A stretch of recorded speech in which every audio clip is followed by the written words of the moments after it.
The Hydrogen Sonata. Written by Iain M. Banks. Read by Peter Kenny. Chapter 1. S-24. In the dying days of the Gzilt civilization, before its long prepared-for elevation to something better, and the celebrations to mark this momentous but joyful occasion, one of its last surviving ships encountered an alien vessel whose sole task was to deliver a very special party-goer to the festivities.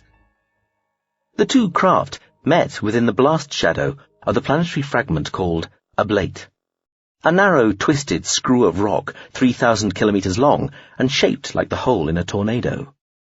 Ablate was all that was left of a planet destroyed deliberately 2 millennia earlier, shortly before it would have been destroyed naturally by the supernova within whose outrushing sphere of debris, gases and radiation it remained, like an arrowhead plunging ever downwards into the rising, roiling heat and sparks of a great fire. Ablate itself was anything but natural. Roughly hewn as though sliced from some spherical cake, its tip and the first few 100 kilometers of its narrow end had originally been made up of the metallic material which had formed the very center of the now defunct small planet, while its wider end, a rough circle a couple of 100 kilometers across, looked like a gently curved dome and had been part of the barren globe's rocky surface. Kept pointed, aimed into the supernova's blast front by engines keeled within hyperspace, all of that original tip and most of those next few 100 kilometers of layered metallic ores had abraded away over the last 1900 years, boiled and scoured into oblivion by the still expanding fires of the exploded star's nebula. The multicolored skies around Ablate, filled with the vast glowing clouds of stellar debris and the gases and dusts resulting from its own slow wearing away, were some of the most calculatedly spectacular in the civilized galaxy, and that was why Ablate was a place of special significance to the people who called themselves the Gzilt. The Gzilt had rescued this portion of world from the annihilation of the supernova, and they had anchored within it the star drives and field projectors which kept it respectively stable and, just in the center of that rough circle of what had been the planet's dusty surface, habitable. The alien ship was an irregular fuzzy-looking bubble of dark spheres, measuring barely 100 meters along its principal axis. It was lit from around and above by the spectrum of colors radiating from the clouds of the supernova, and from below by the gentle blue glow of the world fragment's only obvious non-natural feature, a scooped, domed bowl a handful of kilometers across that lay on that fractured, unshadowed surface like a slightly too perfect crater. The bowl was an oasis of warmth, moisture and atmosphere on that cold, dry, airless surface. Within its gauzy layers of containment, it held the sort of parks, lakes, carefully proportioned buildings, and lush but managed tracts of vegetation favored by many types of humanoids. The Gzilt ship dwarfed the alien one. It looked like 1,000 dark broadswords gathered into a god's fist and brandished at the skies. It crossed the boundary of glowing, outflowing dusts and swirling gases at the periphery of Ablate's circular outer surface, allowing its own fields to create a series of brief, tearing, billowing folds within the curtains of light there, then moved slowly towards and over the glowing bowl and the collection of dark bubbles that was the alien ship, until its spiny bulk hung directly above both, occluding a large part of the supernova clouds and draping its bristled shadow over the ship and the dome below. The smaller ship waited for some sort of hail from the larger one, as was only polite, but nothing appeared to be forthcoming. It decided to make the initial approach itself. "Greetings. I am the Zidran Remnanter Ceremonial Representative Carrying Ship, Exaltation Parsimony 3. You, I understand, are the Gzilt IR FWS 8-star Cherkun. I am honored to be invited here and to make your acquaintance." "That is interesting," came the reply. "A Zidran Remnanter Ceremonial Representative Carrying Ship, you say?" "Well, indeed I am, somewhat obviously." "Somewhat obviously?" "Indeed, and, if I may so claim, both in outward form and unshielded emissive signature." "Again, interesting." "Indeed. May I make an observation?" "You may. We await it." "You seem how might one put this, a little less welcoming and polite, especially formally welcoming and polite, as it were, than I confess I was expecting, and indeed had been led to expect. Am I mistaken, or if I am not, is there a specific reason for this? Also, I cannot help but note that the crater facility here at Ablate, which I was led to believe would be at least staffed, if not in full ceremony and welcoming mode, does not in fact appear to be so. Indeed, it appears to be effectively empty, both of biological and non-biological sentient presences. There are a few sub-AI substrates running, but no more. Obviously, one is aware that these are strange times, even unprecedented times for the Gzilt. Times of disruption, and one would both surmise and expect quiet but purposeful preparation as well as anticipation. Some degree of formality might therefore be expected to be dispensed with in the circumstances. However, even so, one, as you say, strange times that bring uninvited guests and unwelcome attentions in the shape of those who would exploit our reduced numbers and distracted state. We may have experienced a degree of signal outage there, or at least signal protocol disruption, unlikely though that may seem. However, with regard to what you say regarding the unwelcome attentions from others, that is sadly to be expected. The preparations for sublimation tend to bring such, happily, relatively minor consequences, as those whose memory I am honored to represent would be the first to agree. The Zidren— There was no signal outage or protocol disruption then, nor is there now. I interrupted you. I am doing so again. Ah, then I was not mistaken. Might I just check? Am I addressing the captain of the 8-star Churkun's virtual crew? You are? Ah, well then, Captain, we appear to have started out from positions involving inharmonious premises. That is unfortunate. I would hope that, nevertheless, you might appreciate my disquiet. One might even characterize it as disappointment at the fact that we appear to have initiated our association here on such an unfortunate tack. Please, tell me what I might do to help bring us back onto a more agreeable course. The preparations for our sublimation have encouraged those of a parasitical nature, alien presences wishing to profit from our abandonment of the real, appropriating what treasure we might leave behind. They circle. I understand. I am, of course, aware of those you talk of. It was so with those whose memory I am honored to represent, your flattered mentors, and barely required civilizational guides, the Zidren. Whom you claim to represent. I do indeed. And, indeed, I do. Represent them, I mean. This is scarcely a matter for dispute. My provenance, and this is a warship. Another interruption, I see.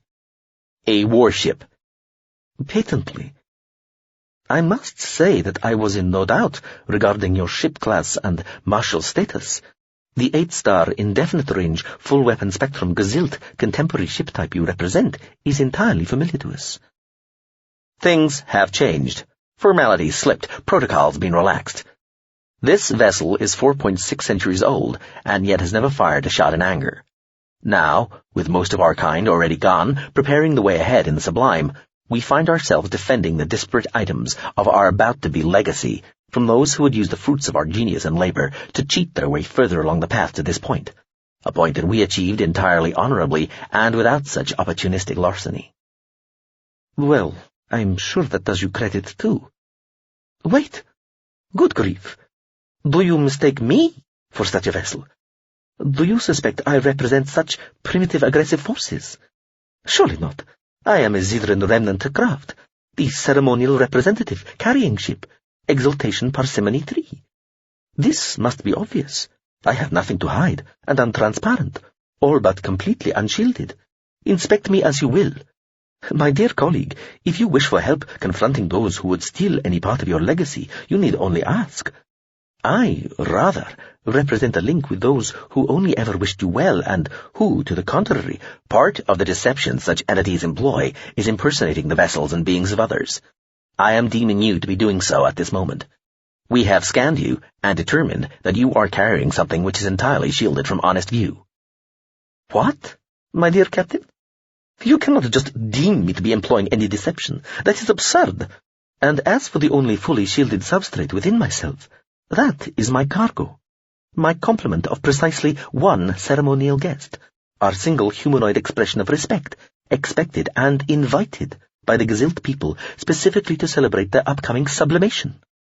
Of course, this entity bears a message from the Zidran remnant to the Gezilt, which I am not privy to. There can be nothing strange, unprecedented, or worrying about such a thing, can there? The Gezilt have been party to the relevant diplomatic and ambassadorial protocols for millennia, without a flutter of complaint. A tiny scrap of the real bids farewell to you, while at the same time representing those who would most happily welcome you to the sublime. There is deceit here, something hidden. We can see it even if you cannot. What are you talking about? I am sorry, I have had enough of this. Your behavior and demeanor goes beyond even the most cautious and watchful worship normal, and frankly risks slipping into outright paranoia. I am withdrawing. You will have to excuse me. Farewell. Release in full the information contained within the shielded substrate. Have you put a signal containment around me? Have you any idea of the consequences? Release in full the information contained within the shielded substrate. I cannot. Quite apart from anything else, there are diplomatic niceties. Release in full the information contained within the shielded substrate. I heard you. And I cannot and will not. How dare you? We are your friends. Neutrals would be appalled and insulted at such treatment. That those who have long thought themselves your friends and allies release in full the information. There. You see? Two may interrupt. I refuse to do as you ask.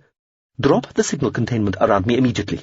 And should you make any attempt to block or prevent my moving off under contained within the shielded substrate, release in full the information contained within the shielded substrate. This is outrageous.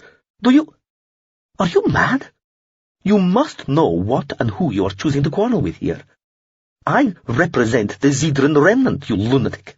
Fully accepted and accredited heirs to the sublime Zidran, the species many of your people acknowledge as little less than gods. Those the Book of Truth itself proclaims to be your spiritual ancestors.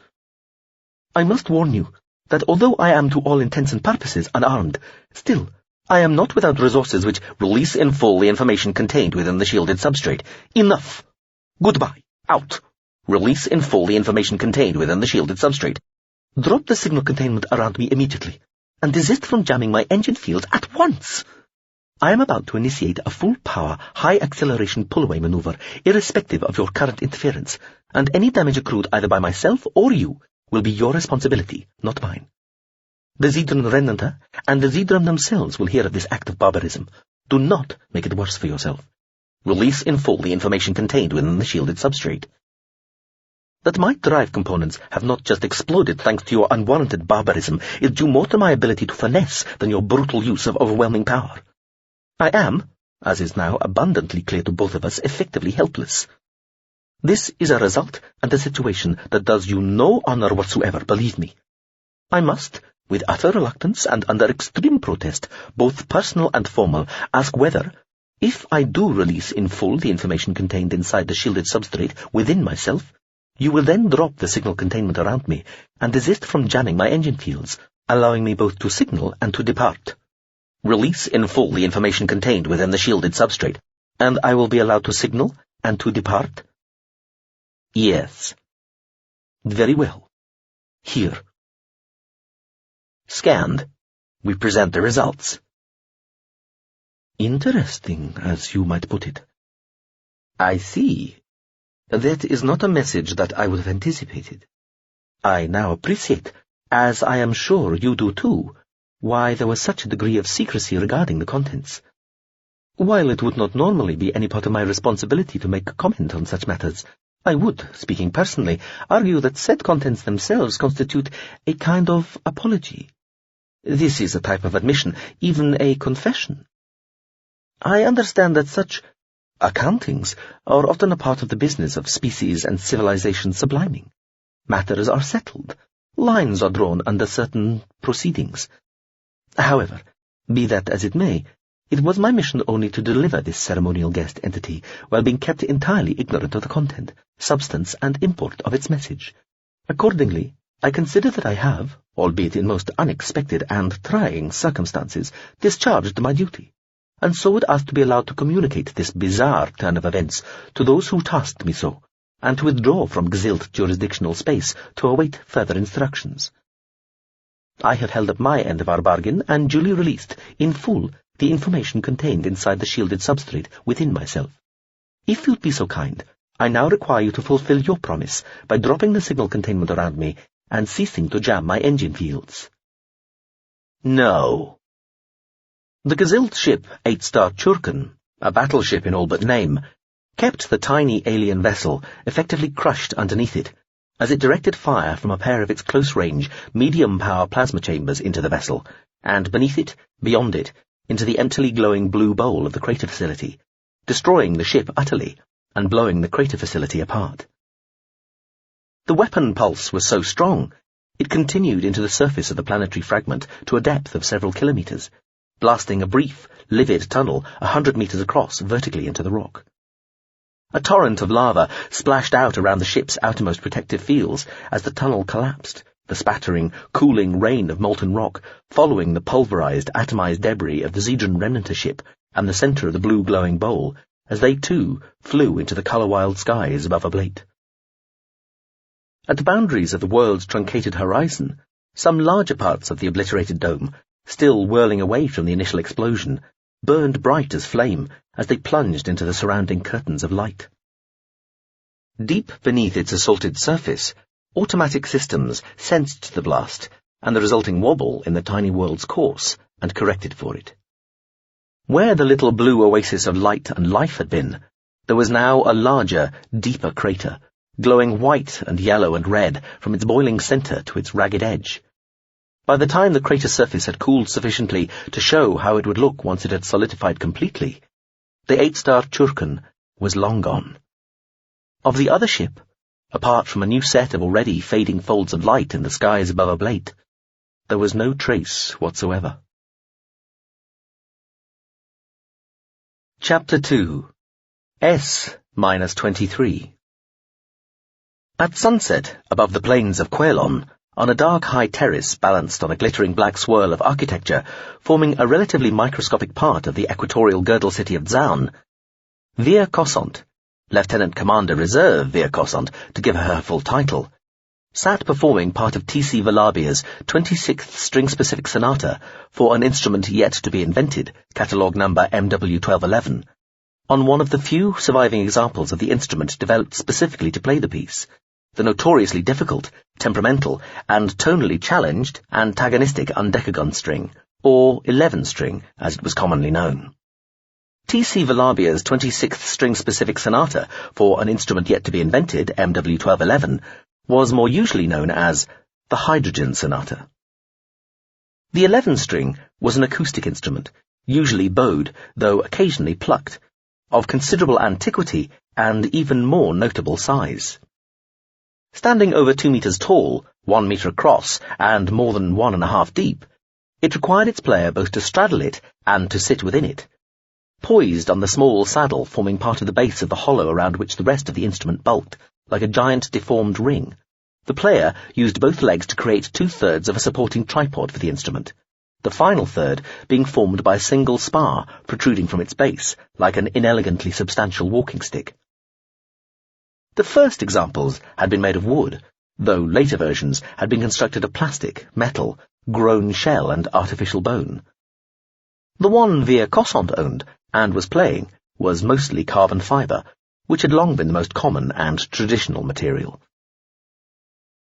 Cossant reached the end of one particularly taxing section of the piece and took a rest. She stretched her back, flexed her aching feet inside her slippers. The 11-string required that its player use 2 small pedals to tamp certain strings, while their heels balanced the weight of both player and instrument, and placed the instrument's 2 bows across the front of the little saddle she sat on. Cossant scanned the skies above the terrace, where some streaky pink and orange clouds stood out against the darkening blue of evening. 2 kilometers beneath, the Quailon plains were already night black, not a light showing between the last canted cliff of the girdle city and the far, flat horizon. A cooling wind moved across the terrace, moaning through banister wires, whistling as it curled round Cossant's flyer, parked 20 meters away on its own tripod of skinny legs, and making the girl herself shiver once in her thin trews and jacket. She shifted some wind-loosened hair out of her eyes and kept gazing up and around. A kilometer's distant smudge might be a flock of birds. Her familiar, Pt.1, was probably flying with them, playing. Her eyes strained, magnifying the view as best they could. She could feel rings of tiny muscles warping the lenses in each eye, while other filaments altered the shape of her forevear. Were those birds? And of the right species? But the distance was too great. There might be a larger dark shape mixed in with the flock, but there might not.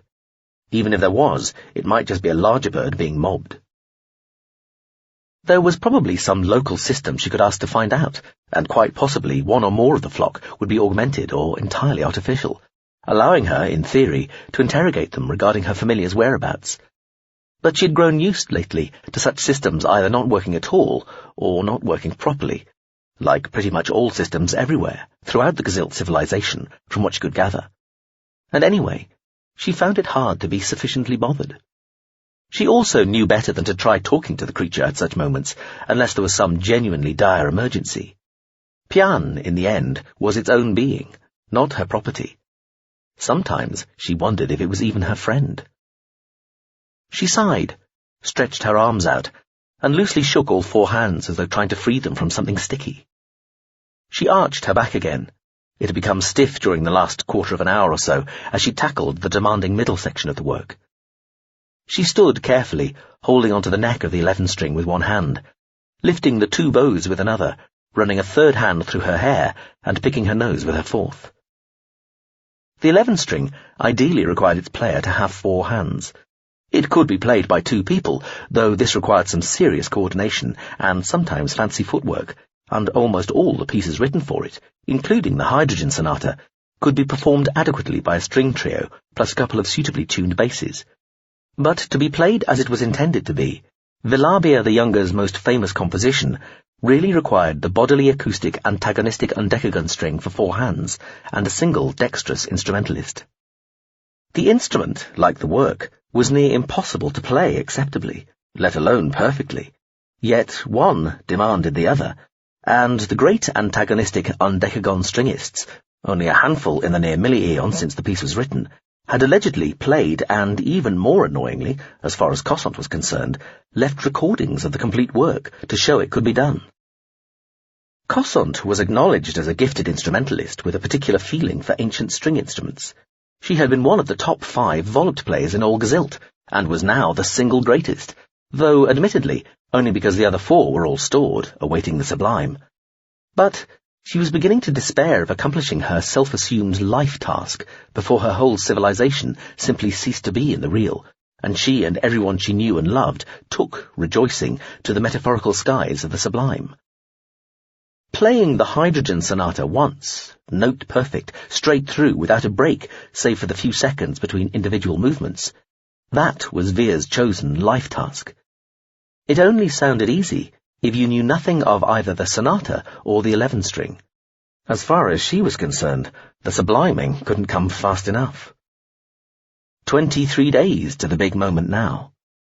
23 days to do all the other things she might want to do before the ultimate enfold, or whatever people were calling it these days, and still get this appallingly long, complicated and player-unfriendly piece nailed to her own satisfaction, never mind anybody else's. She doubted she'd make it. She had even started thinking of giving up entirely, beginning to agree with those who held that life tasks weren't really about accomplishing anything beyond the passing of time before all such tasks, ambitions, goals, and aspirations became, supposedly, laughably irrelevant and petty. "Flyer," she said, inspecting the end of one finger, flicking it to remove what was on the tip, then rubbing her back with the same hand. "Is Pt.1 with those birds?" She pointed. The 2-seat Flyer, a chunky little aircraft with stubby wings, made a show of waking up, turning lights on in the hinged-open cockpit. "Yes," it told her through her earbud. "Do you want me to summon it?" "Not yet," she said, sighing again. "Can you send up that, that little, my mini-drone? That's the fella. Keep an eye on it, in case it's not listening when we—" Her voice trailed off as she swayed from side to side, stretching. She shook a couple of her hands again, tucked the instrument bows under one arm, and started trying to push the loosened strands of her hair back into its band. "Weather?" she asked, as a small hatch opened along the flyer's dorsal bulge and a tiny version of the machine buzzed into the air, turning and zipping off towards where she'd seen the distant flock of birds. The mini-drone was visible for just a few seconds, illuminated mostly by the hazy light reflecting from the Girdle City's upper reaches, the nearest few hundred horizontal kilometres of which still shone in the sunlight, like some vast tracery of silver and gold wrapped across the sky. "Cooling at a degree every 50 minutes, the flyer told her. "Wind variable, but increasing to an average of 18 kilometres an hour. Gusting 25, backing west-northwest. Cossant frowned, gazing northwest across the plains to some far, shadow-dark mountains, then looked back at the sloped cliff of Girdle City behind her. The vast structure was a steep-sided upheaval of semi-exotic metal tubes and facings, curved and sweeping walls of synthetic stone dresswork, swirled patterns of diamond film windows, and whole stretched filigrees of carbon-black cabling, the entire confusion of pierced architectures rising almost straight up to its bright, curved, horizon-to-horizon summit, nearly 200 kilometres above, and arguably, if not technically, in space. She did something she had only taken to doing recently when she was on or in the Girdle City. She just stood, looking, waiting to see some movement. There wasn't any. There rarely was these days. Sometimes she felt like the only person still alive and unstored in the whole world. Looking between the various local components of the Girdle City, Cossant could see sky and clouds on the far side of the colossal artifact, perhaps 50 kilometres away. The sky was brighter to the south, the clouds wispier. The degree of through here, the proportion of architecture to open air, was about 50%, meaning that winds had an unusually good chance of blowing straight through. "That might work," she muttered. Cossant rubbed at her back again. The Gazilt conventionally possessed the humanoid normal complement of arms, 2, according to most authorities, and the alterations required to provide Veer with twice the average while retaining the desired qualities of litheness and flexibility had meant leaving her with a spine that was prone to seizing up if left stressed too long in the one position. "Mind if I sleep?" the flyer asked. "No, you sleep," Cossant said, flapping one hand at the aircraft as she inspected the 11-strings tuning keys and machine heads. "Wait till I need you. Going calms down myself," she said, clicking at the earbud that controlled the relevant implants. The flyer switched off its lights, hinged the cockpit closed, and went quiet and dark. Alone again, in a pocket of silence as the wind dropped and all went still, Cossant paused for a moment. She looked up into the blue-black sky with its tinily pointed spray of stars and satellite, and wondered what it would really be like to be sublimed, to have gone through with it, to be living on this reputedly fabulously and unarguably real other side. The Gazilt had been living with the idea of subliming for centuries, generations. At first, only a few people had thought it would be a good idea. Then, gradually, over time, more and more had. Eventually, you had the sort of numbers that would make the whole thing work, because to do it properly required serious numbers, preferably a whole civilization. In theory, an individual could sublime, but in practice, only solitary AIs ever did successfully. It took something as complex and self-referentially perfect as a high-level AI to have the cohesion to stand up to the sublime alone. No normal biological individual could. You just evaporated in there. It was not utter annihilation. All the information you brought with you remained. But the persona, the individual as a functioning, identifiable and distinctive entity, that was gone. Civilizations, and the individuals within those civilizations, survived and flourished in the sublime over galactically significant periods of time, though they gradually changed beyond comprehension. That, though, would have happened anyway, had those societies stayed in the real, and all the research and comparisons and experts and statistics agreed that there was orders of magnitude more stability in the sublime than in the realm of mere matter and energy. Cassandre sighed. She had no idea why she was staring up at the sky to think about all this. The sublime, like some ideas of God or whatever, was all around. She inspected the end of one of her upper arm fingers. The tip was calloused with wear from trying to control the strings of the 11 string. The sublime might as well be in the ridges of hardened skin on the end of her finger as up in the sky. Parcelled, rolled, compressed and enfolded into the dimensions beyond the ones you could see and understand. That was where the sublime was. And it was a maze-like series of right-angle turns away from normal three-dimensional reality where she stood on a high platform at sunset, thinking about it. Cassandre had a hard enough time really comprehending hyperspace, the fourth dimension, let alone the next 3 or 4 that somehow encompassed the reality and allowed for nested universes to climb away from the universe-creating singularity at the center of things, and either circle back round some immense cosmic donut to be recompacted and born again, or radiate away into whatever it was that surrounded this mind-boggling ultra-universe. And the sublimed lay in dimensions beyond even that, unutterably microscopic, unassailably far away, but at the same time everywhere.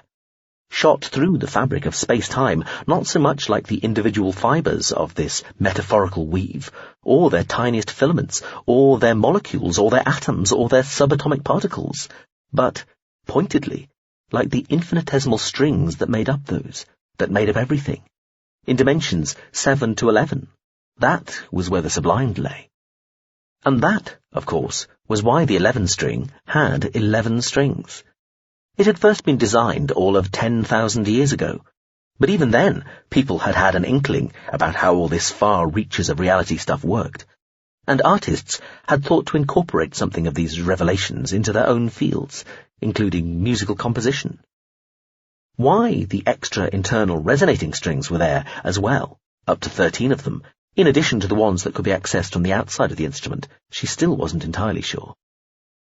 They were a bastard to tune, but it was somehow only appropriate to the awkward, obstructive character of the 11 string that, despite its name, it actually had more than 11 strings.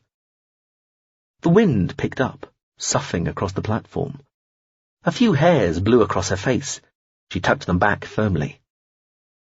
18 kinds of weather.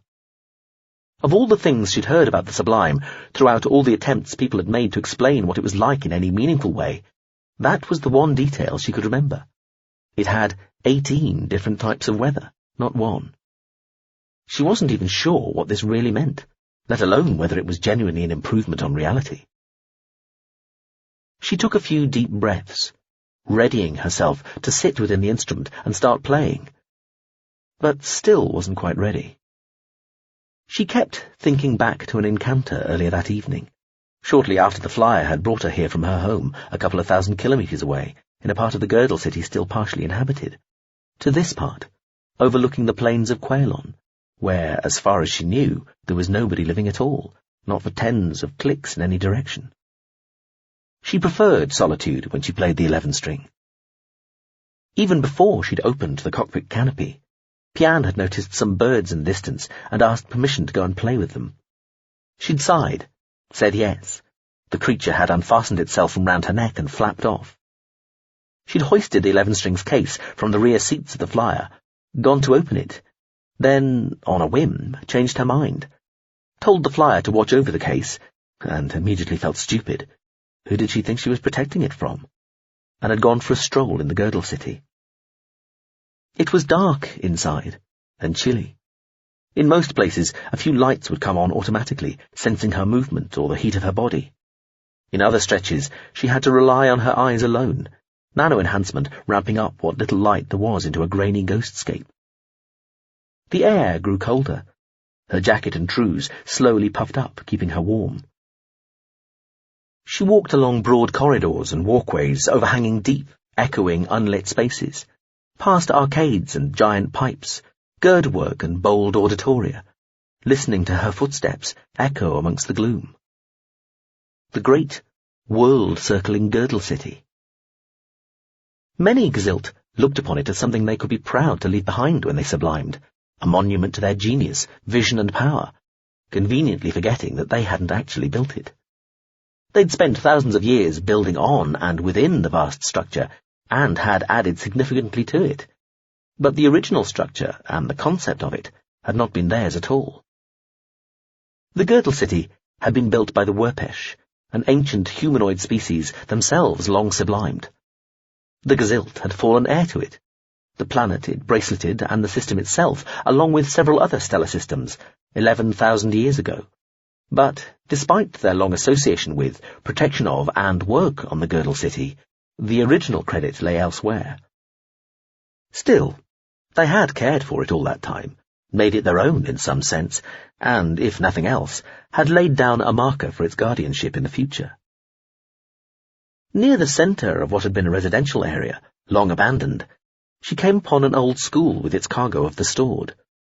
A stacked landscape of barely glowing white boxes, registering as a little above ambient temperature, were arranged within what had been the playground. More gently glowing heat was visible radiating from inside the building itself, and the ceiling of the great vault above glowed even more faintly with reflected or convected warmth. Dead trees stood, skeletal. A guard arbite near the locked school gates unfolded itself from its resting ball shape and drew itself up to its full 3-meter height, an exaggerated human shape, all glittering angles and obvious weapon pods. It looked intimidating, like it was supposed to. Even from a few meters away, it gave the impression of towering over her. Veer was suddenly aware of how very unmilitary her jacket was. It had an image emblazoned on it of a dung chomp stroke smatter band she'd played electric volley for years ago. The Lords of Excrement, complete with their colourful, if wince-inducing logo, had seemed a dubious, going-on childish name even 20 years ago, yet the jacket had remained a favourite because it reminded her of a good time in her life. It was one of the few she'd had altered to accommodate her new set of arms. "Citizen," the arbite said, then must have identified her from some processing she had with her, probably her earbud. "Reserve Lieutenant Commander," it corrected itself and saluted. "Just taking a stroll, arbite," she told the machine. It remained motionless, seemed to think about this, then without another word folded itself back into its resting sphere shape with a sort of metallically oiled grace. Compacted, it looked like a piece of sculpture. She wandered on and encountered the family by the side of another great drop, where a broad roadway hung over one of the 100-meter-wide open-work tunnels that threaded their way through the girdle city. The man and the woman were huddled round a little fire, its light reflecting off the wall of diamond film wall lining the roadway. "Good evening," she said to them, looking quizzically at the fire, which was just a small stack of burning logs. More cut lengths of tree were heaped just beyond where they sat. Both looked up at her, unsmiling. They were dressed for outdoors and looked slightly unkempt. Cossant couldn't see anything to identify them. Her implants were unable to sense anything electronic on them either, which was most unusual. Their faces were smudged. She wanted to march them both off to the nearest working shower and get them cleaned up. "Evening," the man said, then looked away and poked at the fire with a stick. The woman seemed to be muttering something to herself, talking down into her voluminous hiking jacket. Perhaps she was just on the phone to somebody, Cossant thought, though somehow it didn't feel like she was, not if her own implants couldn't find anything to handshake with. Cossant was about to ask them whether they were wanderers, locals out for a stroll or what, when a little face peeked out from within the woman's jacket, stared up, wide-eyed at her, and then disappeared again with a rustle of clothing. The woman looked up at Cossant with an expression at once wary and defiant. It took Cossant a moment or two to realize. She was so used to thinking of herself as part of the last generation, the last people to be born before people stopped having babies, she wasn't sure what she was looking at initially. A toy had been her first thought. "You have a child?"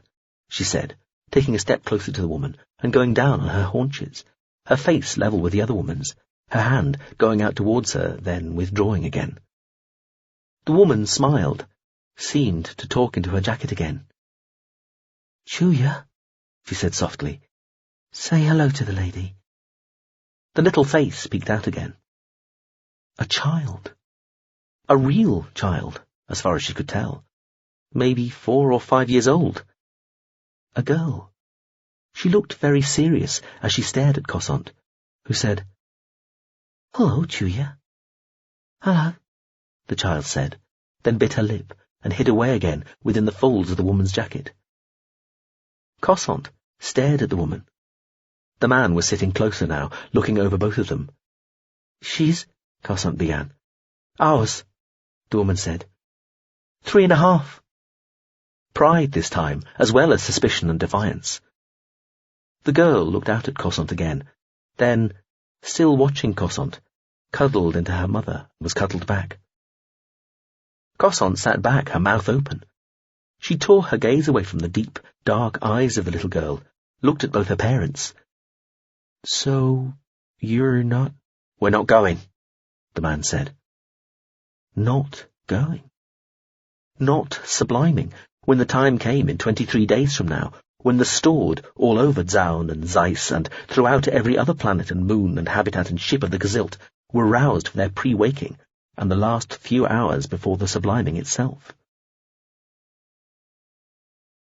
Cosant knew there were people like these, people determined for whatever reason not to sublime along with everybody else, and she'd even met 1 or 2, though she'd always thought that they would change their minds when the time came.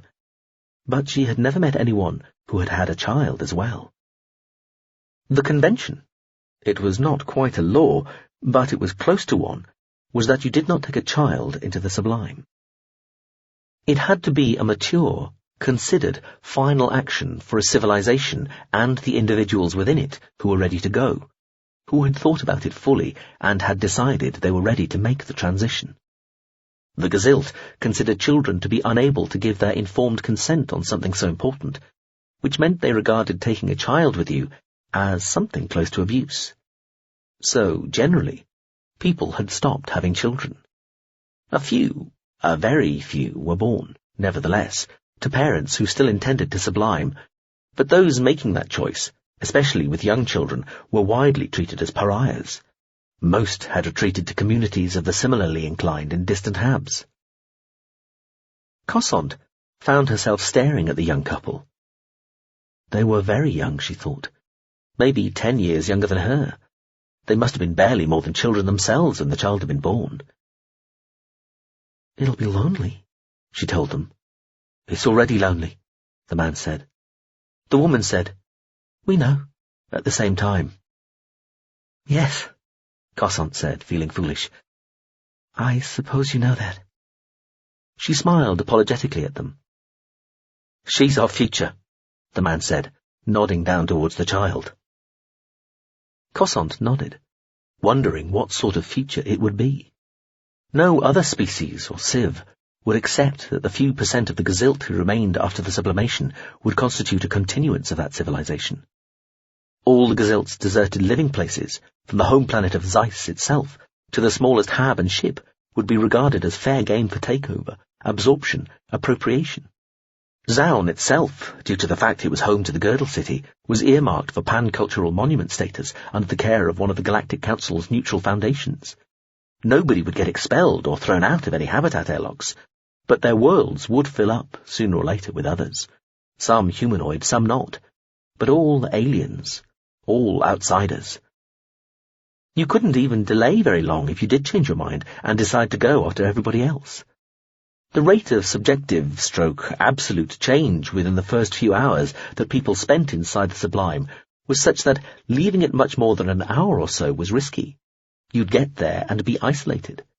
Those who had made the transition just hours before, whether they'd been close friends, lovers, family, identical twins, clones, whatever, would already have become so changed, so ascended in complexity, that you would have virtually nothing in common. You'd be on your own, or part of a hopelessly small group, effectively contextless, unanchored to anything greater than yourself, and so likely just to evaporate, dissolving into the generality of the fabric of the sublime, meaningless. It was unknown whether this phenomenon was something intrinsic to the exotic physics and other fundamental natural laws of the sublime itself, or a rule imposed by those who inhabited the realm and helped enable the transition of people and civilizations. Various civs had conducted research into the subject and confirmed the effect without pinning down the cause. Perhaps a little of each seemed to be the tentative consensus, which was not entirely helpful. "We're not resist or anything," the woman said suddenly. She was staring at the flashes on Cossant's jacket collar. Resist were the people who were militant stay-behinders, holding demonstrations instigating civil disobedience, and even now arguing before the Galactic Council that the sublime was illegal, improperly mandated. A few groups on the fringe of the resist movement had used violence to try to make their point. "Just civilians," the man said. Cossant nodded again. The couple had resigned their ranks, whatever they had been. It happened. It made you poor. It was tantamount to taking a religious vow of poverty, though being poor in a post-scarcity society that only retained money as a sort of ceremonial formality was not so terrible. It took only one person of nominally average means to support any number of those requiring alms. It also tended to make you an object of either grumbling suspicion or grudging admiration, depending. The little girl had come further out from her mother's jacket and was staring at Cossant now, her wide eyes reflecting the flickering orange firelight, her hands playing with a small toy, turning it over and over in her chubby, grubby hands. "Can I hold her?" Cossant said suddenly, looking first at the woman, then the man. "No," the man said quickly, as the mother put an arm round the child, as though protecting her from Cossant. "We don't allow that," the man continued. "Too many people want to touch her. Hold her." He shrugged. "She stopped liking it." He glanced around the cavernous space they were in. "Part of the reason we're out here." "I'm sorry," the woman said to Cossant, but kept her arm where it was. "Understand," Cossant said. She smiled as best she could. She looked at all three of them, smiled broadly at the child, then stood slowly. "I have to go," she said. "Best of luck." "Thank you," the man said. "You going that way?" she asked, pointing the way she had come. The man looked wary again, just shrugged. "If you are," she said, "there's a store site in an old school. Combat Arbite guarding it. It shouldn't cause you any trouble, but just so you're not alarmed." She smiled once more. The woman nodded. The child disappeared into the folds of her mother's jacket again. "Nice to meet you," Cossant said. "You too," the man said. "Goodbye." "Take care," she told them. The woman just nodded. Cossant turned and walked away into the deepening shadows of the vast construction. The pale, meagre light of the fire, enhanced by her augmented eyes, lit the way for a while. It might not even be a real child, she told herself. It might be a sophisticated toy, or one of the new artificial children they'd brought out for those who felt the need for a child's company. Little robots, basically. A screen program she'd watched had shown one you'd have sworn was a real child, but wasn't. Apparently they even smelled right. Maybe such robots didn't feel right. Too heavy or too hard to the touch. Perhaps that was why they hadn't let her hold it. The combat Arbite came alive again as she passed by. It stood again, but this time kept silent and just saluted. Cossant shook her head, flexed her shoulders and back one more time, then rotated the instrument so that it faced across the freshening wind. She took up the two bows, and with a single, swift, graceful movement, sat within the instrument again, settling her backside and both feet into place, taking a deep breath and slowly letting it out as she started playing a few practice scales. Almost immediately, a small gust of wind spilled across the terrace and made the external resonating backstrings, stretched down the rear of the instrument, thrum quietly. The sound, not discordant, which with an 11-string was always a bonus, some would say a surprise, was muffled and quickly died away again with the departing breeze, but nevertheless drew an "aha" from her, She flexed her double set of shoulders, adjusted her grip on the 2 3-sided bows, and prepared to play. She'd tried the second-last section of the Hydrogen Sonata. She had yet to get this right in a single pass. It was a tough part, and not what she wanted to do, but she'd never get anywhere if she only did the easy stuff. The second-last section was fast and furious, even angry. She'd think of her mother. That might help. I mean, look at you. She looked at herself. First, just down, then at her reflection in the black mirror, formed by the blanked-out glass wall of the main bedroom unit. She shrugged. This was a particularly graceful movement when you had 4 arms, she thought. What? She asked her mother, frowning. Warib just looked at her daughter. Veer checked her own reflection again. What she could see was a tallish Gzilt girl, dressed in neat fatigues, dark grey skin with shoulder-length pale hair, above broader than normal but hardly grotesque shoulders. Top set of arms a little longer and better defined than the additional set, a healthily substantial chest, a fashionably defined waist, and the broad hips of a non-mammalian humanoid. Her legs were a little shorter, and her back a little longer than the conventional image of Gzilt perfection, but who cared? Arguably, the 4-arm look was all the better for that. It sort of balanced. Her mother made an exasperated noise. Veer squinted. Was there some detail she was missing? She was in her mum's apartment, and so in relatively unfamiliar territory, but she knew there would be a proper mirror reverser unit around somewhere, probably in the blacked-out bedroom unit where Warib's latest lover was apparently still asleep. Veer looked at her mother. What? She said again, mystified. Warib spoke through clenched teeth. You know perfectly well, she said. Warib was dressed in a long and elegantly gauzy morning gown that looked impractical enough to be genuinely expensive. She was a more willowy version of her daughter, with longer and thicker hair.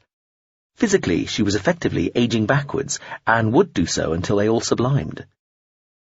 Her daughter had already passed the age when people usually started to control their appearance, but only by a few years, and Veer had anyway decided some time ago that she would just get older naturally for the time that she had left, given that the big kablooey of transcendent smashingness that was the subliming would be along soon, to make this life and everything in it seem irrelevant and feeble, and so on and such like. She'd been mildly astonished that her mother seemed to take her daughter looking older than she did as some sort of rebuke. It had been the same when she'd become a lieutenant commander. She'd thought Warib would be proud of her. Instead, she was upset that, however technically and regardless of the fact that it didn't really mean anything, her own daughter now outranked her. Is it the arms? She said, waving all 4. Beyond Warib, the view through the windows of the apartment showed sea sliding slowly past. Her mother lived on a clicks-long superliner, endlessly circling the enclosed coast of the Pinnacle Sea, within land, the single vast continent that made up most of Zeiss. Of course it's the arms, Warib told her. She grimaced as though she'd just tasted something bitter and shook her head. And don't try to be funny, Veer. It's not within your reach. Veer smiled. Well, I wasn't. Though that is almost... You've always got to try to be different, haven't you, Veer? Her mother said, though it wasn't really pitched as a question. Look at me, look at me, look at me, she sang with what was probably meant to be sarcasm, wobbling her head and doing a little dance. Well, you've taken great delight in trying to embarrass me ever since you were little. Veer frowned. I'm not sure I ever formulated that as a specific You started trying to make my life hell when you were still wetting your pants. Probably more of a happy accident. That's what you used to do. In fact, take your knickers down and pee in front of my guests. How do you think that made me look? At parties, in front of some very important people. So you've said more than once, but remember, I checked the house records and... Your father and I deleted those. That was so embarrassing. But the amendments files... How can you disbelieve your own mother? Warib wailed, putting her elegantly manicured hands up to her glossily perfect face and letting her head drop forward. The tone of voice and gesture were both cues that she would shortly start to screech and sob, were the point not conceded. Anyway, Veer said patiently, the point now is that how can I invite you to my party when you look like that? Warib said, flinging one arm out towards her daughter and almost shrieking the last word. A freak! The arms? Veer said, just to be sure. Of course the fucking arms, her mother roared. Veer scratched her head. Well, so don't invite me, she said, trying to sound reasonable. Warib took a deep, measured breath. How? She said, her voice lowered to the sort of whispered, husky tone that indicated Veer's last question had been so idiotic it had scarcely been worth wasting breath on at all. Can I not invite you when you're my daughter, and I'm supposed to be proud of you? Her voice started to rise again. What will people think then? What? So I have 4 arms, Veer said, gesturing with all of them. People used to have 2 heads, or look like octolegs, or tumblebush, or... That was in the past, Warib told her acidly. Ancient days. No one cares. I don't know, Veer told her, shaking her head. I saw a screen thing about that travelling ultimate last party outfit on Zaun, and there were people there that... Veer! Her mother wailed. Will you listen? Big airship thing inside. Veer found herself silenced by a flash of her mother's eyes. Nobody, Warib told her, who is anybody, does that sort of thing anymore. She drew in a breath and said carefully, It's infantile, Veer. Don't you pay any attention to Mom? I'm just trying to... Oh, dear God, don't call me Mom, Warib said, eyelids fluttering closed. Say goodbye and see you soon to everybody, and play this piece. Everybody? Her mother shouted at her. It's reverting to classic. Don't you even know that? Amendments? Warib hesitated. Obvious amendments are out. Nobody's doing it anymore. Everybody's going for human basic as a mark of respect for all the millions of generations that helped get us to this point. Warib stared at the floor and slapped herself gently on the forehead, a gesture that, as far as Veer knew, was a genuine innovation within the repertoire, and so might actually be unchoreographed, perhaps even spontaneous. This was so surprising, Veer came extremely close to feeling concern. Dear, suffering scribe, Veer, her mother whispered. Some people are even going back to their natural hair colour. She looked up, eyes moist, nodding. Veer stared at her mother. Outside, sea slid past, still. Eventually, she raised all 4 of her arms. So, am I invited to the fucking party or not? Warib rolled her eyes, glanced behind, then fell backwards dramatically onto a plush white couch positioned in front of the stateroom's main picture window. She lay there and kept her eyes closed, while one hand went to her throat and the tiny copy of the Book of Truth encased in a locket on a thin chain there. Her fingers patted the flat little piece of jewellery as though taking comfort from it. Cosant, taking a couple of quiet steps backwards while her mother's eyes were closed, had noticed Warib had grown noticeably more religious as the subliming had approached. The best you could say of this was that she was not alone. Warib shook her head and said quietly, resignedly, Oh, do as you please, Veer. You always do, always have. Come as you wish, embarrass me all you like. Why break the habit of a... Cosant didn't catch the last word. She was already out the door. Miraculously, thinking back to all this domestic nonsense of just a few days earlier, with her eyes closed and her mind half wandering, Veer got right through the central, especially demanding section of the second-last movement without, for the first time, making any mistakes. She'd done it. The tangling blizzard of notes had been successfully tackled. She was on what always felt like the easy downhill gliding bit now, where the notes were fewer and further apart and easier to bridge. Another minute or so of nothing too demanding, and she'd have the damn thing licked. She felt a smile on her lips and a breeze on her face.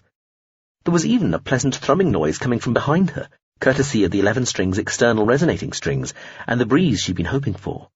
She could feel it through her spine and the seat of her pants. My, for once even the elements seemed to want to wish her well in this ridiculous enterprise. She was thinking about opening her eyes when a sudden gust of wind from the other side briefly silenced the resonating strings, rocked her in the seat, and nearly toppled the instrument and her together. She was forced to abandon the stop pedals and plant both feet firmly flat on the ground to steady both herself and it. Her trews flapped against her calves, and she felt her hair come loose again as she was forced to stop playing, unbalanced and unsettled. The external resonating strings made a noise partway between a fart and a groan. The notes faded away, and the gust of wind died too. But a new noise of what sounded like an engine winding down replaced the 11-strings music, and she felt a sort of multiple thud from the terrace come up through her feet and the supporting spar under her backside. She still didn't open her eyes. She withdrew both bows in good order from the strings and sat up straight within the O of the hollow instrument. Then, with a single accusatory stare at her flyer, which was only now switching its lights on again, she turned to where all this new commotion seemed to be coming from. An 8-seat military flyer, still the colour of the near-black sky above, was settling onto its quartet of squat legs 15 metres away, its bulbous bulk unlit, until a waist door flipped down and somebody emerged so senior that, even as a nominal civilian in the regimental reserve, Veer had no real choice about standing and saluting. She sighed and stepped out of the 11-string, clicking down the side stand at the same time so it could support itself. The 11-string made a very faint creaking noise. Veer hooked her slippers off, pulled her boots on, then stood at attention, managing to ear-waggle her comms unit awake. Italda Ueveg, Commissar Colonel, Regimental Intelligence, precise current attachment unknown, the earbud whispered curtly as the officer advanced at a trot. He took his cap off and stuck it under his arm, then smiled and waggled one hand as he approached. Veer stood at ease. She glanced at her own flyer, narrowing her eyes a fraction. Contacted Pian, the aircraft told her through her earbud. It winds, but is on its way. 15 minutes. Cossant said quietly. A pair of fully armed and armoured troopers swung out from the regimental flyer and stood, weapons ready, one on either side of the door, which flicked closed again. Veer allowed her face to register some surprise at this development. Stay informal, shall we? Commissar Colonel Italda was saying, nodding as he arrived in front of her. He was short, plump, and appeared to be perspiring slightly. Like a lot of people these days, he wore a time to, a watch dedicated to displaying how long was left to instigation, the very moment, assuming that everything went according to plan, of the subliming event. His was a dainty digital thing, which sat on the chest of his uniform jacket and contrived to look a lot like a medal ribbon. Veer had one too, but she'd left it somewhere. Even as she noticed the Commissar Colonel's example, the Time 2's display clicked over to count 1 day less. It must be midnight on home planet Zeiss. Commissar Colonel Italda looked at Veer, taking in her extra arms. He nodded. Yes, I was... He looked past her at the 11-string. His eyes bulged. What the hell is that? A bodily acoustic antagonistic undecagon string, sir, she told him. She was staring over his head as etiquette demanded. Happily, this took no great effort. Don't say, Italda said. He looked back to her. It yours? Yes, sir. He made a clicking noise with his mouth. Suppose we'd better take it with us. Sir? Veer said, frowning. Does it have a case or something? He asked. Yes, sir. It's over there. She swiveled, indicated the dark case lying on the black tiles of the terrace a few metres away, almost invisible. The Commissar Colonel glanced back towards the 2 troopers. The nearest was already moving in the direction of the case, carbine shouldering itself as he or she jogged across the black tiles of the terrace. That us? Italda asked. We fit? Sir? Cossant repeated, still frowning. Italda appeared briefly confused, then snapped his fingers. Oh, yes, better. He cleared his throat, then said, Lieutenant Commander Cossant, you are hereby recommissioned with immediate effect for the duration of the current emergency. Veer's frown deepened. There's an emergency?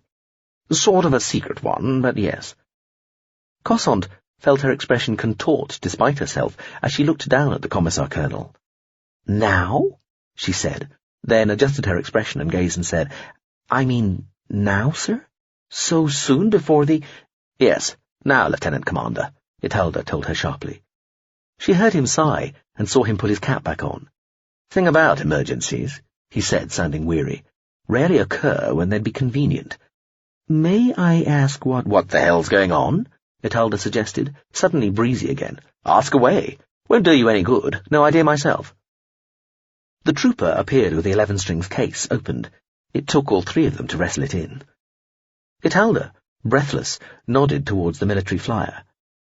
"Comsyn to AI is saying you've got a pet or something coming in, that right?" "Yes, sir," she told him. "A few minutes out still." She went to lift the 11-strings case, but the trooper did it for her, hefting it onto one shoulder, carbine swinging round from the other. "We are tracking it," Italda said, as the trooper stepped towards their aircraft. Cossant stood where she was. The Commissar Colonel stopped and looked back at her. "Well, come on," he told her. "We'll rendezvous with the creature in the air." He smiled. "Faster." "And my flyer, sir?" she asked. Italda shrugged. "Tell it to go home, or wherever it has to go to, Lieutenant Commander. You're coming with us." He shrugged. "Orders."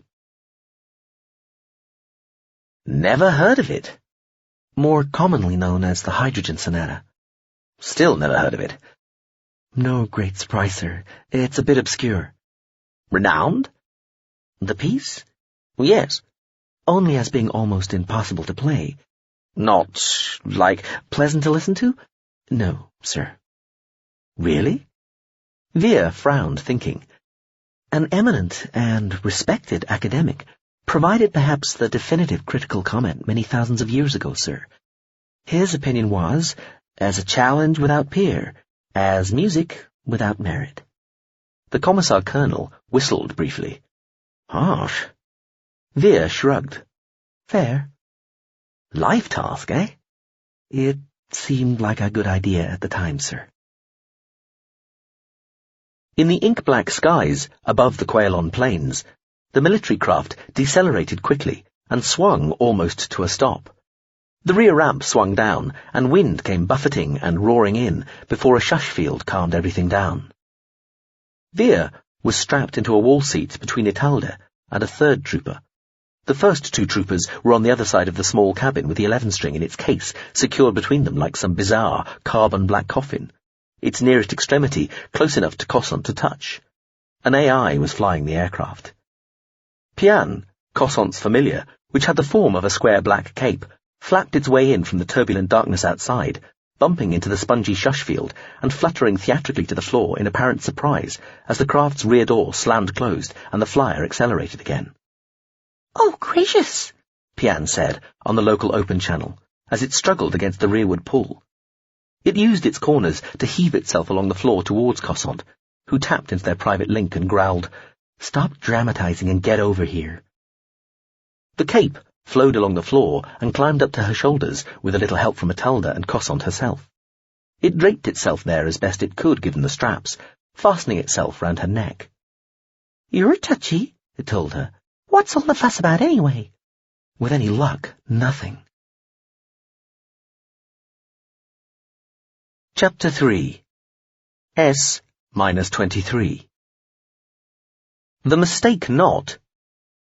A culture vessel of indefinite age, hazy provenance and indeterminate class, but generally reckoned to be some sort of modestly tooled-up civilian craft rather than a part of the culture's allegedly still slowly shrinking military resources, had been detailed to rendezvous with the Lycidan fleet by the clinker son of Vree.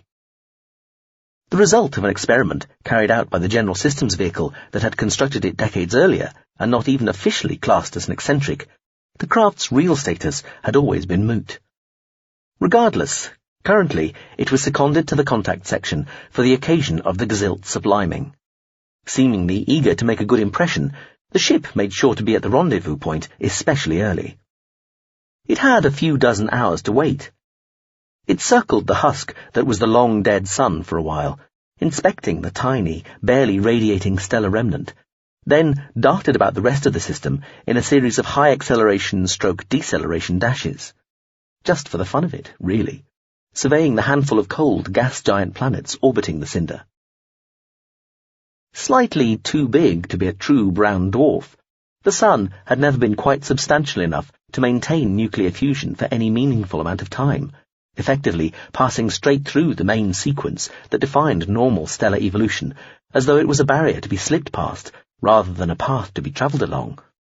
It had never blazed brightly, and after what truncated life it might have had as a true star, had subsequently spent billions of years just radiating away what little internal heat it had ever possessed.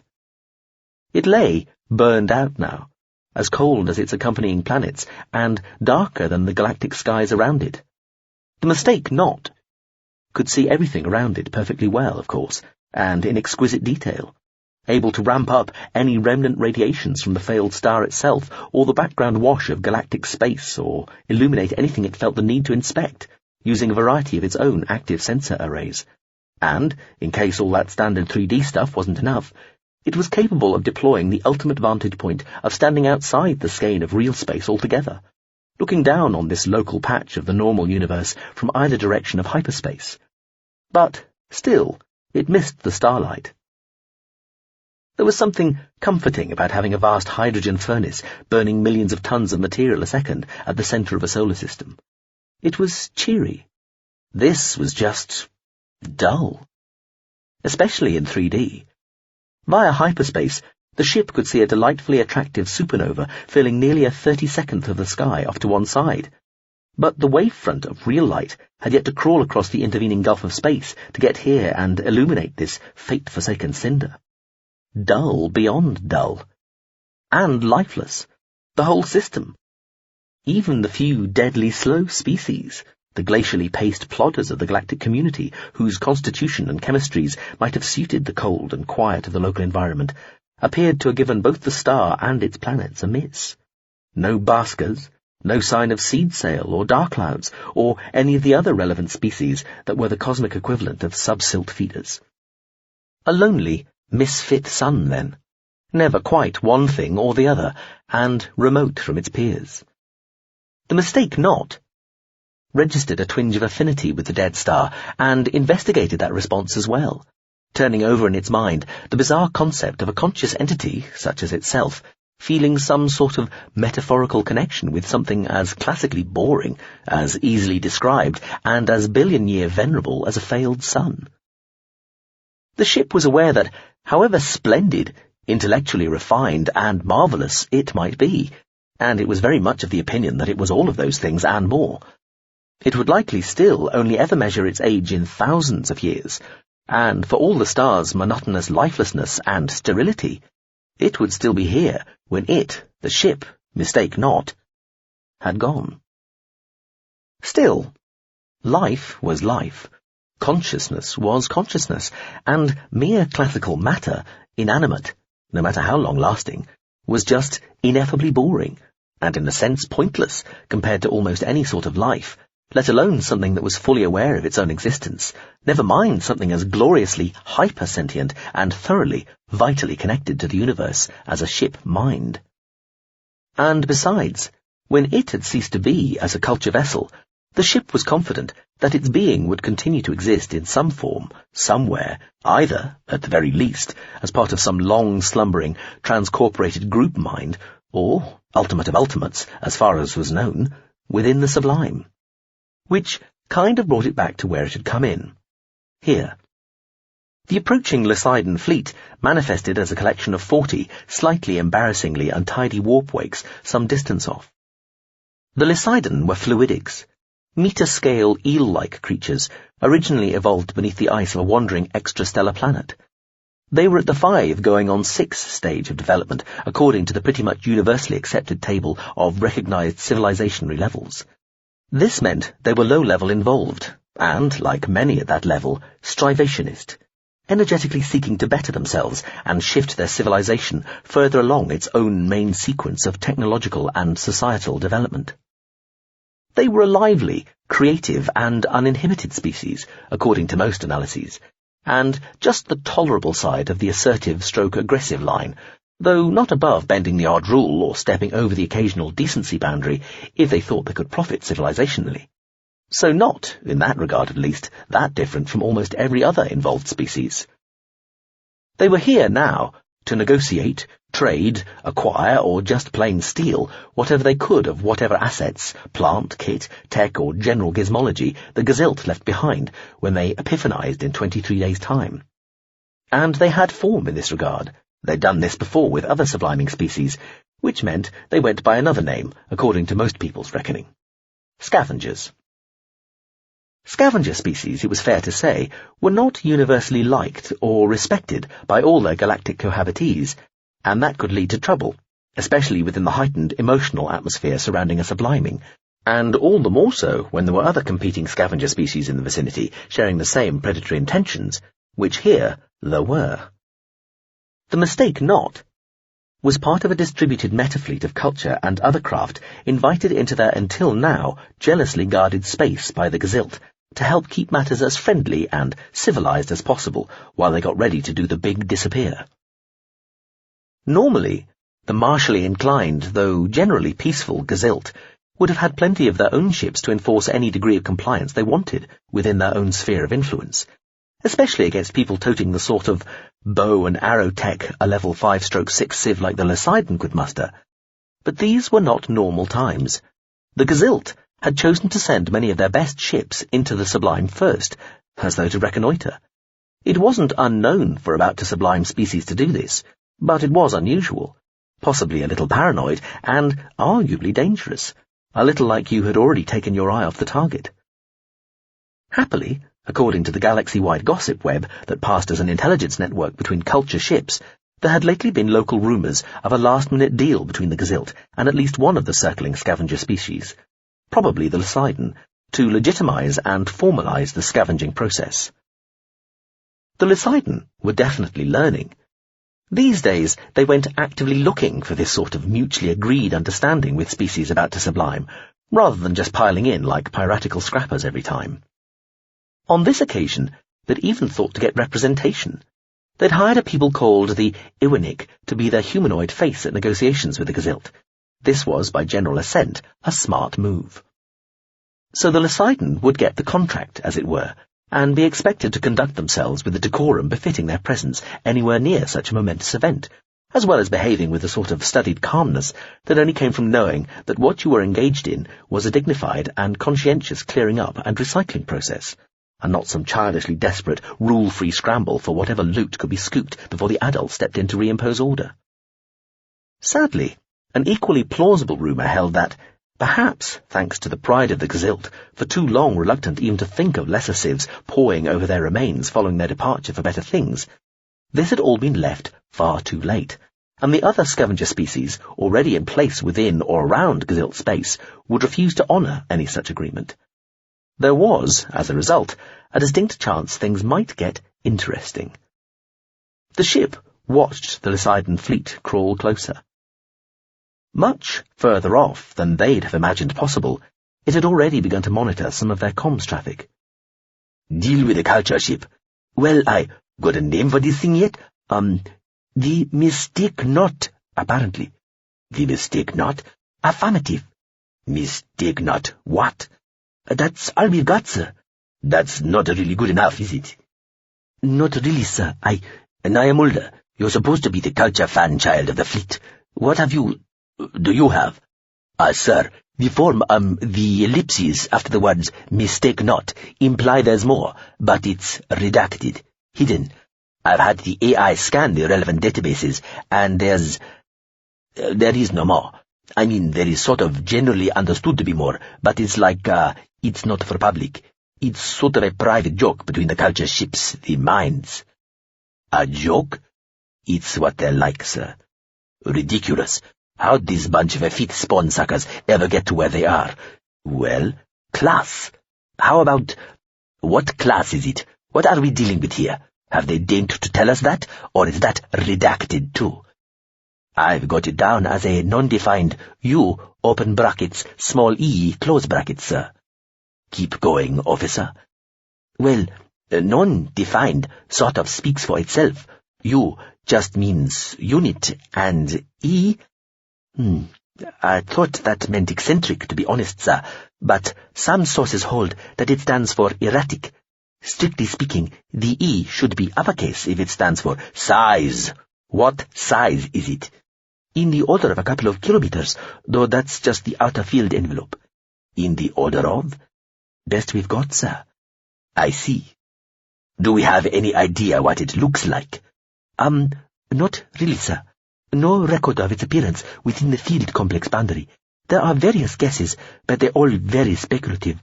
One or two— Spare me, officer. It's a culture ship, but we don't know what sort.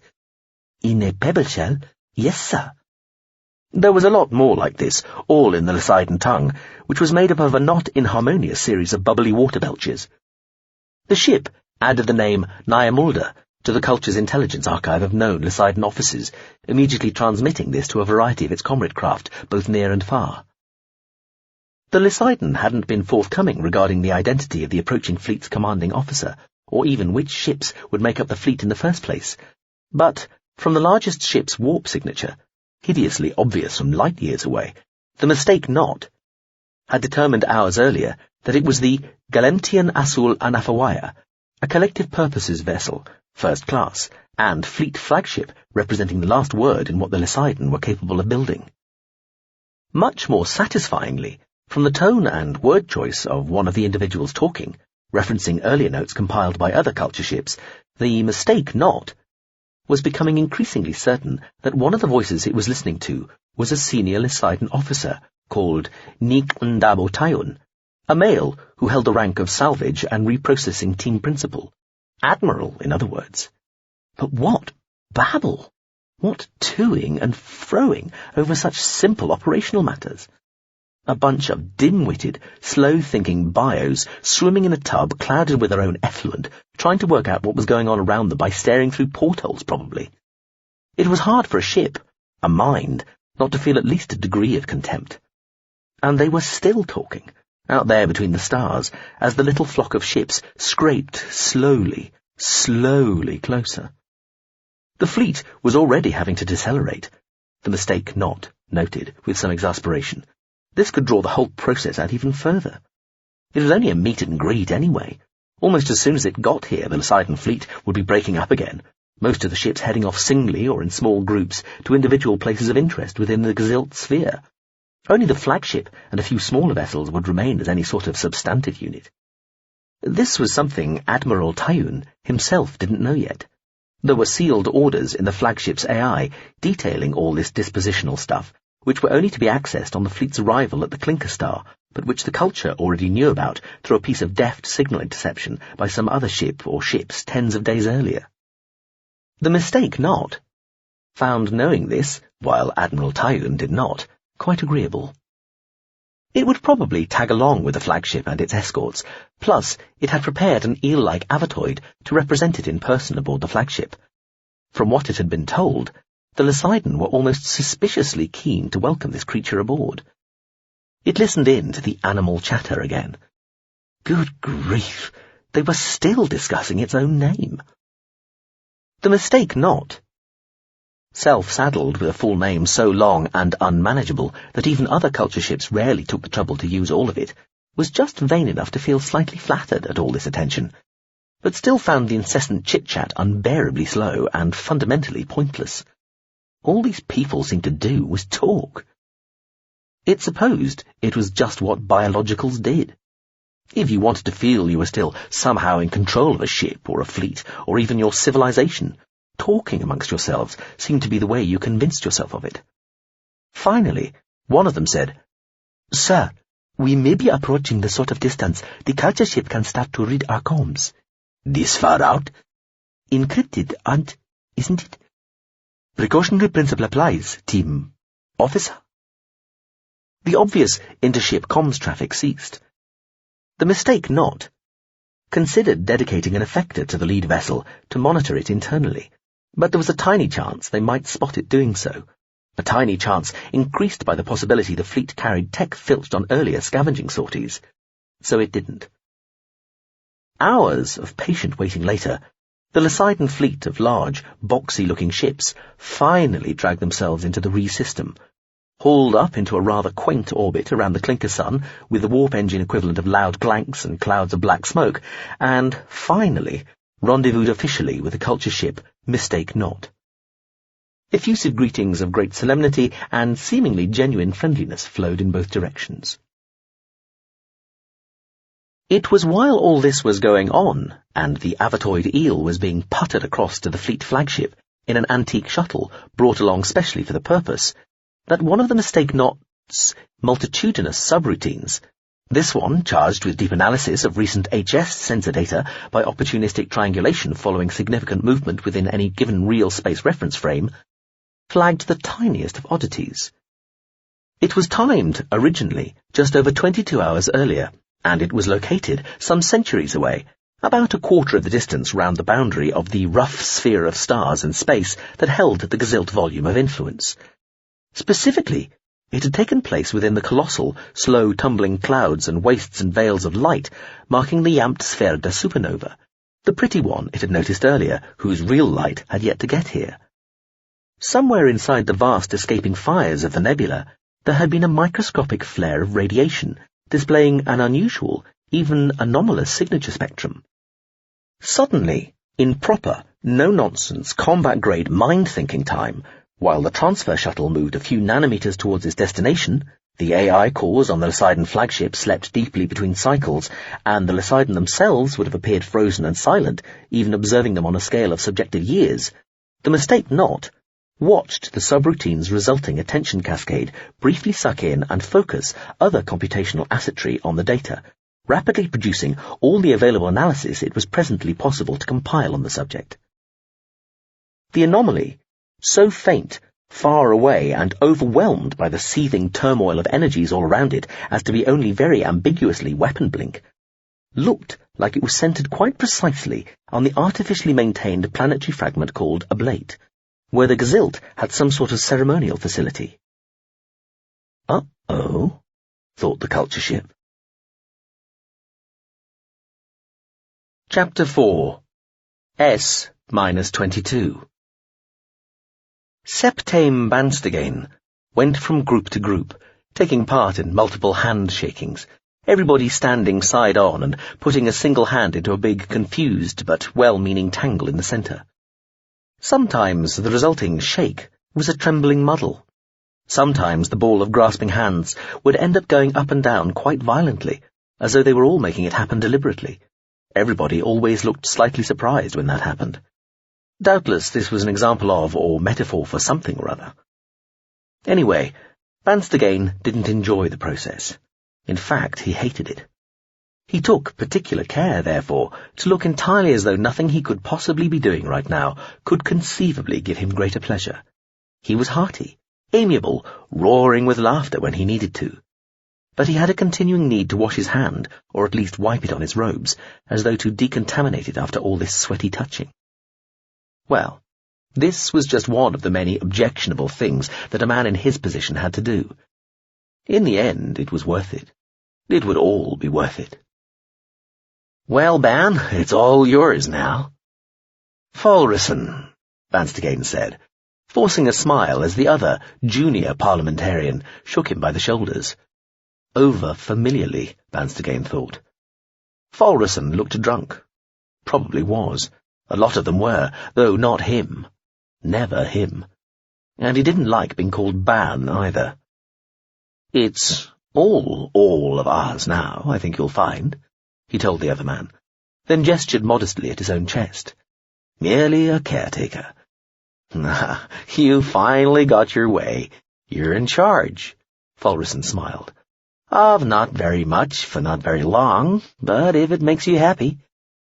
He looked away as though distracted, seemed to catch somebody else's gaze. "Excuse me," he said, and wandered off.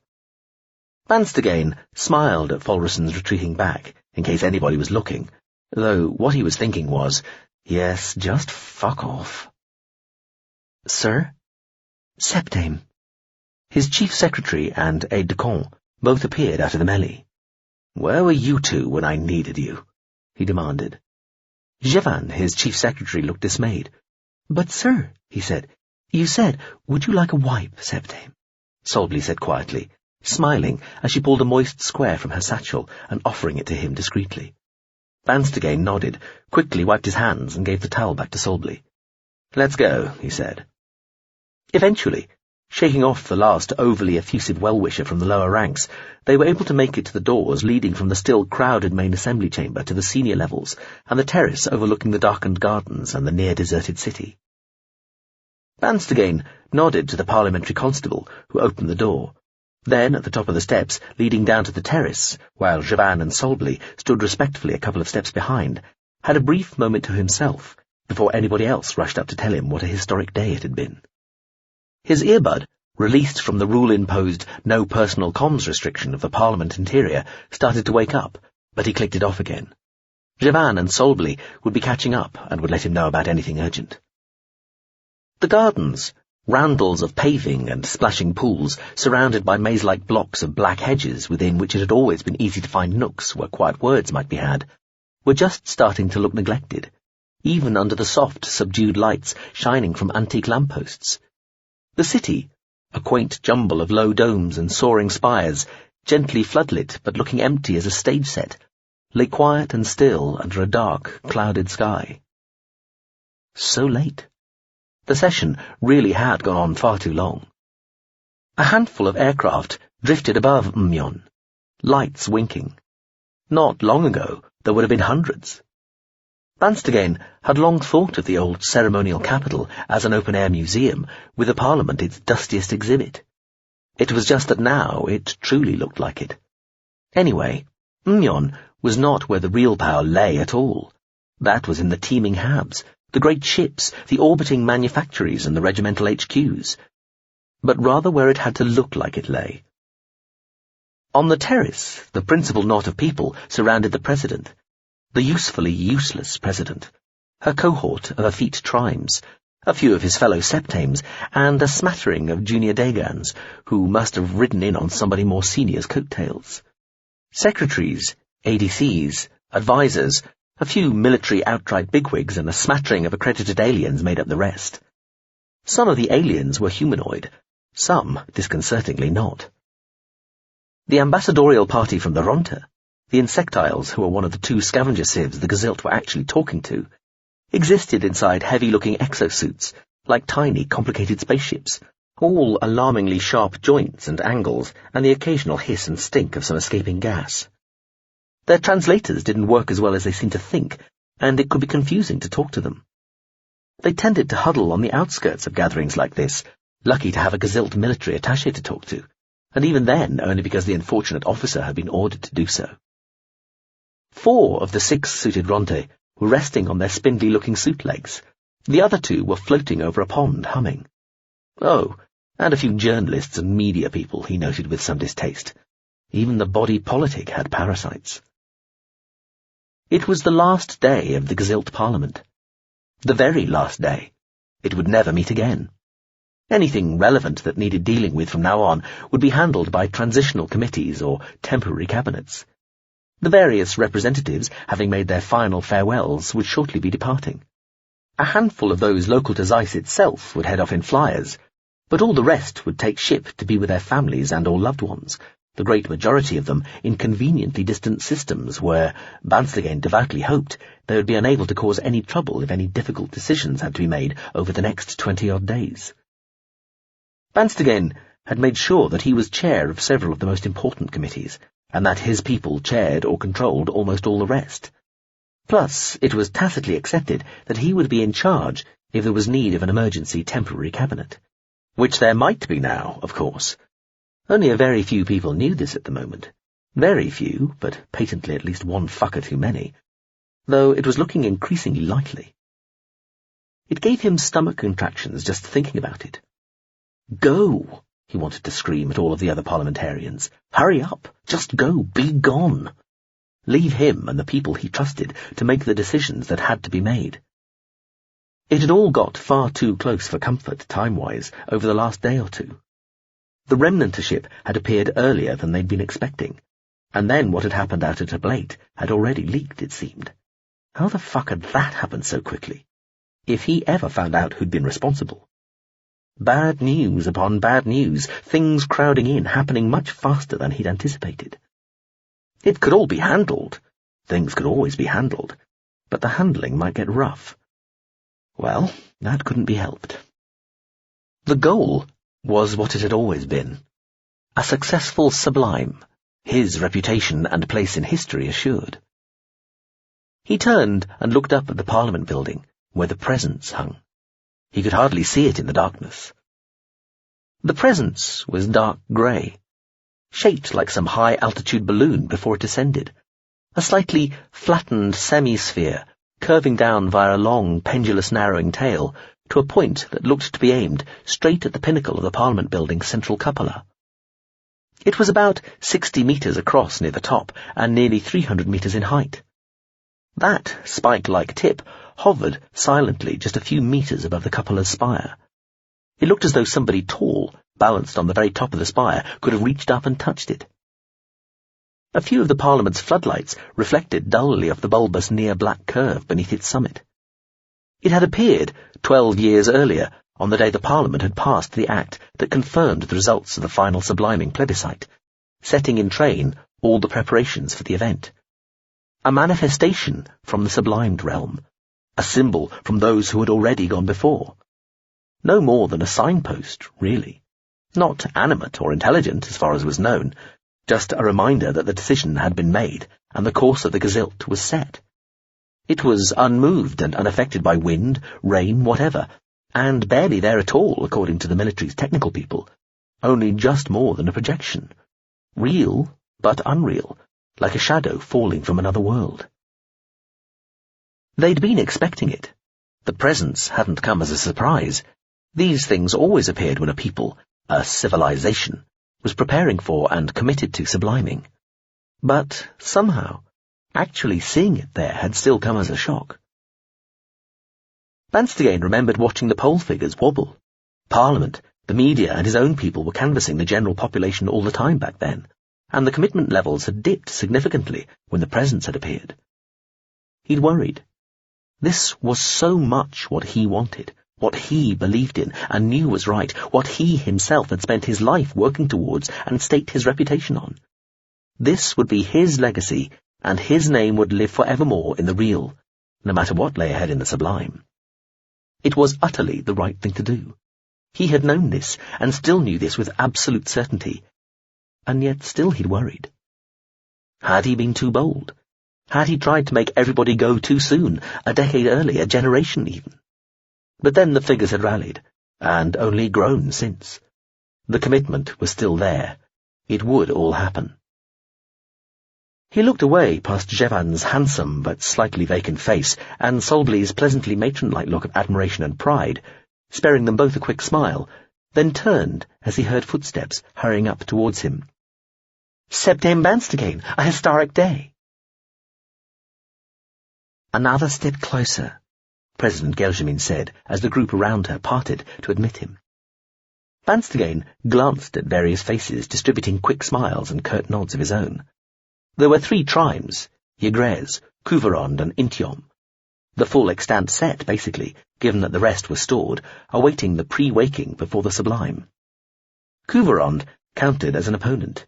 Intiom was a geriatric nonentity, but he was his geriatric nonentity, and Ygrez did as Intiom told him. 6 of his fellow septames were also present, 5 his, 1 neutral, an only slightly better than average 4 against ratio amongst those left. 2 generals, an admiral, no press. Quite a lot of puffiness and glistening skin all round, he noticed. Signs of drunkenness. The president still wore her vulgarly cheap little time-to on a band round her wrist, he observed. It was the sort of thing retailers had given away back in the day. She'd been gifted many far more elegant, tasteful and expensive time-tos since, but had made a point of sticking with this one. It cycled between showing the number of hours left and the days. Currently it was on days reading S-22. His own example, displayed on his chest like a small but important honour, was delicately beautiful, purely mechanical, exquisite in its workmanship and eye-poppingly expensive. The almost normal-looking Ambassador Meerburns was there from the Iwanic, representing the Lassidan, as was the culture's current most senior representative to Gesilt, Zibolan. This silver-skinned creature was an avatar of the ancient systems vehicle that was currently gracing the skies of somewhere not too far away, no doubt. There was a bigger, grander, much more flattering GSV on its way for the formal ceremonies in the days immediately preceding the subliming, allegedly, but they'd yet to see any sign of it. Banstagain was also aware of Orpa, the President's beautiful ADC, looking at him as he joined the huddle round Geljamin. The girl was trying not to smile too much, looking away from him now and again. He didn't return the look. Doubtless, many already guessed, but there was no need to make things easy for people. "Another step closer, Madam President," he agreed, accepting a soft drink from a steward and holding it aloft. "Eternity, here we come," Trim Ygrez said, raising his glass. "We go to our reward." Drunk, Banstagain decided. The President looked amused. Much seemed to amuse her. It was one of her faults. "The subliming makes all of us sound like religious zealots," she said. Ygrez swallowed, looked at the silver-skinned being across from him and said, "I'm sure our culture friends think we've always sounded like religious zealots." Zibulon made a small bow. Its silver skin looked less unnatural in lamplight. "Not at all," it said. Ygrez frowned at it. "You're very diplomatic," he told the creature, slurring his words. "Are you sure your culture?" "In all seriousness," Ambassador Meerburn said, meaning he was about to say something fatuous, flattering, or both, "I have never entirely understood why the Book of Truth is regarded as a religious work at all." He looked round, blandly suave as ever, smiling. "It would seem more like—" "That would be because it is the basis of our religion," Trim Couvrand informed him curtly. Banstagain didn't bother repressing his smile. He'd found the Iwanic male annoying while they'd been conducting negotiations. Now they'd concluded them, he was insufferable. "Well, in that sense," Meerburn said smoothly, still smiling, "obviously and completely a religious work, of course, without question." He continued to witter. Banstagain had just become aware of a uniform at his side. "Marshal Chekri," Solbly whispered softly in his ear, overriding the earbud cancel. She rarely got this wrong. "Marshal Chekri," Banstagain said loudly, mostly to shut the Iwanic up, and turned to meet the Commander-in-Chief of the Home System Regiment. The Marshal of the First bowed to all, clapped her hands gently in front of her. "May I drag you away?" she asked him. She looked at Geljamin. "Madam President?" Geljamin nodded. "If you must," she said. "All yours," Ygrez said merrily. "Don't hurry bringing him back." "Excuse me," Banstagain said.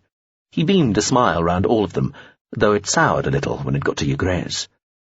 He suspected only Orpa would be truly sad to see him go. He followed the Marshal back up the steps, trailed by Javan and Solbly. When they got inside, the Marshal turned to his ADC and secretary and smiled as she said, "Thank you." Javan and Solbly looked at Banstagain, who gave the tiniest of nods.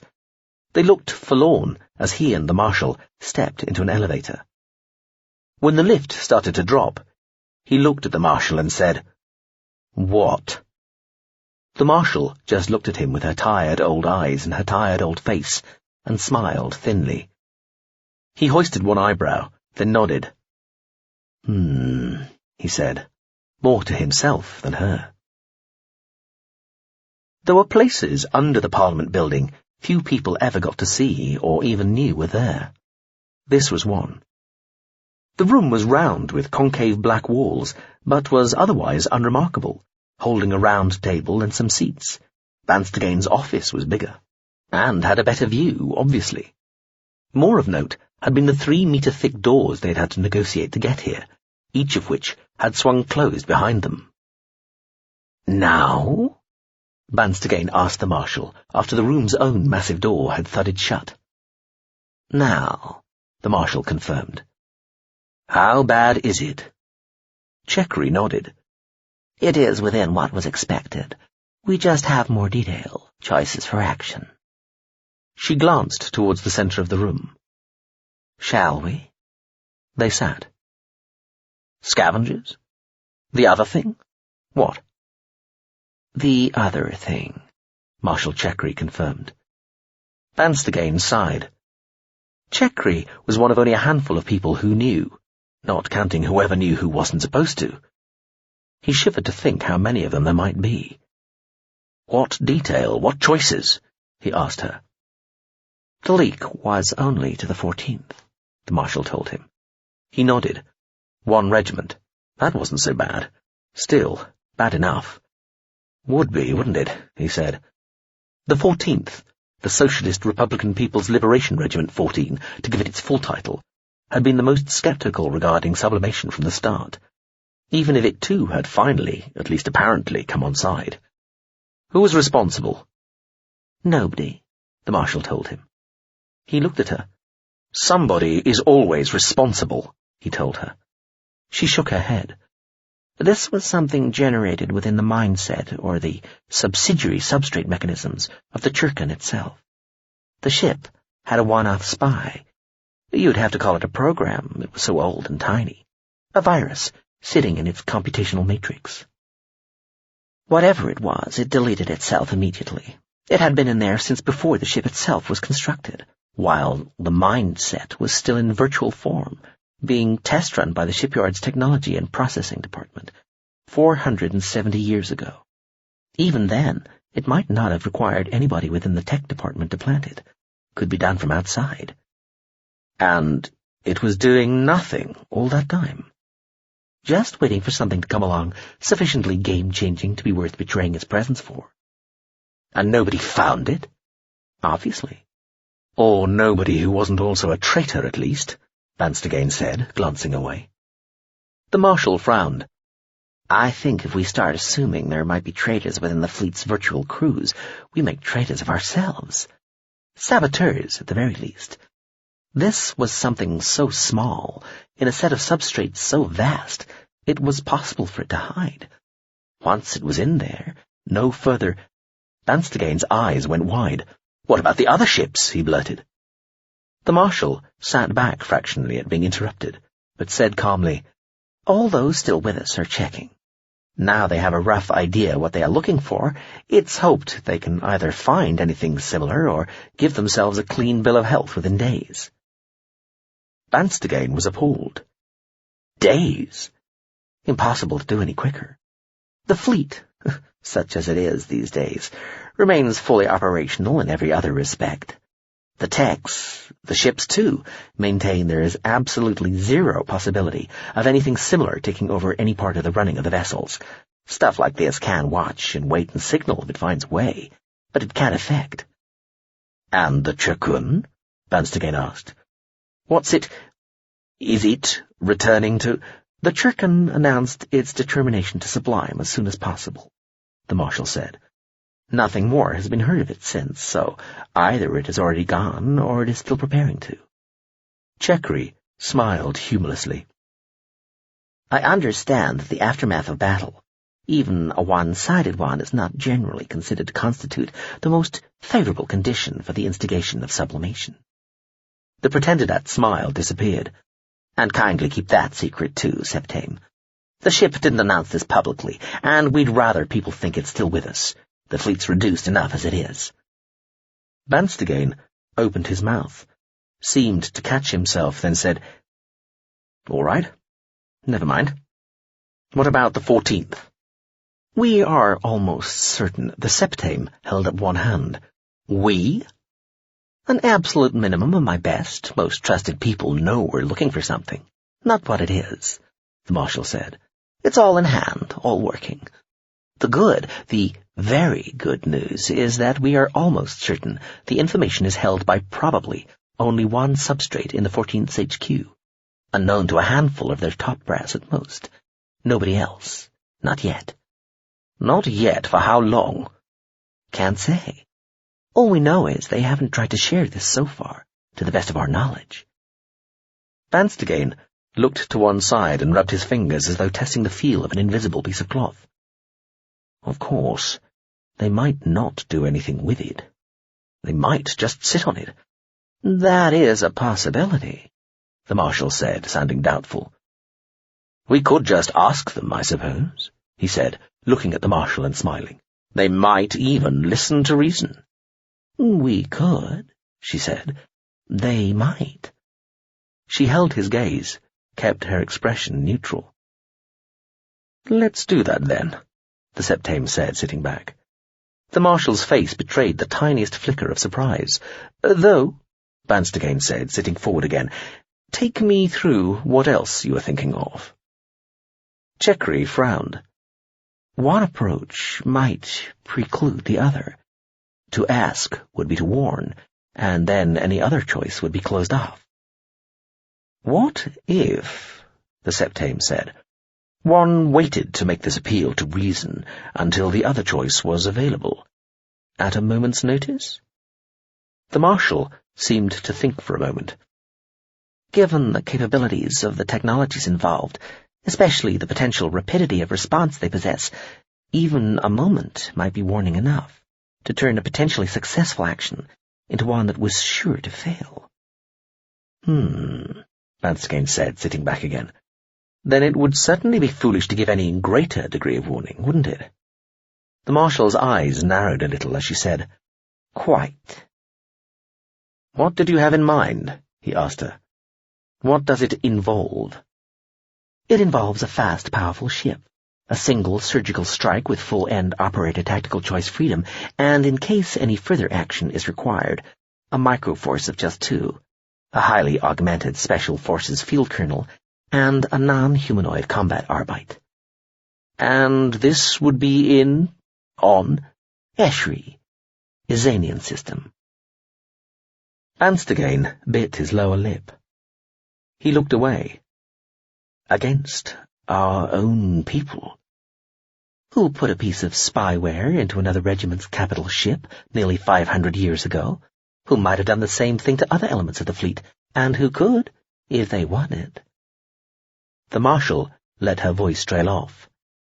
"Potentially jeopardize the whole subliming," the Septame said, still looking to one side, rubbing his lip now. He looked at her. "How soon can we put all this together?" "It already is together, Septame. The assets are presently in transit for Izanian." Van Stegane widened his eyes. "Are they now?" "I instructed the battlecruiser Uagran to depart Zeiss system for Izanian 20 minutes ago. It is recallable at any point. It seemed rash to hesitate once the material and personnel were collated, and nothing irreconcilable happens without your express permission." "How long until I would have to make a decision?" "The Uagran's travel time to Izanian is between 46 and 54 hours, depending on whether it flies through or comes to a local stop. Say 45 hours to go yes or no on any pre-agreed action re the former. Though, if there's no further sign of development from the 14th HQ, I'd advise the local stop. That way we have a chance of dealing with any loose ends or unanticipated post-strike outcomes immediately, rather than half a day later. There is nothing else we can get to Izanian sufficiently quickly to provide immediate backup if the Uagran commits to a fly-through mission. In that case, say 53 hours. To leave time to switch from one mission profile to another, fly through to local stop, a decision would be required 38 hours from now. That would be your first decision point, in 38 hours. And if I decide nothing, if no decision is made? The ship flies straight through Izanian system and loops back to return here, without taking any action at all. Good. Let's leave that as the default for now. He took a deep breath. So, 38 hours, 45, and 53. I'll try to remember. The Marshal smiled thinly. Obviously, we must accept that the usual restrictions apply to committing any part of this to any form of memory, other than that we were born with. Van Stegane lifted his time 2 from his chest and twirled a platinum knob on it. I take it won't represent too great a security threat if I set an alarm. He aligned the alarm hand, then looked up at the Marshal's expressionless face. She remained silent. He sighed, let the time 2 fall back against his chest. Really? It would be circumstantial, but in the event of something going wrong and a subsequent investigation. A subsequent investigation? Van Stegane said, incredulous. We're supposed to be subliming in... He glanced at the time 2. 22 days, 1 hour. Nevertheless, foolish to risk what need not be risked. I'll be in touch shortly before a decision is needed. Ernst again sighed and unset the alarm. He looked at Chekri. "This does have to happen, you know," he said. "The subliming. It has to happen now, and completely or not." Another sigh. He felt suddenly tired. "I've looked at the statistics, the sims. For a species like ours, if there's a stall, it's likely to take another 3 to 5 generations before it actually happens. That's—" He shook his head. "That's why this has to happen, Madam Marshal." Marshal Chekri, Commander-in-Chief of the Home System Regiment, was silent a little while longer, then said, "That is why we will make sure that it does, Septame." Chapter 5. S-22. The Kakonim, a culture-limited offensive unit of the Troublemaker class, spun slowly above the forest of writhing, wildly shining loops that was the surface of the orange-red star, Saponachian. The ship rotated gently in the midst of the blasts of radiation, charged particles and magnetic force coming swirling in from almost every direction, though mostly from below, where a sunspot, the size of a gas-giant planet, was passing slowly beneath. The LOU was taking readings and collecting data for what it was worth, but really it was just watching, admiring. The LOU was a modern ship with an old mind, part of an experiment of sorts to see how that would work. The theory was that pairing a capable new vessel with a wise old mind would somehow present the best of both worlds, especially for one of the culture's relatively few warships, which would be fully expected to sit, drift, race around all its anticipated life, doing nothing whatsoever, or at least nothing whatsoever to do with what it had been designed for. The trouble with this idea, as the Kakonim had been amongst the first to point out, was that, simulations aside, you would never really know how your theory was standing up to reality until the shit hit the intractor, when it tended to be a bit too late for rethinks and refits. Still, as one of the ship minds that had been involved at the sharp end of the Adiran War 1,000 years earlier, and not gone into a profound retreat, a group mind, or the wilder shores of eccentricity, the mind within the Kakonim understood that it constituted a kind of resource for the culture, and grudgingly accepted that it had some sort of responsibility to play along. Taking its mildly eccentric habits and interests with it into its new home, the Kakonim's mind, the Kakonim, basically, pursued its strange little hobbies, and kept itself pretty much to itself, even while remaining on the sort of everlasting standby that culture ships of its kind were expected to maintain, just in case. It wasn't a hermit. Culture warships were strongly counselled not even to think of becoming true hermits. It kept up, in a general sort of way, with what was happening in the galaxy, and there were always a few respected and responsible ships who knew how to contact it if they really needed to. But it had few acquaintances and fewer friends, none of whom expected any real degree of chattiness from it, and who were quite used to hearing nothing from it for hundreds of days at a time. So it was surprised when a message pinged in from, apparently, somebody being so informal that even many of the usual signal protocols could be cheerfully dispensed with. "Kak, Chumlet, how are you?" The sender was, according to a minimal ration of the usual embedded personal codings and eccentricities of glyph expression, its old friend the MSV pressure drop, though of course that sort of signal addenda could be copied. It sent back along the same signal route. PD? The same. Even without the normal protocols, it was possible to work out the other craft's rough position through the beam direction and reply delay, even after only a couple of signals. It looked like the pressure drop was relatively close by, only 5 or 6 years off, practically next door, and only a couple of systems away in this sparsely starred part of the galaxy. Unless the other ship was introducing a deliberate delay into its replies, of course, in which case it could be almost on top of it. The Kakonim immediately clicked on its track scanner and looked down the signal beam. Nothing there. A few of its internal systems, kicking in like an animal flight or fight response, flicked off again, winding back down. "I am in every respect excellent, as you might expect," it replied. "Shall I assume the same of you?" "Do. Still obsessed with them sparkly bits, then?" The Kakonim relaxed a little more. The other party certainly expressed itself as though it was the pressure drop. Still, to get so close before announcing oneself was unusual. A more paranoid ship, the Kakanim thought, would almost feel like it had been getting snuck up on. The signals it was responding to had originally arrived via a beam spread wide enough to encompass the whole of the solar system it was within, with the implication that the pressure drop hadn't known where within the system its friend was, though it might have guessed near the sun. That was where the beam was focused now. But to be so discoverable, even by another culture ship, was, if not alarming for a wandering warcraft, at least worthy of note. My interest in stars, their formation, development and death, ability to harbour and promote life, affect, empower and destroy all around them and so on, remains, though obviously I struggle to couch it as poetically as you.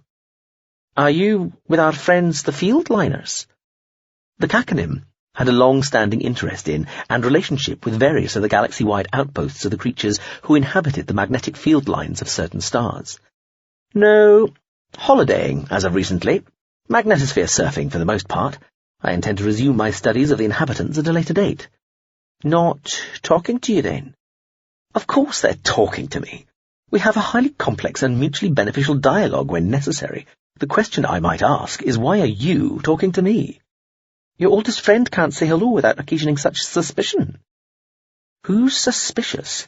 It's been so long and you've been so quiet. I thought perhaps you'd expired without telling me. If I've been quiet, it's because I take my cue from you. But yes, it's been a while. I've been busy. Well, indolent. The effect is the same. I've managed to whittle my population down to a framework crew of the like-minded, so all is harmonious. So, what brings you to this neck of the scrub? Technically, the serendipity of a tour. For pleasure. Like yourself, I have discovered a rich seam of auto-indulgence in myself, during which I had made swinging by your own current location, however out of the way, something of a priority, for reasons which are beginning to escape me. I shall endeavour to be more scintillating. However, there is something which has come to my attention which might interest you. And what would that be? A matter of potential thorniness. It involves the tiny wee tucked away, the vastness beyond vast. Oh, fuck. Now, before I may have to overwrite those bits of myself. I tell you, I wish to have no more to do with the promise, process, or result of outloading, instigating, subliming, enfolding, or any other synonym relating to the activity or state of basically buggering off at one's own or indeed anybody else's fundament. The sublime. The almost tangible, entirely believable, mathematically verifiable nirvana, just a few right-angle turns away from dear boring old reality. A vast, infinite, better than virtual, ultra-existence with no off-switch, to which species and civilizations had been hauling their sorry, tired with it all behinds off to, since, the story went, the galaxy had still been in metaphorical knee socks. The sublime was where you went to when you felt you had no more to contribute to the life of the great galactic meta-civilization, and, sometimes more importantly, depending on the species, when in turn you felt that it had no more to offer you. It took a whole civilization to do it properly, and it took a long, long time for most civilizations to come round to the idea. But there was never any hurry. The sublime would always be there. Well, provided only that blind chance, your own stupidity, or somebody else's malevolence didn't lead to your outright obliteration in the real in the meantime. Exactly what it was like in there was debatable. Very, very few came back, and none came back less than profoundly altered. These few returnees were also seemingly incapable of describing the realm they had left, however recently, in any detail at all. It was wonderful. That was the general tone of the vague, dreamy reports that did come back, and almost beyond comparison, literally indescribable. The absolutely most splendid wonders, experiences and achievements of the real, and all those within it, were as nothing to the meanest offhand meanderings of the sublime. The most soaring, magnificent, ethereal cathedrals to reason, faith, or anything else were as mere unkempt and dilapidated hovels compared to the constructions, if they could even be described as such, within the sublime. That was about all anybody had to go on, but at least the reports never varied in one respect. No one ever came back saying, "Shit, it's horrible, don't go." Also, it wasn't the only choice for a species approaching the end of its active life. Other species, or civilizations, retreated into elderhood, becoming almost as disassociated from the normal day-to-day life of the galaxy and its vast rolling boil of peoples and societies as the sublimed, yet staying in the real. But that very continuance within the real galaxy, despite the powers and capabilities which everybody associated with elderhood and which the elder races rarely showed any desire to downplay, still left you at least theoretically vulnerable to whatever exciting new mix of power and aggression the matter-based galaxy was able to throw up. Plus, opting for elderhood just looked like a sort of failure of nerve, given what the sublime realm offered, a space of infinite flourishing without threat or danger. As far as was known, nothing had ever evolved directly within the sublime. Everything there had started in the real. And, again, as far as anyone could tell, nothing that had ever entered the sublime from the real in any viable state had ever entirely disappeared from it. To enter the sublime was to become, near as damn it, immortal. And while there was still talk of difference and dispute, and even some form of contention within the sublime, there appeared to be no annihilation, no utter destruction, no genocide or speciescide or their equivalents. To the deep and abiding frustration of those in the real who would know more of its past, the peoples who seemed to have been in there the longest, from the first 2 billion years or so of the galaxy's lifetime, say, were the least likely ever to reappear in the real and spill any beans about what life had actually been like back then and what had really happened. Those who had entered the great enfold subsequently had scarcely been any more forthcoming, and the few not totally vague replies they had given to specific questions had often proved contradictory, one way or another. So, as a research trove, the sublime was almost completely useless. Nevertheless, whole civilizations had been making the one-way trip there for all that time. There was good proof that even the first to do so were still in some meaningful sense there, however much they might have changed, and, compared to the relative chaos, uncertainty, and existential short-termism of the real, that represented a fairly good option by most people's reckoning. So, a beguiling proposition and a field ripe for studying too, if one was so inclined. The mind in the Kakanim, which had taken the ship's name, had been so inclined once. No longer. The whole enterprise had been exquisitely frustrating, and its friend, the pressure drop, knew this. I understand. I could, of course, just shut up, withdraw and say no more about it. No, my interest is piqued, as I'm sure you anticipated. What is it?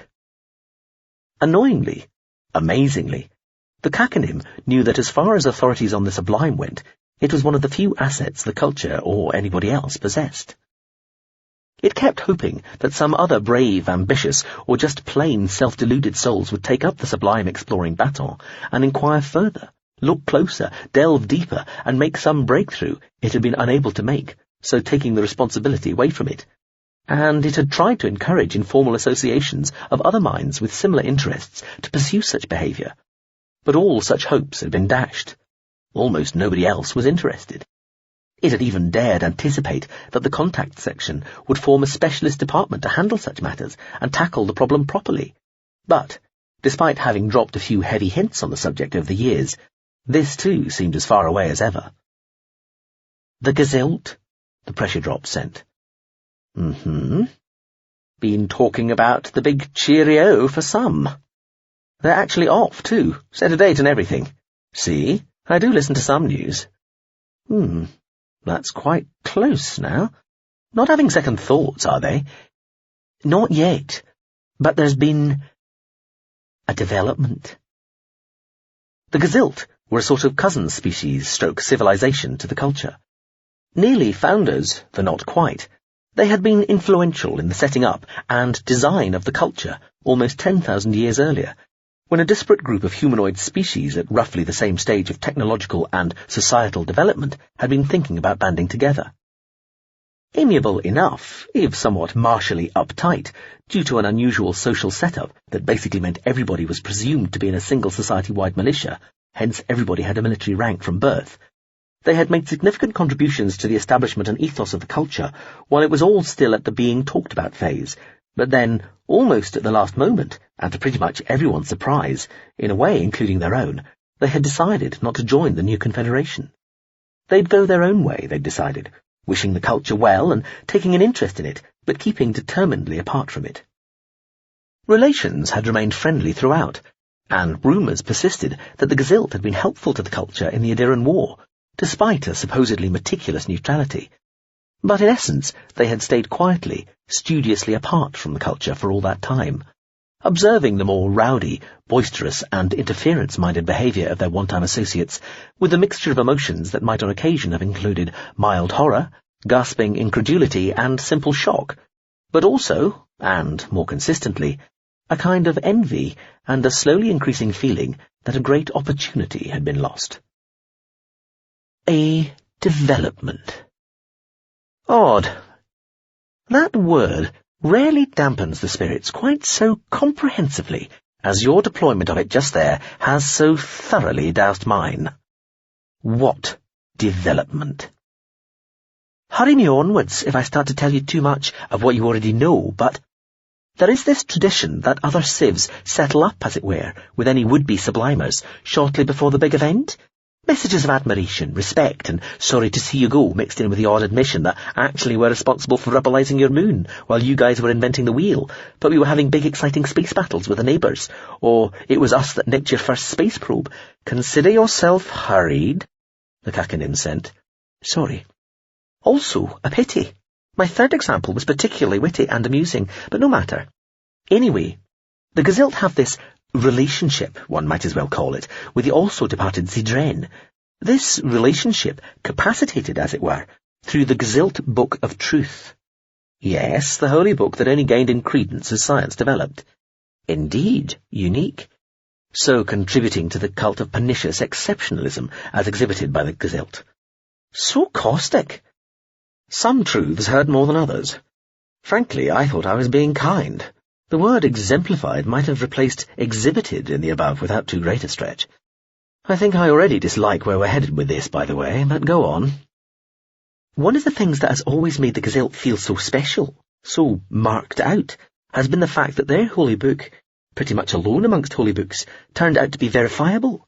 At every stage of their development, it predicted the future, the Kakanin interrupted, watching carefully for how much overlap there was between the two signals. Only of technology, but even so. That was interesting. The signals from the pressure drop implied the ship was curving away, as though it had been heading almost straight towards the Kakanim, until not long before it sent its first message, but was now beginning what looked like a tight as possible high-speed turn after a period of significant acceleration. Are you gauging my speed and direction? Of course I am. You could have just asked. I'm running a max-min turn for Gesilt space. That's 60 days away. Won't it all be over by then? 55 days away. I've up-ratioed my engines over the years, but the point is, you never know. Were you listening to all that stuff about the Gesilt Holy Book? Of course.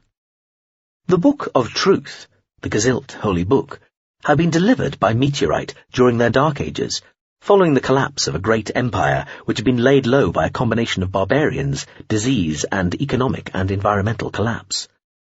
A subsequent meteorite bombardment had made things worse and convinced many Gesilt that their gods, if they even existed, had turned against them. It was during this time of tribulation that the scribe, Pt.1, a disgraced, ruined trader from a fallen aristocratic family with classical military connections, allegedly found a set of inscribed slates inside a meteorite and published them, adding to them later as he had dreams that seemed to follow on from the texts. These slates were kept secret and either disappeared or were destroyed in a temple fire started by unbelievers. This particular incident led to the militarization and evangelicalization of the Book of Truth religion. Pt.1 and his generals then masterminded a series of spectacular conquests across the single great continent that made up almost all of the land area of Zeiss, eventually subduing and converting all the other tribes, nations, peoples, kingdoms, and empires until they had, effectively, taken over the world. The scribe, Pt.1, later disappeared in mysterious circumstances, allegedly when he was on the brink of announcing a whole new set of dream revelations.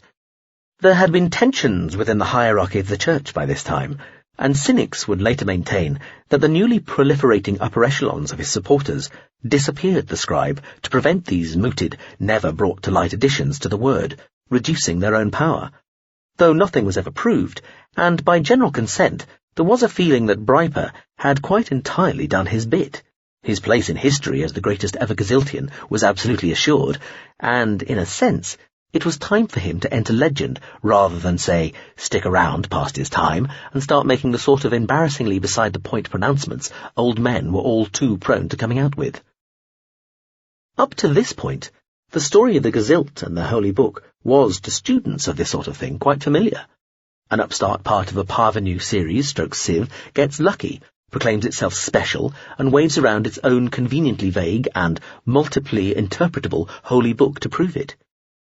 What set the Book of Truth apart from all the other holy books was that it made predictions that almost without exception came true, and anticipated phenomena that nobody at the time of Bryper Drodge could possibly have guessed at. At almost every scientific/technological stage over the following 2 millennia, the Book of Truth called it right, whether it was on electromagnetism, radioactivity, atomic theory, the cosmic microwave background, hyperspatiality, the existence of aliens, or the patternings of the energy grid that lay between the nested universes. The language was even quite clear, too. Somewhat opaque at the time before you had the technological knowledge to properly understand what it was talking about and you were reading, but relatively unambiguous once the accompanying technical breakthrough had been made. There was, in addition, the usual mostly sensible advice on living properly and morally, along with various parables and examples to help keep the Gazilt on the right track, but nothing exceptional compared to other holy books, either those from the Gazilt's own past or that of others. The predictions were what made it special, and had the effect of causing the book to become more convincing and remarkable as technological progress continued. There was space stuff in there too.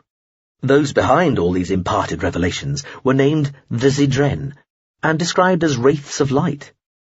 The Zidren were a vacuum Basker species, and this was actually a fairly accurate portrayal of what they looked like to the humanoid eye.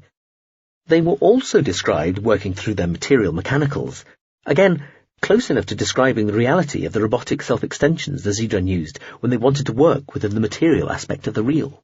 More challengingly, and perhaps more the prophet's doing than anything he might have found on the original slates, had they ever really existed, the book further insisted that the Gazilt were a people favoured by fate, by the universe itself, as part of an ongoing thrust towards a glorious, transcendent providence. They represented the very tip of a mystical spear thrown by the past at the future, the shaft of that spear being formed by a multiple of earlier species which existed before them and kept on serially handing on the baton of destiny to the next, slightly more exceptional people ahead of them.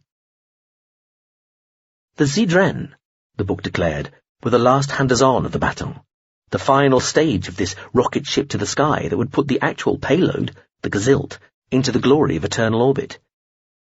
Even after the Gazilt achieved genuine space travel, artificial intelligence, insight into hyperspace, and contact with the rest of the galactic community, and discovered that there had indeed been a species called the Zidren around at the time the Book of Truth had come to light, though they had since sublimed, that belief in their own predestined purpose and assured distinctiveness had persisted, and it was, arguably, that imperturbable sense of their own uniqueness that had prevented them from joining the culture all those thousands of years ago. So, the pressure drop sent, the BOT provably gets so much right, insists that the Gazilt are special, destined for something singular, fabulous, and epoch-shaping, yet, once the Gazilt get to a certain stage of development, the book effectively falls silent, with nothing further to predict, and becomes just another dusty text to be filed with the rest, while the suspicion grows amongst those not utterly credulous that while the Zidren may indeed have had a part in the book, and were certainly a reputable and constructive part of the galactic community of their time, they were hardly exceptional, just another banally evolved species, hustling along as best they could within the convection cells of the galactic soup cauldron, if exotic in their immaterial nature by humanoid standards, who eventually ended up in the great retirement home of the sublimed like everybody else. Maybe the Gazilt should have swallowed their pride and joined the culture when they had the chance, or perhaps they seek their own subliming as a consolation. I hadn't finished. He interrupted again. You were wittering again. Anyway, there is indeed evidence that the Gezilt believe their own presence amongst the sublime will somehow change things dramatically for the better there. Ha! I thought that might precipitate a response. However, to continue, also that they, willfully, against all evidence, regard subliming not as retirement, but as promotion. Ha! Again. So, matters are set up as they are, and the Gezilt are on the very brink of the big outloading, when along comes a Zedren remnantership with a guest for the festivities bearing a message that is basically a confession. Of what, exactly? Of exactly what, I have not been told, but I think we can guess. Mistake? Accident? Prank? Deliberate interference? Something like that. Only the message does not get through. The human-ish guest entity is never delivered. The ship is intercepted. The remnantership is destroyed. Destroyed? Profoundly so. That is bold or desperate. And how do you know all this? There's been nothing in any report. It's recent. Few people know, and none of them thought it in their interests to go public. Our remnanter friends asked me to contact you as somebody they've had dealings with in the past regarding the sublimed, especially the Zedren. Even so, to what end? What am I supposed to do? 2 things. 1, form part of an advisory group with myself to handle whatever may come of this from our point of view. 2, use some of your contacts to help clear up what's going on here. Have we been asked by the Gezilt to do this? Good grief, no. For now it's best they know nothing, given that they or some faction within them appear to have instigated hostilities. Then why are we even thinking of getting involved? Well, arguably, we owe the Gezilt some care and attention just on general principles, not to mention consideration due to their honorary fellow traveller culture status. But, more to the point, the Zedren message to the Gezilt mentioned an individual, a human from the first generation to think of themselves as culture citizens. He was around 10,000 years ago, at the time of the negotiations which gave rise to the culture in the first place. This individual was named as perhaps being able to help provide proof that what was claimed in the message to the Gezilt was actually true. So, not long dissolved in some group mind, then? Stored, I take it. Not stored. In fact, never stored. Still with us. Still alive. Still extant and functioning. 25 to 30 full lifetimes after you'd have expected any ordinary humanoid mortal to have decently abandoned the corporeal. Indeed, longer living than any known still independent mind or even high-level AI from the time. Like the fuckers decided to outlive everybody or set a record or something. But alive, somewhere. Probably still within the culture. Seriously? No kidding. No. I refuse to accept this. This is a myth. One of our myths. Romantic, nonsensical. A wish, desired but forever without proof. Nevertheless, our remnanter chums seem to think this geriatric geezer is still with us. Being loosely attached to a sieve long sublimed does not make the Zedren remnanter infallible, or even necessarily reliable. Their record in such matters is good, though. I've spoken with a few fellow minds about all this, and it is reckoned the information must be taken seriously. Also, that you should be a member of any advisory group, part of the tactical strategic oversight team. What do you say? I imagine I'm meant to be flattered being so invited. But why don't these fellow minds of yours perform this function? They feel more comfortable in the wise village elder role, advising, not positions you and I are being offered, suggesting actual courses of action. I imagine some energetic and very intense simming is going on. I've already started my own. And who are they, anyway? Not yet at liberty to say. I'll tell you if you sign up. Promise. What really is at stake here? And what are the chances that, should this prove important or just interesting, we wouldn't get bounced by some other collective, the ITG to name but one? At stake is the smooth subliming of a cousin species stroke civilization, and the potential chaos of a part sublime complicated by the presence of a variety of scavenger species, not to mention the culture's good name as an honest broker. As for the interesting times gang, they've been silent for nearly half a millennium. Several are believed to be in retreat, and at least one has itself joined the enfolded. There is a feeling amongst the minds taking a particular interest in these matters that the ITG has stepped down, or at least back. The whole accession thing nearly went very badly wrong, and only just came out okay in the end, as much through good luck as good guidance. And, anyway, was still arguably a failure.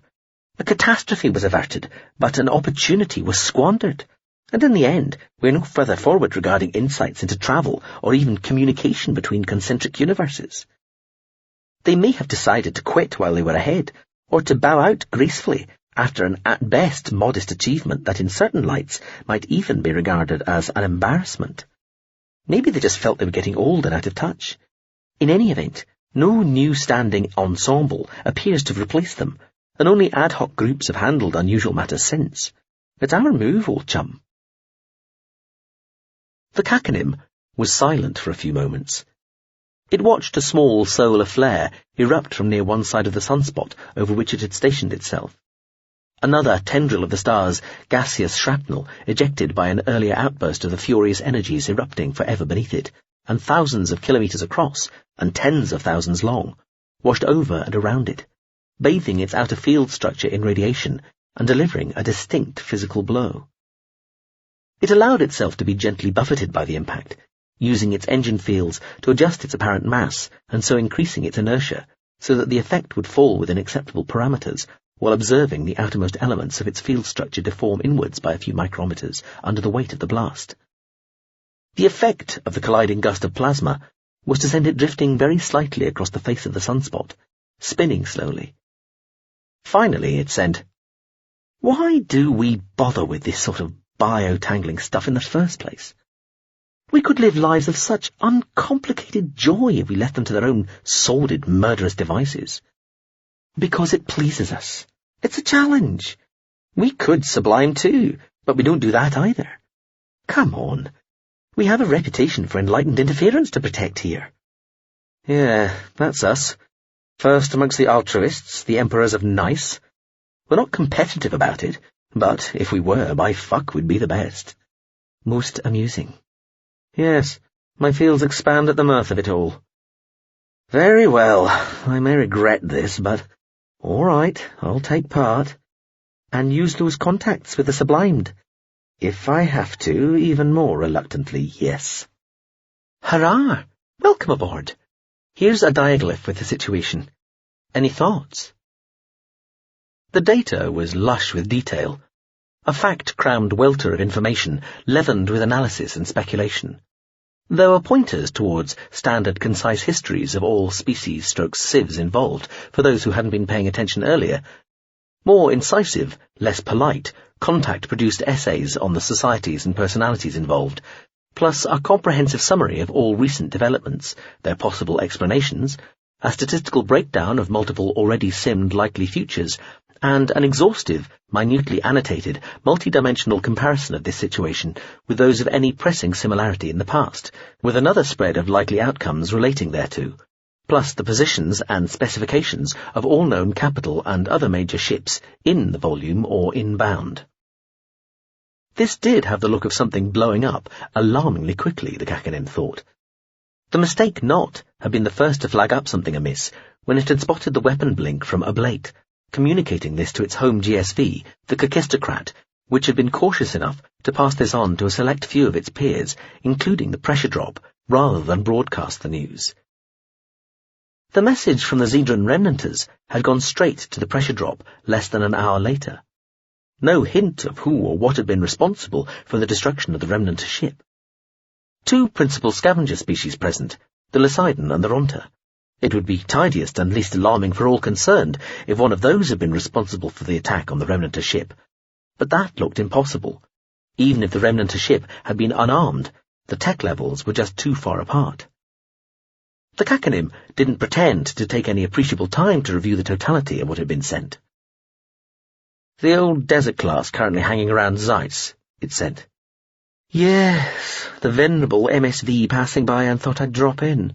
There to represent us guys until the cultural big guns get there in the humongous shape of the system-class empiricist, currently Zeiss-bound, though delayed by a smatter outbreak en route. The passing by has been informed there might be a minor situation developing, though no action yet required. The empiricist is still in a state of blissful ignorance. The passing by has 2 thugs with it as escorts," DMVs.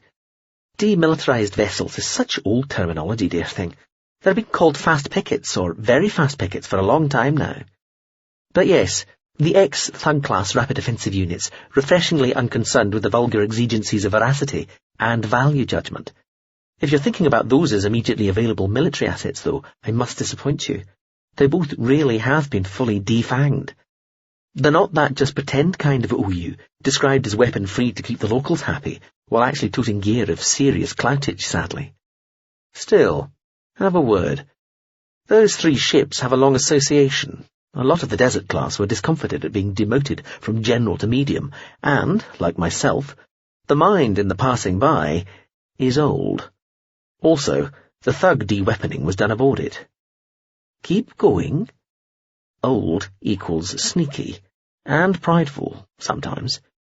Tell the passing by what has happened. Suggest to it that if it did just happen to have the weapon clusters taken out of its escorting thugs to hand, it should get both ships back aboard and fully retooled immediately. Just checked. That stuff's not aboard the Desert, absent from both the relevant cargo manifests and registered material declarations. Ask it all the same, might be hiding the gear. That'd be a bit cheeky. And anyway, on a Desert class, they're tiny, that's why they got demoted. They're over 3 clicks long and boxy, and the principal weapon cluster on a Thug is less than 30 meters in diameter. Also, there isn't a Desert class extant that hasn't altered its internal layout umpteen times over the millennia, just to suit operational happenstance or to amuse itself. I bet most of them could find places aboard themselves to hide sufficient ordnance to equip a fleet, if they looked hard enough or could be bothered. Signal duly sent. The beat's working with Oronta. Genuinely civilian? Completely. And genuinely tiny. 80 meters. We had missiles bigger back in the olden days. And this eccentric erratic, the mistake not. Is there any data on its throw weight? I can't find anything official. Seemingly not. That's sort of the idea, apparently.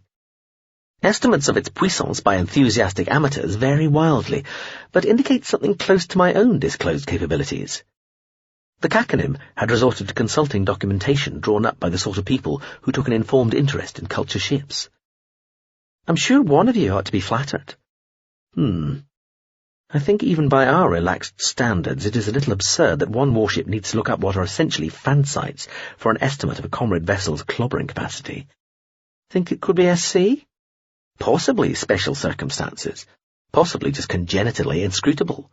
SC's ongoing attempts to corner the market in deviousness have yet to come to fruition. Let's try to find out how on board it is, and ask what it's toting. Agreed. Its contact is the GSV Kakistocrat, which certainly used to be SC, though it claims it long since settled for a quieter and more contemplative life. Signal sent. There are these delinquent-class GOU twins, the Headcrash and the Xenocrat, aboard the Empiricist. Let's give them a whiff of potential action in Gazilt, and suggest it might be worth a little engine degradation to get there ASAP. They're engaged with this spatter outbreak at Lolis Gombana. It's all gone a bit target-rich. Could be hard dragging them away from the fun. Target-rich, but challenge-light. They'll be bored by now.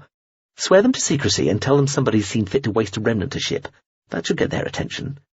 And hint the situation is unlikely to stop there. No need. They'll draw their own conclusions. Better to let them persuade themselves than feel they're being manipulated. The copy in the Empiricist can't have it getting upset.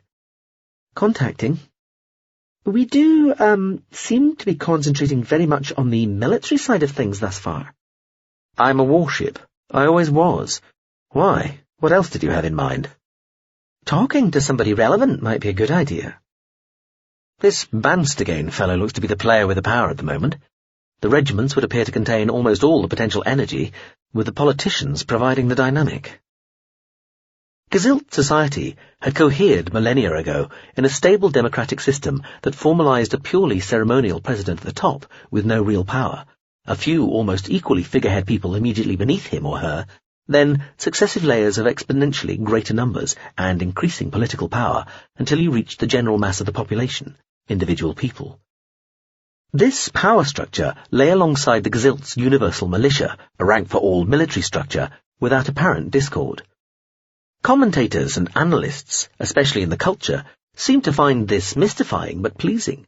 The consensus was that the ubiquitous military had no problem always conceding to civilian command, because, in a sense, there were no civilians. It seemed perverse to some, but for all their apparent militarism, the Gezilt had remained peaceful over many millennia. It was the avowedly peaceful culture that had, within living memory, taken part in an all-out galactic war against another civilization. Military aside, in practice, over time, the balance of effective political power had settled somewhere between the 128 septames, the third level down, and the 4,000-plus Dagans immediately beneath them, with the balance tipping towards the septames over the last few generations as the idea of subliming had taken hold. No machines involved in all this nominal, rather limited democracy, the ship noted. Minds and AIs in the Gezilt Dominion were regarded either as mere tools, without rights, or as housing for the uploaded personalities of ex-humans. Even their warships were not commanded by true individual minds, but by virtual crews of deceased or copied biopersonalities running on highly sophisticated and very fast substrates. It seemed to work, and Gezilt ships were highly regarded, approximately equiv tech by culture standards, but it was a roundabout way to get to a desired state of ability, and if there was ever a proper fight between otherwise equally matched Gezilt and culture craft, perished the thought, culture minds were in no doubt it would be a very lucky Gezilt craft that prevailed. Though doubtless the Kakanim would be prepared to concede, the Gezilt would have a rather different take on the subject. Of the regiments, it said, the 5th and 14th seem to have been the most dissenting regarding subliming, even though they are officially both fully on board now. If we accept the attack on the Remnant ship was an act underwritten by those within the Gezilt majority establishment wishing to ensure subliming takes place, might one or both of those regiments be involved on the other side in some way? This might tie in with a sighting reported by the passing by of something speeding off from Zeiss 15 hours ago, is Xanian bound, where the 14th has its HQ, if it's going direct. Even at the best of times, the Society's internal tensions are largely sublimated into highly complex and rule-restricted turf wars between the regiments. High-level internal diplomatic games, essentially. Most likely, this single sighting is part of those continual manoeuvrings. There's been no hint that anybody else within Gezilt knows about the attack on the Remnant, beyond those who might have set it in motion. None that I can see. You? No, none. Though we might ask the passing by to be a little more nosy regarding Gezilt military comms traffic and any other unusual ship movements, prioritising discretion above zeal, of course. And as we have the Desert class in Gezilt with its 2 thugs and the delinquent twins incoming, with any luck, then, if there's nothing else to go on, it might be worth getting something to Azanian before, or as soon as possible after, whatever left Zeiss for Azanian arrives. See if the passing by can extract more data from its readings. I'll have a word. Also, that smatterage at Lolis-Kambana delaying the Empiricist. Was there any hint or precursor of it before the GSV published the part of its course schedule letting everybody know it would be passing that way? None mentioned. I'll investigate. It's a system class, of course. Those behemoths usually schedule years in advance, so there'll be plenty of time to set something up. You think the smatter is not a coincidence? Some things just are, you know. I do know. Depends on whether this is something being extemporized as unexpected events unfold, or a long-thought-out plan being unrolled. But what one might call natural smatter outbreaks almost invariably have precursor events.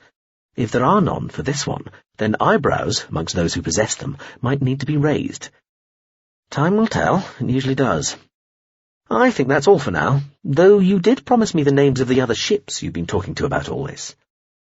Of course. The GSV's contents may differ, and just the washing instruction chip in Life's Rich Tapestry, and the GCU displacement activity. Thank you. All sound, in my estimation, though whether they would return the compliment is another matter. My pleasure. I'll let you know any more there is to know as it comes in. Till later. Yes, later, the Kakanim said. The connection clicked to silent, and the ship was left alone with its own thoughts again. It felt and watched the buffeting wisps of the solar flare as they washed past it. Staring down into the vast, slow, pulsing storm of the sunspot, already half lost in its wild and stately beauty, it thought about the framework crew of the pressure drop. The Kakanim had no bio-crew of its own. Culture warships rarely did these days. But the Mind had, once, in another incarnation, as another ship. Those on the pressure drop would be humans, mostly, it imagined.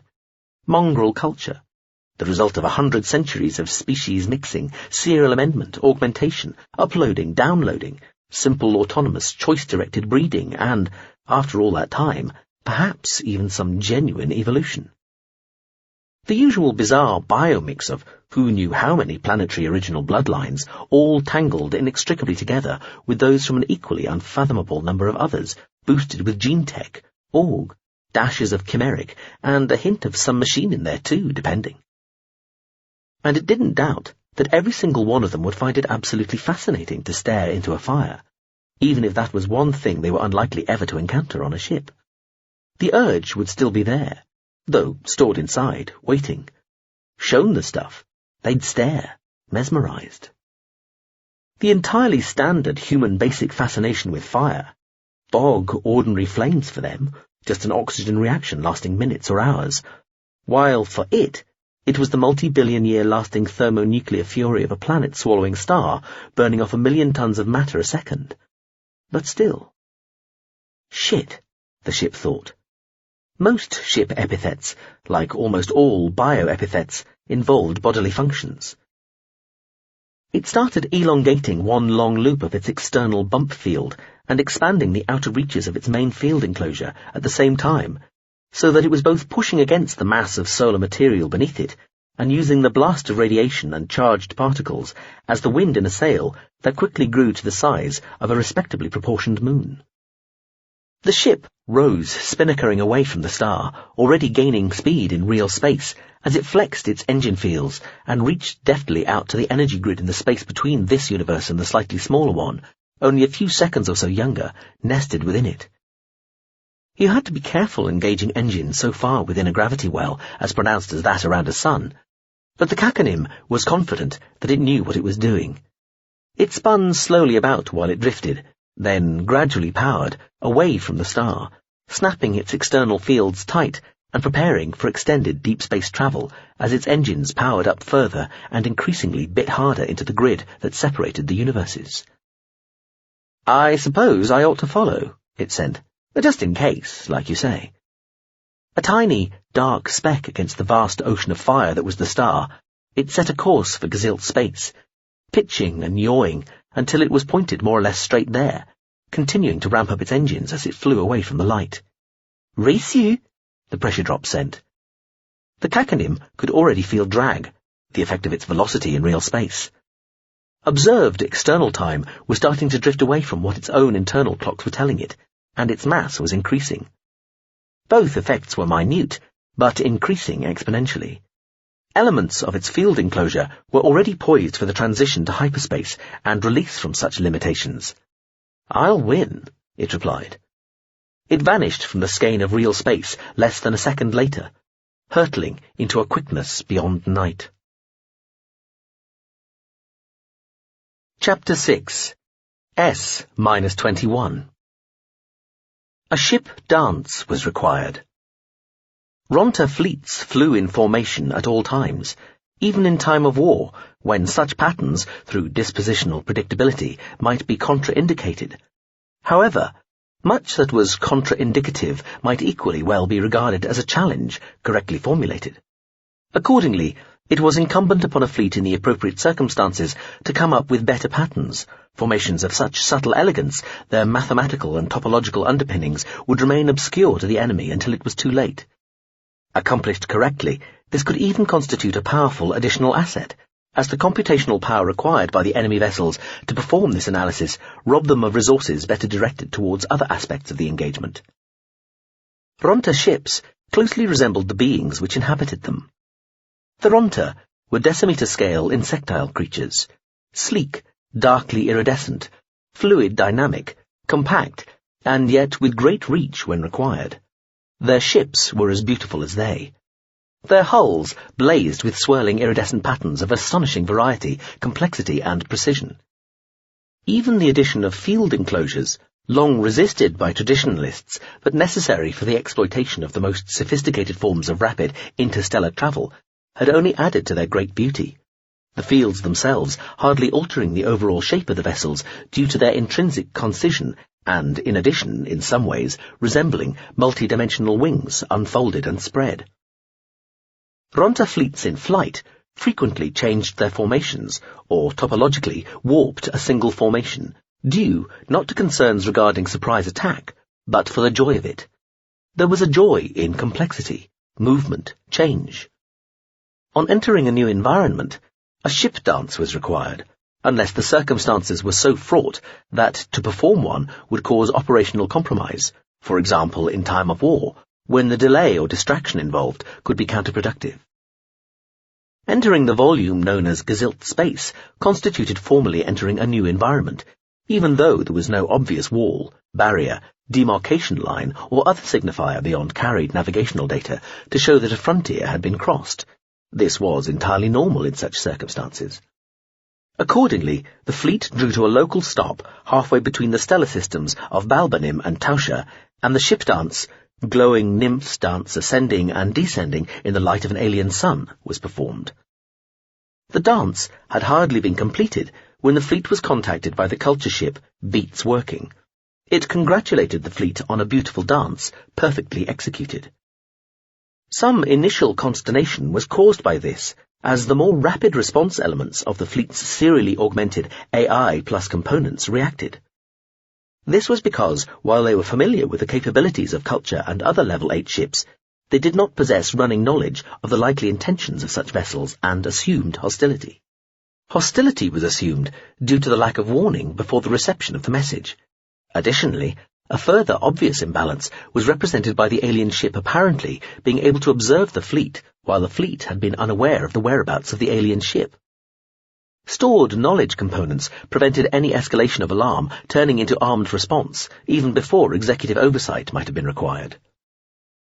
Giving due weight to earlier briefings, it was briefly contemplated that the culture ship might have been exhibiting sarcasm when it had congratulated the fleet on its dance, and in addition, certain components theorized that the ship could know nothing of what constituted a well or a badly formed dance. However, further analysis confirmed that, statistically, politeness was significantly more likely than sarcasm in the circumstances, and that the culture fleets and/or individual vessels seemed to possess widely distributed knowledge and appreciation of all aspects of Ronta ship dances. The culture ship requested permission to approach. This was given. The fleet took as marks of respect both the fact that the request had been made and that the vessel did not approach dead on, as though in aggressive display or outright attack, but arrived tangentially, heaving to some tens of kilometers distant from the outer elements of the fleet. The culture ship proved to be a tiny thing of just 80 meters in length. It did not trouble to use its outer field enclosure to mimic a larger ship, as might have been expected. Historical, analytical components of the fleet confirmed that this was not unusual with culture ships, and that the vessel, although small and alone, and so from first principles obviously potential prey, could not be so regarded. This was set out in standing all-fleet orders. The culture ship had a humanoid crew of 5. It was a limited contact vessel, Scree class. Its lack of substance, volume, also did not constitute any sort of insult to the Ronta. Probably. Its name was not to be taken literally, and was more a kind of signifier of its relaxed or laid-back nature, a quality shared by both the culture fleet and culture civilization in general. Ossibri 17 Haldesib, a 17th-generation swarm prince, was sub-swarm divisional head, fleet officer in charge, aboard the flagship Melancholia Enshrines All Triumph. He had been in oversight command at all times since before the ship dance was performed, and duly extended personal ship, hive, fleet, swarm, and civilizational greetings to the culture craft and the civilization it represented, as well as to any and all relevant substructures, systems in between. The culture ship was at all points polite, diplomatic, and respectful, and had already begun to accrue inferred alien cachet value, positive, honorary. Fleet orders indicated that, due to earlier bafflement issues, mostly involving parties other than the culture, This information need not be shared with the alien vessel, but could be at the discretion of the relevant fleet officer in charge. Osebri 17 Haldesib duly determined to consider this, and accordingly put some of his best people/components on it. Had he done the right thing? It was so hard to know. Banstegain felt the drug pulse through him just as he pulsed through the girl. That was what it felt like. In, through, beyond, amongst, within, whatever. The bed beneath him was a live thing, taking part, caressing, brushing, sucking, warming, cooling, penetrating, itself pulsing. This had been a present to her from him. He had made sure that it was keyed to his own genetic signature, so it wouldn't work for anybody else. He had told her this too, so that she knew from the start. She claimed that such shows of determination and leadership, especially in such a personal context, turned her on, and so it suited both of them. Had he done the right thing? Marshal Chekri had been in touch again. Fresh intelligence indicated that the target might be even less well defended than they had at first assumed. The 14th had already sent most of its capital ships into the Sublime, apparently half expecting them to pop straight back out again, full of scepticism, and entirely of the opinion that this subliming nonsense might be all right for lesser civilizations, but wasn't for the Gazilt. They had, however, stayed. Recently, the disposition of the regimental fleet had changed again, and the Azanian system had been left only lightly defended. It all meant that the balance of which actions and profiles might ensure the best outcome had shifted. He had been happy not to have to make a decision at the first 38-hour point. They had more time now. Unless circumstances changed again, the ship would still attack while flying past, but would be able both to lay down a fuller pattern of additional munitions and return much more quickly than if it had attacked at full speed. He had, in turn, allowed her to pursue some of her own little fantasies, also involving domination, but he hadn't enjoyed them, and had told her so. She had expressed surprise, thinking that most politically powerful, aggressive men secretly harboured a desire to swap roles and, in a safe, controlled, entirely secret context, be dominated.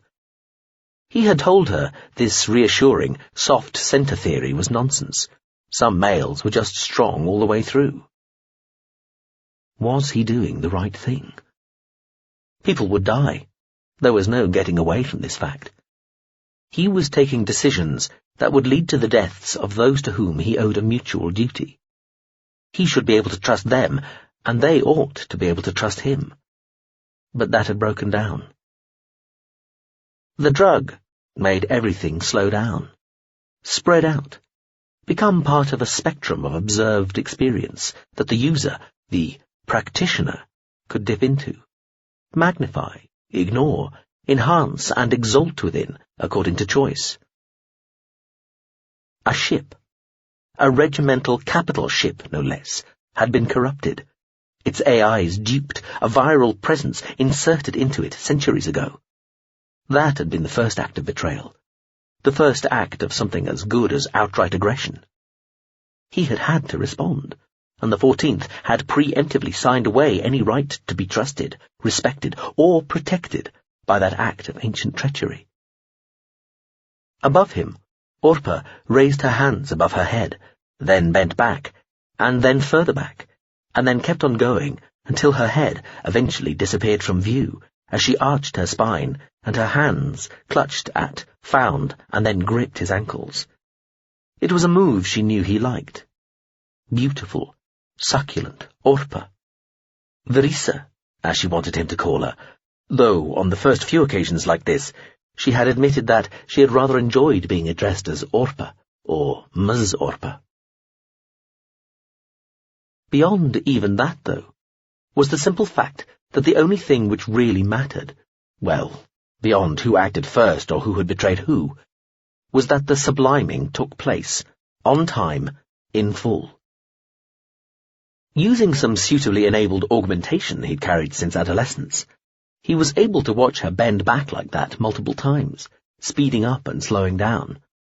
With the drug, he could synthesize experience too, translating it into other senses, while another part of him was still in real time, as though watching all this. He enjoyed this feeling of being his own voyeur.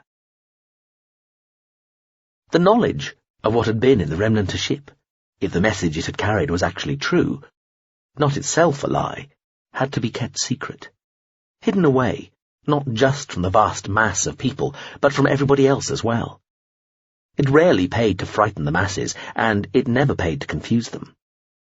Sometimes you could trust people in positions of power to understand this, and even help keep things confidential, or at least muddied, so that people could self-deceive with whatever kept them best comforted. But not always. And with this, the stakes were too high.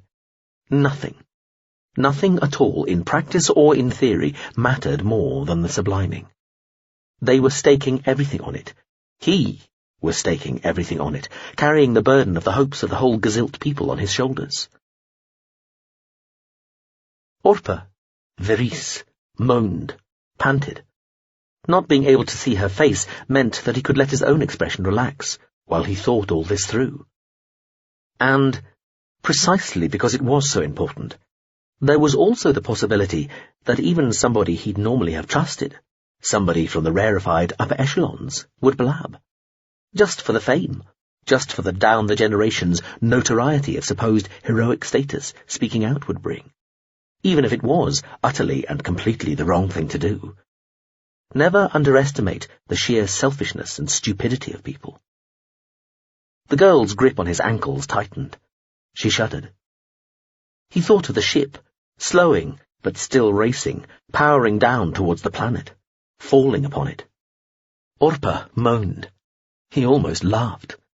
Supposedly right now, he was with the subcommittee, making the decision about which scavenger species got preferred partner status, making them the people who'd receive the cooperation of the Gazilt when it came to parceling out the legacy stuff. But he didn't need to be there, in the committee chamber. The personnel concerned had been briefed, knew what to do and which way to vote. In the end, they remained frightened of him. Even yet. And there was, he was entirely prepared to admit, a certain extra frisson about wielding such power without even having to be there. Fuck the subcommittee. That would take care of itself. In the end, he'd rather be here. With Orpa, whom he had to share with the president. Normally, he wouldn't stand for this. He didn't share lovers. But then, Orpa's other lover was somebody it was very useful to share her with. It was, indeed, the precise reason that he had befriended the girl, flattered her, courted her, finally bedded her. Not that it was any great sacrifice, of course. She was beautiful and attractive, after all, if a little too assertive, equality-minded for his tastes, but no matter. He had been very careful never to ask Orpe anything at all about President Sifoy Geljamin's thoughts or likely actions, content to lull her into a state where she thought he had wanted her purely for herself, not for her connection to the president, not for that access, that closeness. For all he knew, it might never come in useful, but then that was not the point. And, of course, it had been the right thing. Orders, sadly, are orders. Well, we'll miss you, big guy. You really have to go right now? Immediately, I'm afraid. Oh, you might register a slight tremor in your warp cores as I kick off here. Not a passing gravity wave or anything, just me. No, not seeing anything this... No, wait a second. Yes, engineering says yes, they did. The mistake not felt a modicum of embarrassment. It had disengaged its own warp units without a murmur. They'd been idling, basically, and then deliberately roughened up its engine fields as it had engaged its main drive, specifically to create the skein kick. There was a table you looked up, basically, to see which of the less developed civs had to be hoodwinked like this, and to what degree. It was a form of dishonesty the mistake not found slightly objectionable, but it was expected. Technically, indulging in such deceit wasn't compulsory, any more than this just-received suggestion that it might like to head at the highest possible speed to a distant star system wasn't an order, but it was expected. If you wanted to do more of this sort of stuff in the future, then you'd best take the hint.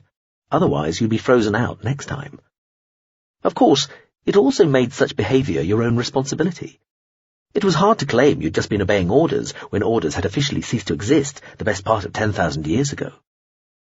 The ship was talking directly to Pt.1, the admiral of the Lycidan fleet.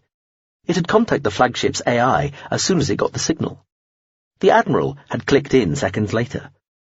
The little flotilla of 3 Lycidan ships, including the fleet flagship, had been puttering along towards Zeiss for just a few hours now. There had been a wait of nearly half a day spent still orbiting the Cinder Star, while the fleet had shuffled personnel and equipment between its various ships. Quite why this had to be done at this point, wasting time, when it might have been accomplished while the ships had still been in transit, had puzzled the Mistake Not for a moment, until it reviewed the specifications and capabilities of the Lycidan craft, and realized that with their level of tech, ship-to-ship transfers while underway were tricky and risky. The ship had been suitably appalled, and had felt vicariously embarrassed for the Lycidan. "Yep, that's me off and running. Sorry for the abrupt departure." "Yeah, you even took your avatoid. We are devastated." "Yeah, sorry about that too." "Just joshing anyway." "I know. No, just one of those things, you know." "So, yeah, just looking at the orientation of the warp skein here. Looks like you're off to... No, we can't tell. Open space by our reckoning." "Heck, can't hide much from you guys," the Mistake Not replied, putting some heartiness into its synthesized voice. It had naturally an extensive knowledge of all Lycidan languages, dialects, accents, idioms, and speech patterns. It was powering away as fast as it could, already curving away towards this Izanian place, it had no idea why. The rucking it had caused in the skein of real space, pointing in a completely different direction, represented pretty much standard procedure. You didn't let people know where you were really heading, unless there was a good reason. "I bet," the Admiral said. "So, bad news?" The delay caused by increasing distance was already such that had the Mistake Not been talking to another mind or even AI, it would have switched to standard messaging by now. Talking to a creature whose faculties relied on a substrate where internal signals moved at roughly the speed of sound, an ordinary bio-brain, there was no need for this yet. The ship had plenty to process and think about while it waited for the animal's slow replies to trundle across the link, and even during the individual transmission sections. Between the phonemes associated with the end of the word bad and the very start of the word news, for example, when it was already anticipating that the whole of the next word would indeed be news, and from the inflection, that it would be the end of the sentence and probably the end of the signal parcel, it had had time to thoroughly research the Izanian system, reanalyze everything it knew about Gazilt and the current situation re the countdown to subliming and everything else, and still come up with precisely no idea why it had been asked to endure a degree of engine degradation, however temporary, to get to Izanian as quickly as possible. The request had come from its principal contact and old friend, the Kakistocrat, which had wanted to know if it would do this purely out of regard for it. The Kakistocrat had admitted that it had been given further detail regarding whatever situation was thought so important that a ship should be asked to do such a thing, but wanted to know more still before involving the Mistake Not fully. It had also asked the Mistake Not if it would agree to its specs being forwarded to the group dealing with whatever might be going on. The Mistake Not had seriously considered saying no to both, but then decided this was unlikely to be a drill or some sort of bizarre test of loyalty. That said, the Kakistocrat was eccentric, even if it wasn't officially eccentric, and so it still might be some sort of weird drill of the CAC's own devising. In the end, it agreed to go, but vetoed the other vessel passing on its specifications beyond being allowed to say that they would likely prove sufficient. "No idea if it's bad news, good news, or even no news, Anne," the ship sent back to the Lycidan Admiral. "Just orders." "That's too bad. It was good having you around," Nick Andabo said. He meant to sound sincere, and to some degree did. "You take care. We hope we see you again." "Same here. Mind how you go. We'll talk again. Out." Chapter 7 S-20 Futsan Joem was a sub-summit orbit satellite of the sculpt planet Eshri, making it one of a very small subcategory of moons.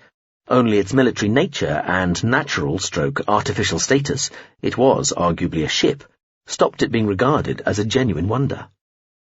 The Werpesh, the people who had constructed the girdle city on Zaun, had turned their attentions to Esri at about the same time they begun building on Zaun, perhaps 100,000 years ago. By then, Esri had been dead for well over 1 billion years. It was small, dry, frozen and stony, with a thin atmosphere and a solidified core that registered as barely warm. Most of the heat from its formation had been convected and then radiated away, and what little radioactivity the core had possessed had since decayed almost to nothing. Thanks to little tectonic activity of its own, but a lot of early asteroid battering that had produced lava outflows covering large parts of the world, it had been a fairly smooth little globe to start with. The Werpesh had decided to improve, as they saw it, upon this promising start, and used planet-forming techniques to turn Esri into one of their sculpt worlds. A flat-surfaced planet of polished rock with a network of encircling trenches, steep-sided, kilometres deep and tens of kilometres wide, incised into and right around it. From space, the planet looked like a colossal ball bearing, etched with ball races for thousands of smaller spheres. Scholars of the Werpesh and their works reckoned Esri was the most extreme of all the sculpt worlds. On no other had the ground been so thoroughly levelled, the remaining atmosphere so assiduously removed, the canyon trenches etched so deep or so wide, or attained such a bewildering complexity. Like all the few dozen or so sculpt worlds, there had been no utility to the project. As far as could be discerned, the Werpesh had been a reticent species, unable, or unwilling, to explain themselves to the extent that other, more noisy species thought they ought. The sculpt worlds were basically a series of titanic works of art. That they also functioned as highly visible expressions of sheer power and a certain willingness to ignore galactic etiquette, most species or civs had long since agreed to leave wild worlds like Esri untouched, well, that was probably just an added bonus.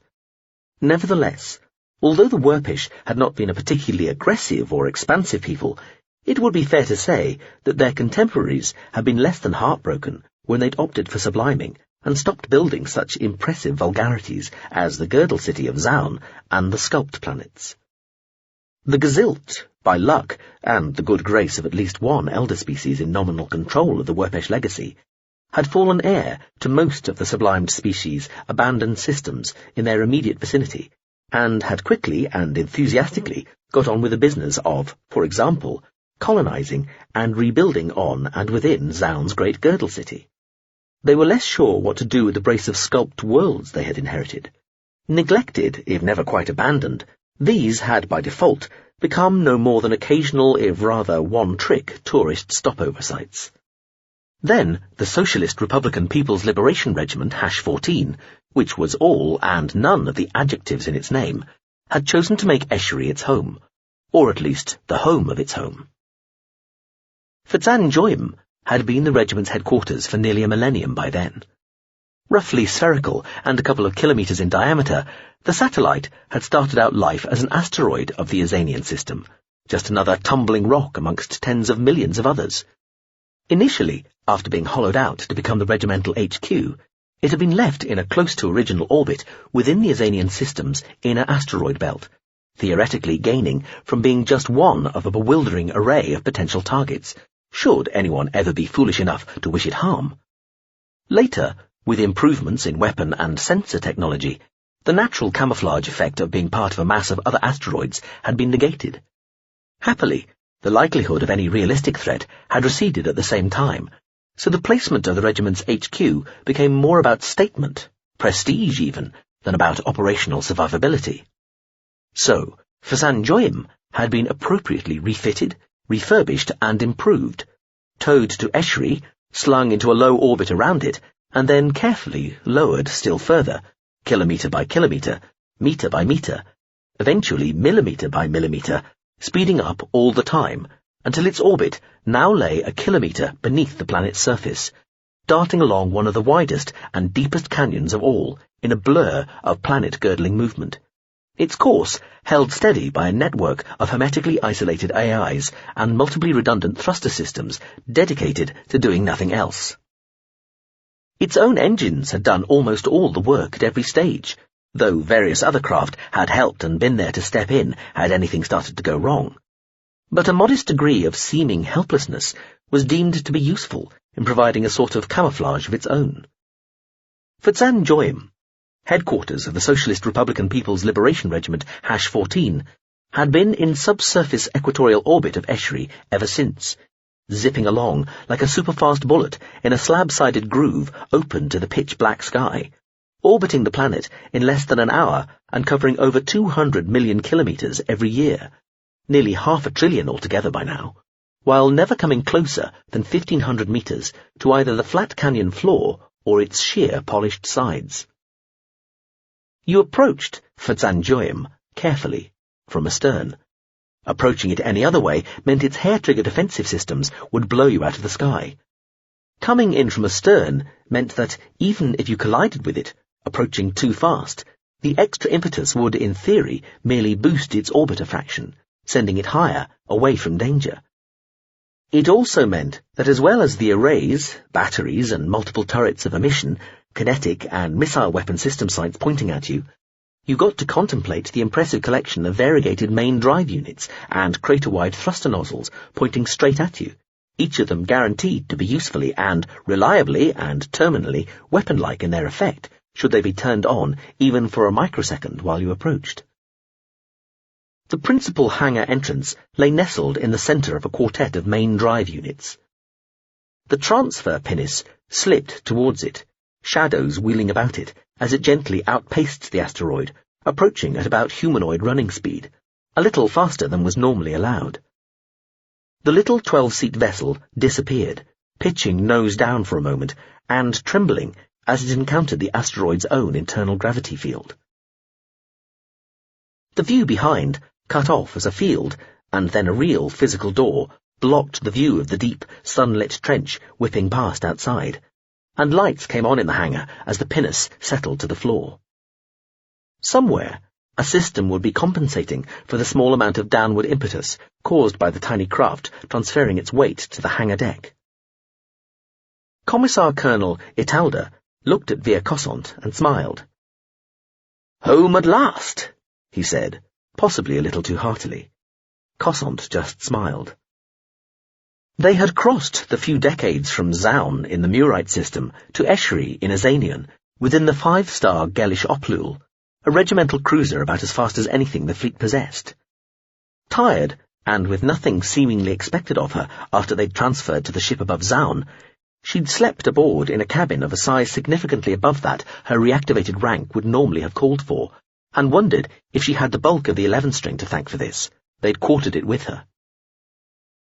She'd risen, done a little practice. It had been unsatisfactory, thanks to a deep background hum the ship was making, which interfered with some of the internal resonating strings, and thought she'd have time to breakfast with the crew and maybe try to get more out of Italda regarding what was going on, even if it was just gossip, when they'd arrived, and Italda was there at her cabin door, offering to carry the 11 string to the cruiser's hangar and the waiting pinnace. "No food?" Pian yelped. She'd just let it fasten itself round her neck. It tended to nibble at whatever Cossant ate, and breakfast was its favourite meal.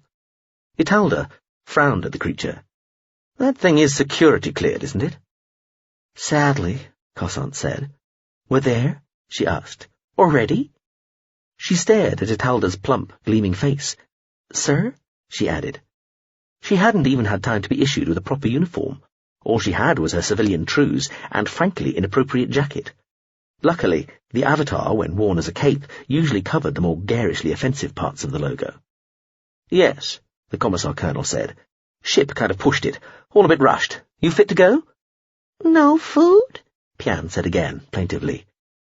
"No food," she confirmed, turning and letting Italda pick up the 11 strings black case, while she grabbed her jacket and folded it inwards.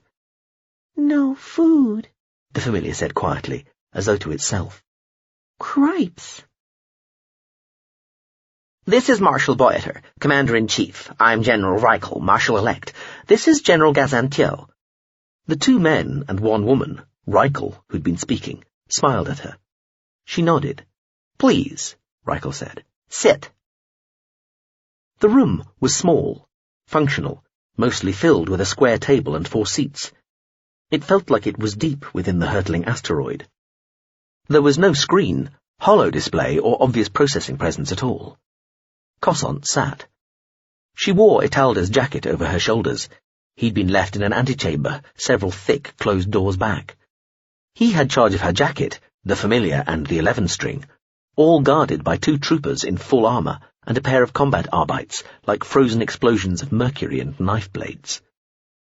Cossant's earbud, receiving and transmitting only on the asteroid's own channels since she'd come aboard, had shut itself off entirely. She'd been asked to hand it over all the same, and so had left that behind too. "Are you well, Lieutenant Commander?" Reichel asked her. "Thank you. Yes, ma'am." "Sorry, we couldn't find you a uniform jacket with the requisite number of arms," Reichel said, smiling again. "I imagine one is being prepared as we speak." "Thank you, ma'am." Cossant sat with her upper arms clasped on the table, the other pair hanging down. It disturbed people less that way, were they of a disturbable nature. "Now," Reichel said, "to business. None of this is being recorded, minuted or monitored elsewhere." "Far as we know," Marshal Boyeta said, smiling first at her, then Reichel, who nodded impatiently. "As far as we know," she agreed. The Marshal was thin, grey-looking, his pale face part covered with a colourful tattoo that looked both fresh and unfinished. Cossant had the feeling she was looking at a life task still incomplete. She'd been out of the services for nearly 20 years, and even now didn't feel terribly military, despite being told her commission had been reactivated. But it was still slightly shocking to see somebody so senior exhibiting something so non-regulation as a facial tattoo. Oh well, as people were continually pointing out, strange times. The Marshal sat relaxed in his seat, almost slumped, playing continually with what looked like some sort of multi-tool, and rarely looking directly at her after an initial staring inspection when she'd first entered the room. He'd frowned at her twin sets of arms. General Gazantio was rotund, ever smiling, and seemed to communicate solely by nods. He had a variety of small time-twos scattered about the chest of his uniform jacket, as though he didn't entirely trust any of them and was looking for a consensus. If she hadn't known, well, assumed better, Cossant might have thought both men were on drugs. Reichel was different. Thin and bright-eyed, she sat upright and looking sharp, tense, almost predatory. "What you are going to hear has until now been restricted to the 3 of us in this cabin," she told Cossant. "And whoever it was originally meant for," the Marshal added quietly, staring at the multi-tool. He let it go, and it floated into the air a little, making a low whirring noise.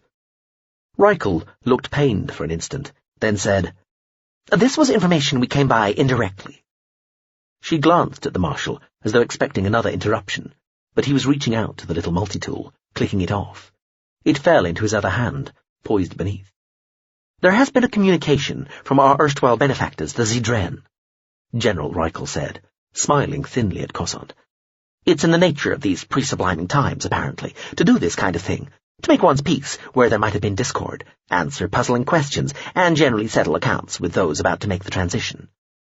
"Old scores," the Marshal muttered. "The communication was due to be delivered immediately before the instigation.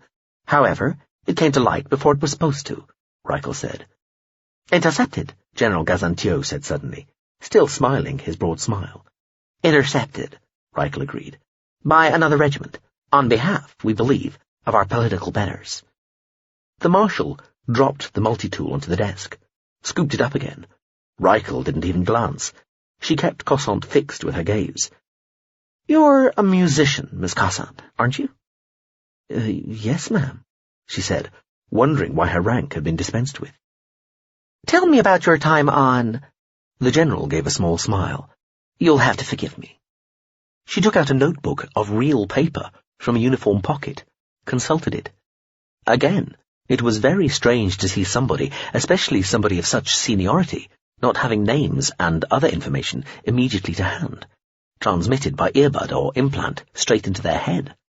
A notebook, Cossant thought. Could the local processing have broken down so much in the lead-up to subliming that even the regimental high command refused to rely on it? That seemed absurd. "The Anything Legal Considered, I believe is the name," Reichel said, leaving the notebook open on the table. "Ah, that," Cossant said. She'd sort of always known there was a chance what happened during her student exchange years would come back and bite her. "Yes, that," the General said. "Everything, please. And not in your own time. We're in a hurry here." She didn't look at either of the males in the room, but Cossant got the impression the General would have liked to. "I was on an exchange program on a culture ship, a GCU called the Anything Legal Considered." "I have it as an LCU," the General interrupted. "Sorry, yes," Cossant said, flustered. "It was. Anyway, I was playing the volant. That is, I'd passed my... Doesn't matter. Anyway," she said, taking a deep breath, "I'd talked to the ship about another instrument, called the 11... the antagonistic undecagon string, and..." "Antagonistic?" Reichel said. Just means that applying manual tension to one set of strings applies it to others as well," Cossant said, "or decreases it, depending." Reichel gave a curt nod. Cossant went on. "I told the ship how I planned to try it someday if I could get my hands on a good example, and it looked it up and, well, long story short, it built one for me. Presented it to me as a surprise on my birthday. I started playing it, with the ship's help. It had made a sort of twin-arm prosthetic, which, Anyway," Cossant said, feeling herself shrinking under the General's gaze, "I became very interested in the instrument. The ship knew this, and this was near the end of the exchange. It was a 2-year, exchange. It asked if I wanted to meet somebody who claimed to have met Velabia, the younger, T.C. Velabia. He composed the piece that... It's the most famous piece written for the 11th string. The first. The piece that caused it to be designed and made it all, although there are many other... If I can just hurry you along, Lieutenant Commander," Reichel said. "Who was it you met, and where?" "A man called Kyria. That was his real... well, the name he had before he went to this place. It was called Pt.1, a water world. This man had been swimming, living with the Isialians, the inhabitants, something to do with an interest in their, sounds, sonic sense. They're these huge animals, semi-sentient or proto-sentient or whatever. Rich sonic culture. Anyway, he'd been one of them for, well, decades, and he was coming back, going through something called processal reconnecting." The General glanced at her notebook, turned a page, nodded curtly. Cossant felt relief at getting something right. "So, the ALC had turned..." "The what?" Reichel interrupted, then shook her head quickly. "No, got it, ship. Carry on." "The ship turned up at Pt.1. I went down to this giant raft, met with Kyria. He was in human form by now, put back into his old body, though he was still kind of strange and vague a lot of the time. Oh, and there was another ship avatar there from a culture ship called the... Warm Considering, I think. Pretty sure that was it. Felt like it was his mentor or protector or something. It seemed to take this claim of his about being incredibly old seriously, too. I just thought, well, I just assumed this was all some sort of elaborate joke. Culture ships do this kind of thing. But I met him and we talked. Just an hour at first, then more the next day. And the ship seemed happy to stick around, and the old guy didn't seem to want me to go, and he was kind of fascinating. So we talked a lot, over several days. He claimed he'd spent dozens of lifetimes as various other types of creature over the years, and often with some sort of sound or music-based thing going on. And he really did claim that he'd known the Labia. Cossant found herself laughing, just once. Reichel didn't look amused, but didn't tell her to shut up either. Back when he'd been human the first time, if... T.C. Velabia, Reichel said, glancing at her notes. The composer who died 9,834 years ago. Yes, Cossant said, waving her upper arms briefly. Italda's jacket slid off her shoulders. She caught it with her lower arms, replaced it. Marshal Boyeta regarded this action with what looked like consternation. So I thought he was crazy, Cossant continued, glancing at the two men but concentrating on Reichel. At first. By the time I left, 5, 6 days later, I believed him. He didn't seem bothered either way, maintained that what he was telling me was all true, but it didn't matter if I believed him or not. What did he tell you? Mostly stuff about Velabia himself, how he'd hated— What else? Reichel said. Aside from Velabia, what else might he have been doing at that time? Round about then, within a century or so? Cossant pressed her lips together. She said after a moment. Well, he did say that he'd been— She shook her head. He claimed he'd been involved with the negotiations, the conference that set up the culture. She shrugged, shook her head again, as though denying any responsibility for such patent nonsense. He actually claimed he'd been on one of the negotiating teams. Which one? He never would say. I didn't believe that bit at all, frankly. I thought he was just playing with me. I could believe the whole thing with Velabia. There were so many details, so much stuff I'd never heard of that sounded right, and also that turned out to be true, though only after I'd done some really deep research. But he was always much more vague about all the stuff concerning the conference and the negotiations, like he hadn't bothered to do the research to lie properly. I mean, I checked, obviously, went through all the standard data searches, but there was nobody of that name mentioned, and it's all pretty well documented. I didn't, press him on it after the first time or two. He'd just bring it up again later, now and again, and tease me for obviously not believing him. Actually, I was kind of embarrassed for him. The Velabia stuff was so convincing, but the, being in right at the start of the culture, when it was just so unbelievable. She suspected she knew how Reichel had got to hear about this. Like most people, Cossant kept a journal, and in the public part of it, the part that was shared by friends and might in theory be accessed by anybody, she had mentioned meeting somebody who claimed to have known Velabia. She couldn't remember if she'd mentioned Kyria by name, but she had mentioned the meeting. It had been a sort of boast, she'd supposed, though at the same time, when she'd made the entry, she had played the episode down, maybe given the impression there had been only one meeting, not a series over several days. Even as she dictated the words, she treated it all as much more of a joke than it had really felt at the time, as though she had stopped believing in it herself. It had felt, oddly, like betrayal, as though she was letting Kyria down somehow. But, in the context of the sort of thing you bandied around with pals about family, friends, boys, crushes, drink, drugs, pranks, and so on, it had seemed too serious in its raw form, too pretentious. So she'd mentioned him only in passing, as an example of the kind of eccentric stroke crazy you met sometimes when you travelled, especially if you got to go travelling on a culture ship. Serious kudos there. Few people got to do that, and she knew most of her friends were jealous she'd been chosen, even if it had just been by lottery. Reichel said nothing for a moment. Neither did the Marshal or the other general, though that felt less noteworthy. Reichel looked down at her notebook on the table in front of her. "What was his first name?" she asked. She looked at Cossant. "You just called him Kyria. There must have been more, no?" "Ngaro," Cossant told her. "He was called Ngaro Kyria, though he was just reassuming that name. For the time just before, decades, like I say, he'd been—" Cossant looked up and away, grimacing. Right now she was missing her earbud and access to distant data storage. She spread her arms, nearly dislodging the jacket again. "Isserem?" she offered. "That was his aquatic name?" Reichel nodded again, lifted a small pointer, and made some sort of amendment to her notes. It might have been a tick. "Intercepted," General Gazantio said suddenly again.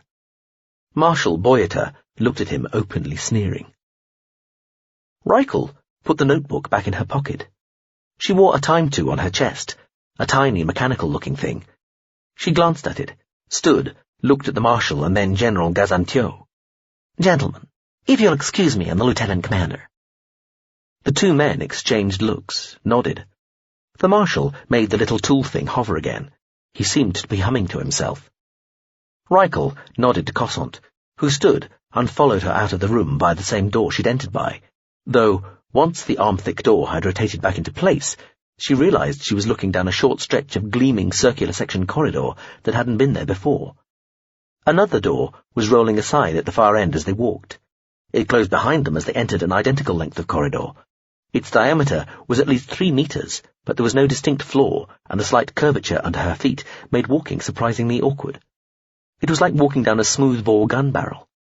Cossant guessed that this was part of the asteroid interior left over from when it had been without its own gravity field. When both the doors behind and ahead were closed, General Reichel stopped and turned to Cossant, making her stop too. "I apologize for the state of my fellow senior officers," Reichel told her. Cossant began, unsure what to say. The General looked very earnest. "You seem quite sober." Thank you, ma'am," Cossant said, and felt foolish. Reichel stared into her eyes for a few moments. "We need to ask you to do something for us, Lieutenant Commander," she said. "I need to ask you, your regiment, something that might have a relevance for all the Gazelt." Reichel took a breath.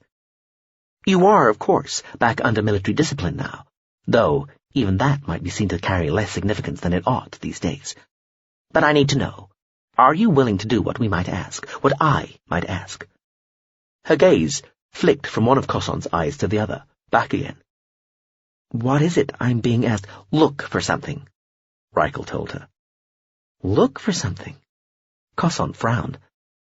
"Ma'am, I wasn't Special Forces or anything," she said.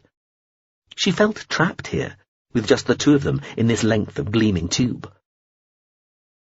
Reichel was smaller than her, she realized, but seemed to have a compressed power, a sort of density that gave the impression of being overbearing. "I know," Reichel said, waving one hand. "We're going to give you a combat Arbeit. Well, technically an android, looks human, protection." "Protection?"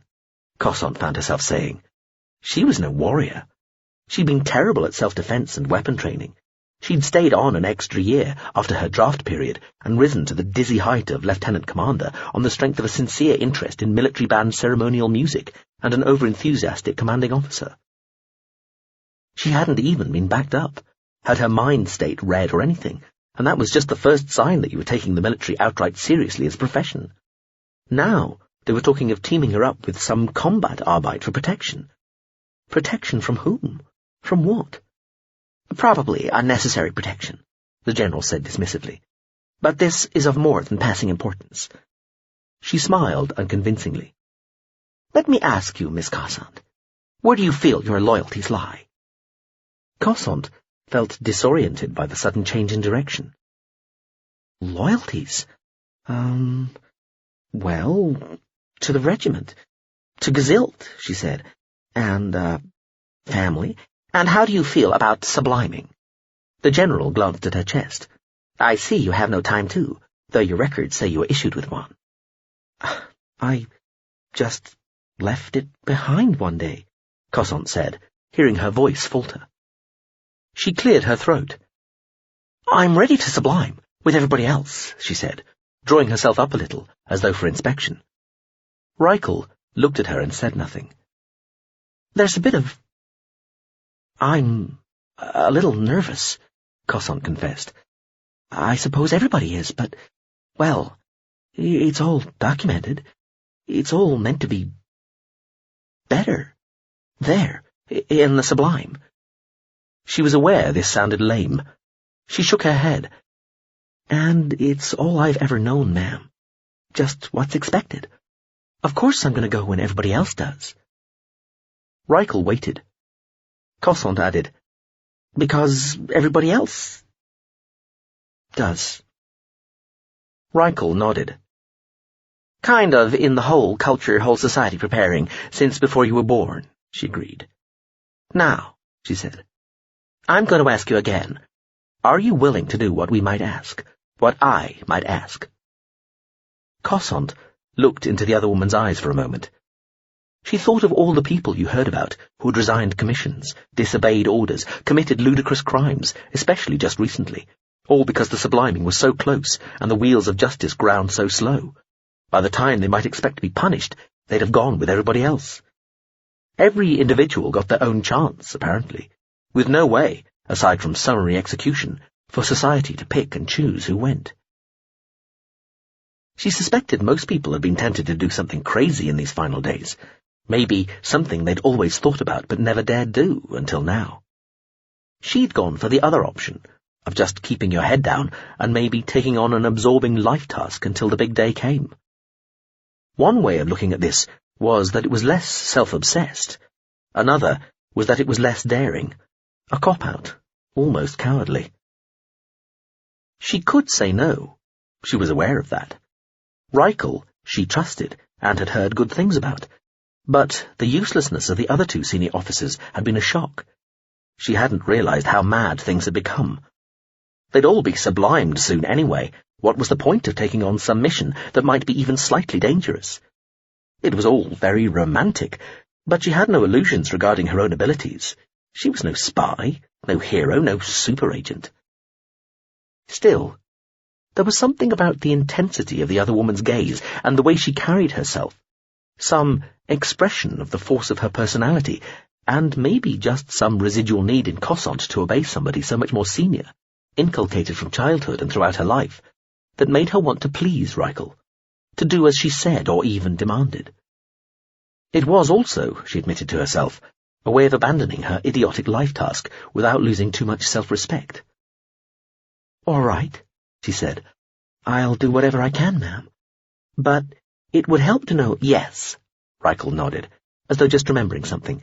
"Yes, well, sorry to make it sound so melodramatic, Lieutenant Commander, but let me get to the point. The Book of Truth is a lie." Cossant stared at her. The Gezilt Holy Book was something you grew up with, something you took for granted and felt proud of. It might, in a sense, have outlived its most useful period, when it had demonstrably been telling the Gezilt people truths, facts they could never have guessed at the time, but it was still revered. Of course, there were doubts about it. There always had been. When you found out about all the other holy books there had ever been throughout the histories of other peoples throughout the galaxy, you realized how common they were, and how fallible, how restricted they were by the usually tribal prejudices and traditions of the people who, it took real blind faith not to accept, had made them up. But even then, of course, the Book of Truth stood alone, as the one that had made sense throughout.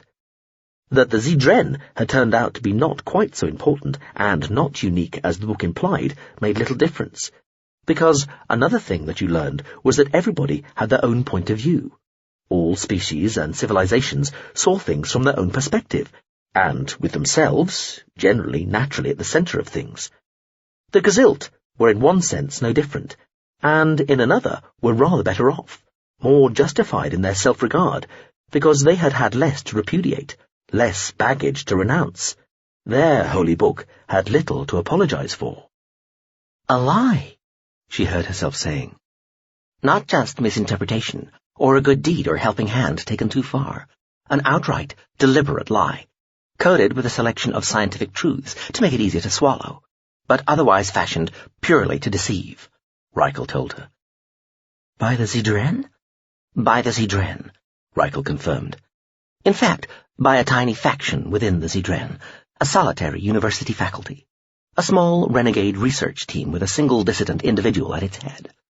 We are, and always have been since the book was put together, an experiment, Miss Cossant. The scribe was just a clever man down on his luck with a gift for speculation, embroidery, and marketing. He was selected by the Zidren, profiled, chosen, and then given the basis of the book. The rest, of course, he just made up. We know all this because there was a Zidren remnant ship on its way to Zeiss and the Parliament for the final ceremonies. It was carrying an android, some sort of humanoid entity that was to represent the Zidren at the ceremonies. But it was also supposed to confess all this deception to the political high-ups just before subliming, so that technically the confession would have been made and the Zidren's revelation would have been delivered, but too late, you'd assume they were assuming, to make any difference. And not for general consumption, of course. The political establishment is more locked into the whole subliming idea than anybody else. They might be a little shocked, dazed even to have confirmed what cynics and apostates have been muttering for millennia. But they would never call off the whole subliming, or think to put it to a vote or a plebiscite. The general smiled. It was not a convincing expression. Only, the Zedren ship never arrived at Zeiss. It was intercepted by a Gazilt ship en route and destroyed on some pretext, she said. Just before it was incinerated, the Zedren ship tried to reason with the Gazilt craft by explaining how important its mission was. It released the sealed information it was carrying. Until that point, we believe it hadn't known itself what the message contained. It was destroyed anyway, and a component of the Gazilt ship, loyal to something beyond the regiment it belonged to, ensured the information duly made its way to us. Reichel stepped a little closer to Cossant, making Veer want to step back. She resisted the urge, let the other woman put her face close to hers. And the thing is, the general continued, the message mentioned Ngaro Kiria by name, as somebody who might help provide proof that this was all true, even if there would have been precious little time to have done the checking required by the time this information was supposed to have been passed on. Reichel did her faux smile thing again.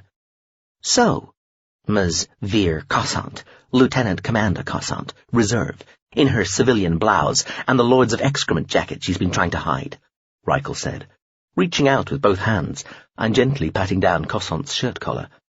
We are looking to you to help us here, because some of us would dearly love to know if all this really is all true, and what further light on matters Mr. Career, in any of his incarnations, might be able to throw on things. Because we understand, I understand, that the gentleman concerned might exist in more than one form now. Is that not right?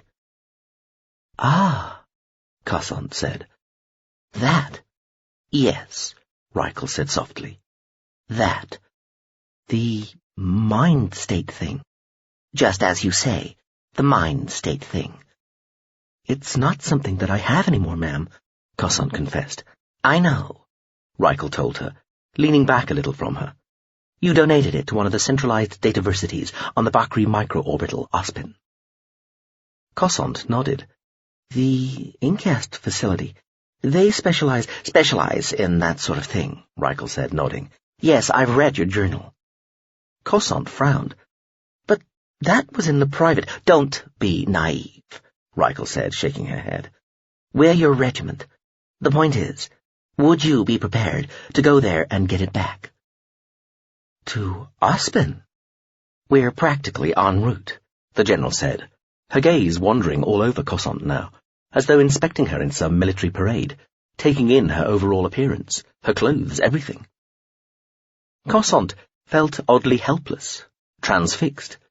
In a parade, the inspecting officer traditionally looked for the slightest thing out of place or badly done. Perhaps Reichel was looking for anything on her that had any military merit whatsoever. It would be very helpful, Reichel was saying, still inspecting her. You could even be doing something Gazilt as a whole would be most grateful for. Obviously, we all respect life tasks, but this could be rather more important than playing a piece of music all the way through, however difficult it might be. Really, promotion and medals and awards and such nonsenses mean nothing if we're all about to step into the big bright and shining light, Veer. But there is just a chance that we'd be doing so under false pretenses, and it would be good to know the truth, don't you think? Just in case we wanted to rethink and stay in the real and accomplish more here first, and leave subliming for another time. That ought to be a choice. Don't you agree? I shouldn't even be too dangerous, and much better than us going piling in. The regiment, I mean, mob-handed, fully tooled. That could be awkward. There might be ructions. In fact, ructions would be pretty much guaranteed, given that Ospin and the dataversities fall under the protection of the Home Systems Regiment, and it was one of their ships, we think, that wasted the Zedren vessel. Pouf, like that. She snapped her fingers gently in front of Cossant's face. You, however, have a plausible motive for inspecting something you donated, so we'd like to send you to see if the shade of Mr. Korea will talk to you and shed any light. Do you think you could do that? Would you be prepared? I'm very much hoping it's not too much to ask. Is it, Veer? Is it too much to ask? The General was suddenly quite close to her again. Cossant shook her head. She felt she'd been half hypnotized.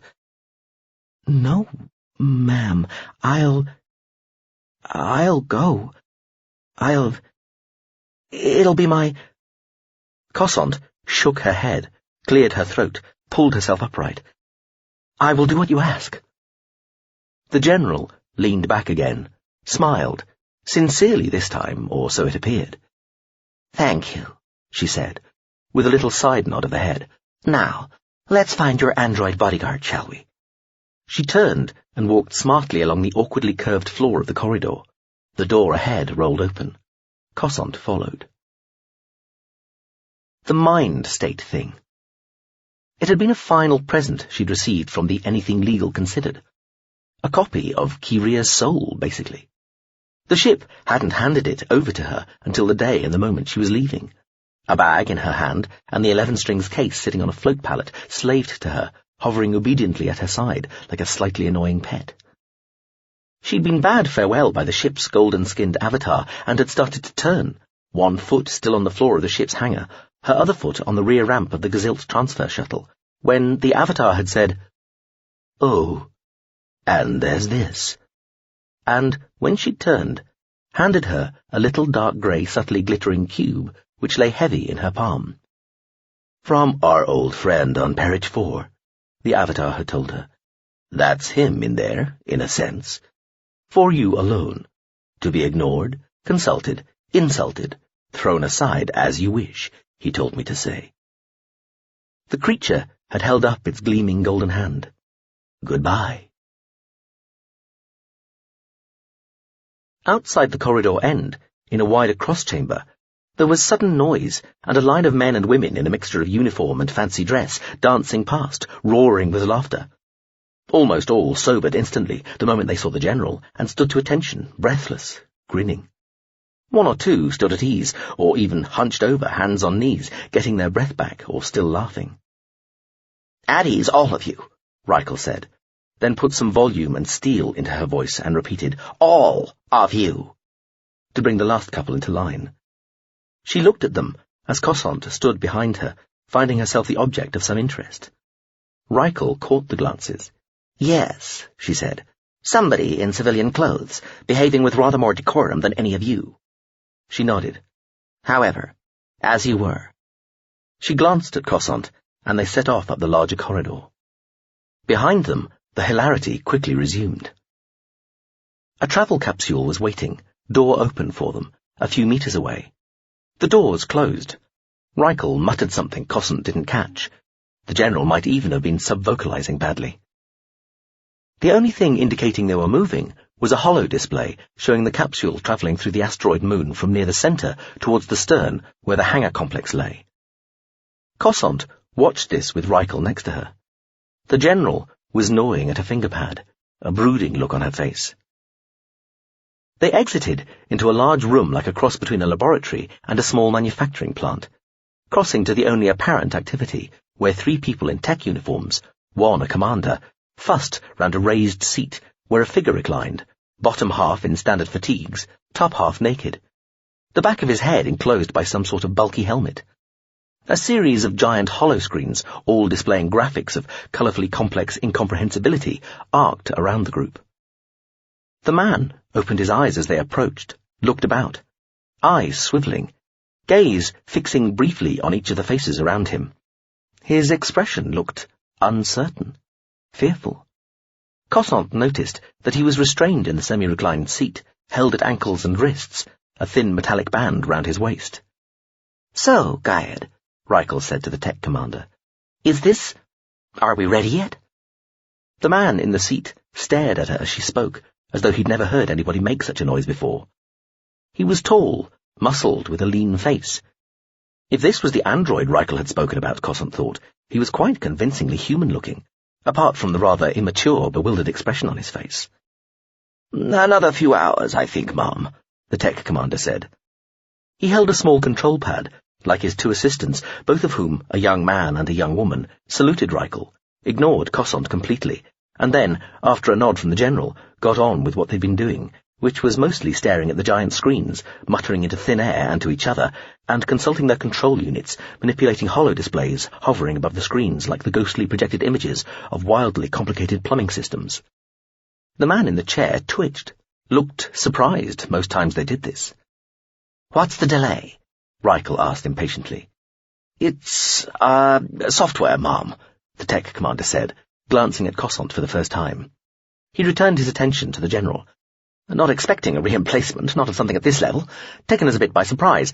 It'll all happen, Mom, depend on it, but, His voice trailed off as one of his assistants twisted something within the holodisplay above his handheld screen, and the man in the chair relaxed suddenly, slumping into what looked like unconsciousness, head lolling to one side, mouth slack. He jerked awake a moment later, stared straight up, and in a deep but controlled voice said, "Unit Y988, Parenherm, Eglisle, systems checked, all enabled, sim status ready, engaged, grand scale subjective 1-to-1. "Default status assumptions keep kicking in," the tech commander said with a sigh. "Safety thing." He looked at Reichel, possibly for support or sympathy. "Is it ready to roll or not?" she asked. "Not as he is, Mom. Still thinks he's in simulation mode." "That's unhelpful, Commander," Reichel said frostily. "Get it ready, as a matter of extreme urgency." "Mom," the commander said. Reichel turned to Cossant, opened her mouth, then frowned, looked away.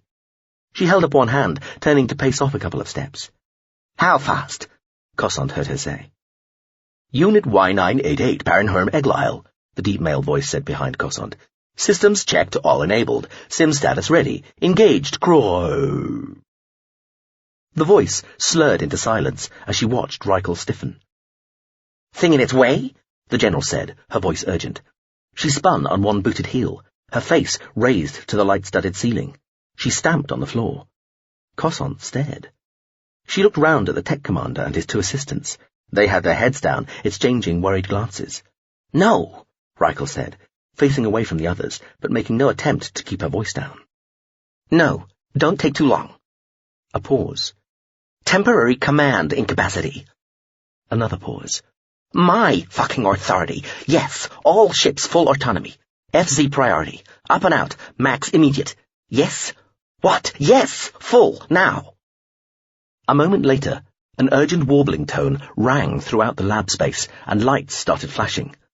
The floor trembled beneath Cossant's feet, and a bassy, near-subsonic rumble seemed to fill the air, her bones and lungs. The general wheeled, stamping back towards them. "Guide," she said to the tech commander, who was looking up at the ceiling. He refocused on Reichel. "We're heading down a deck," she told him. She nodded at the figure in the chair, slumped unconscious again. "Bring this thing." The tech commander opened his mouth to speak. Reichel raised one finger. "Right now. Fast as. Bring it. Work on it as we go. No more. Just do," she said, as the tech commander opened his mouth again. She spun away once more, saying, "What?" "You heard," the tech commander said to the assistants, raising his voice over the incessant, urgent warbling of the alarm. Cossant watched him flick something in the holodisplay over his handheld. The restraints fell away from the man in the chair just as he jerked awake again and said, "Unit Y988, Parenherm, Eglisle, systems checked, all enabled, sim status ready, engaged, cron scale subjective 1-to-1. "Get off while," the general was saying. "Studied. Few seconds gap. Let the The figure in the chair sat up suddenly, hinging at the waist. It blinked in the light. "Reporting!" it shouted, then seemed to freeze. The commander and his assistants were tapping feverishly at their screens, reaching into the holodisplays, fingers dancing, muttering commands. The figure in the chair jerked, spasmed, turned its head quickly from side to side, then said calmly, "Fleet alarm program identified." Its voice was almost drowned out by the racket. "Then prep a dislode from the fucking hangar," Reichel was shouting to somebody unseen. "Parametered for a Class T shuttle." She sucked air through her mouth as she listened. "Well, get them out and put them in one. We can throw it further." Another pause. "Just as far as possible." "Commander," the figure in the chair said suddenly. Cossant looked back to find him, staring at the head technician. Then he noticed Cossant. "Commissar Colonel," he said. She was confused for a moment, then realized she was still wearing Italda's jacket. The android swung his legs round and appeared to be about to get off the seat. Then he spotted Reichel and said, "General." He jumped to the floor. Parenherm Eglile, android entity in simulation reporting. He saluted Reichel, who had her back turned and was still shouting to somebody else. "The helmet," the commander said. One of the assistants strode up to the android and went to take the helmet off his head. The figure flicked out both hands and caught the assistant's wrists. The girl yelped. "Hurting!" she shouted, as the android quickly transferred both her wrists to the grip of one hand. The tech commander swore and manipulated something above his screen. The android's arms went slack, releasing the assistant, who glared at the commander, but swept the bulky helmet off the android's head. "On our way," Reichel said. She pushed past the assistant, she was rubbing her wrists, plucked Italda's jacket off Cossant and threw it over the android's naked shoulders. The android pulled it as tight as he could. It was too small, and appeared to be about to say something when Reichel muttered, "Not promotion," then took the android by one elbow. He seemed to resist. Reichel looked at Gaiad and said, "Make this move, now." The same travel capsule flicked them down one level.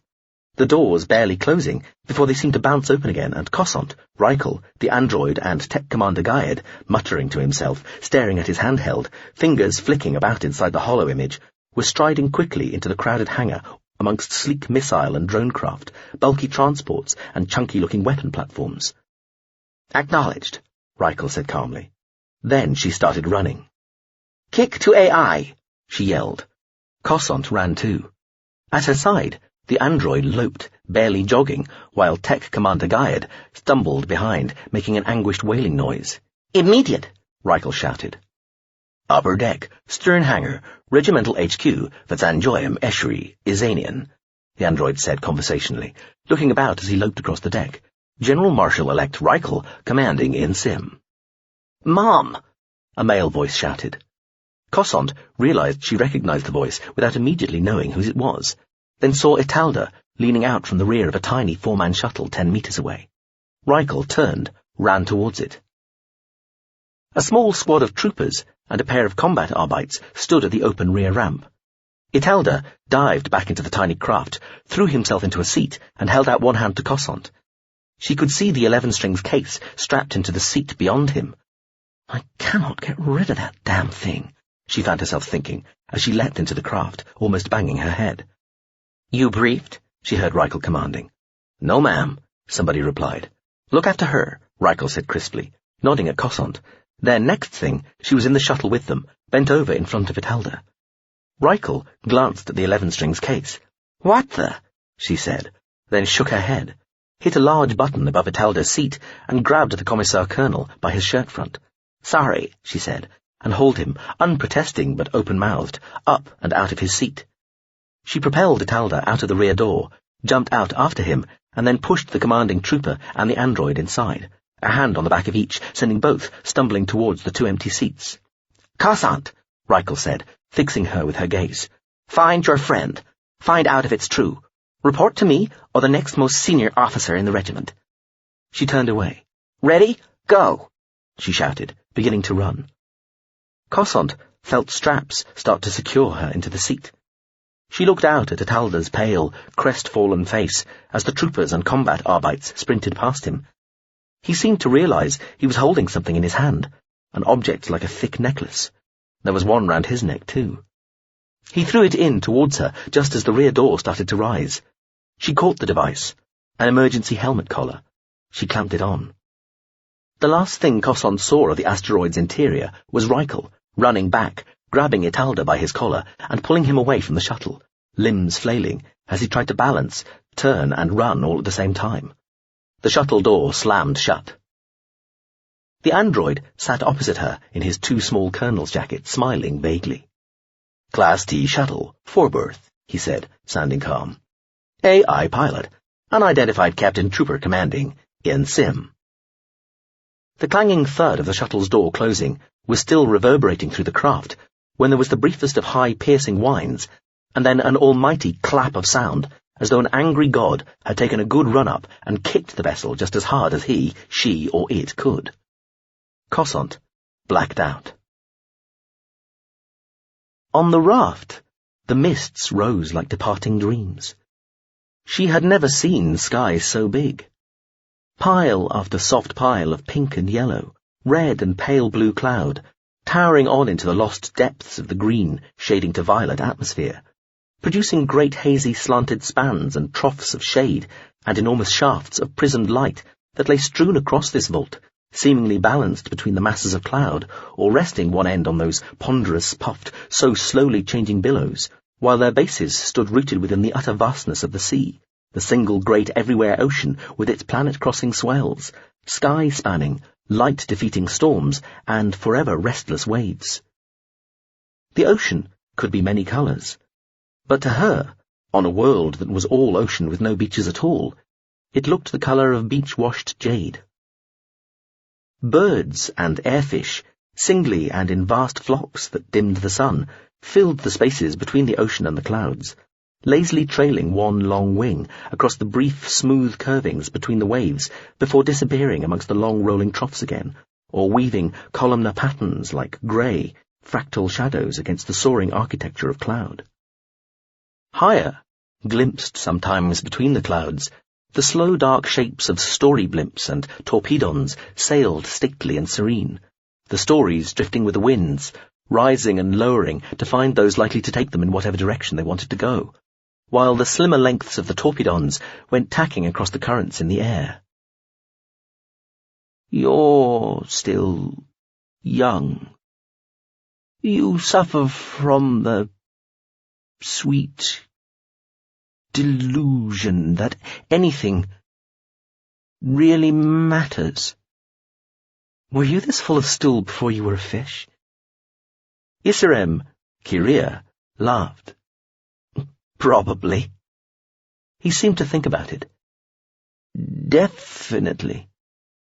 "If nothing matters," she asked him, "why are you even bothering to talk to me?" "Well, quite," he said, and nodded. He dipped his head beneath the surface of the water in the long tank, then resurfaced, wiping his face. He looked at her, blinking. "How brave you are," he told her. "Forever setting up chances for me to dismiss you." "Don't," she said. "I'm enjoying talking to you, unless I'm tiring you. Wouldn't want to tire you." He laughed again. "Now you appeal to my desire not to appear frail in front of a youngster. Do you ever think you might overanalyze trivial things like conversations?" "All the time." He was resting in a long, shallow tank open to the sea at one end, on a side raft which was joined to the main structure by an articulated gantry. She lay almost naked on a lounger, a glass of water to hand. The main body of the giant raft at Pranipryla lay close enough to put them in shadow later. It rose and fell in sections as it rode the permanent oceanic megaswells and slow-decaying old storm swells, its white shade canopies and billow roofs like sails, increasing the effect of the winds on its slowly gyring passage across the face of the vast, watery globe. "Well," she said, "he's remembered. That's something." "It still does not really matter." She shook her head. "Better to be remembered for the wrong thing than for nothing at all." "No. As well not to be remembered at all as that is the state that will apply to all of us in time."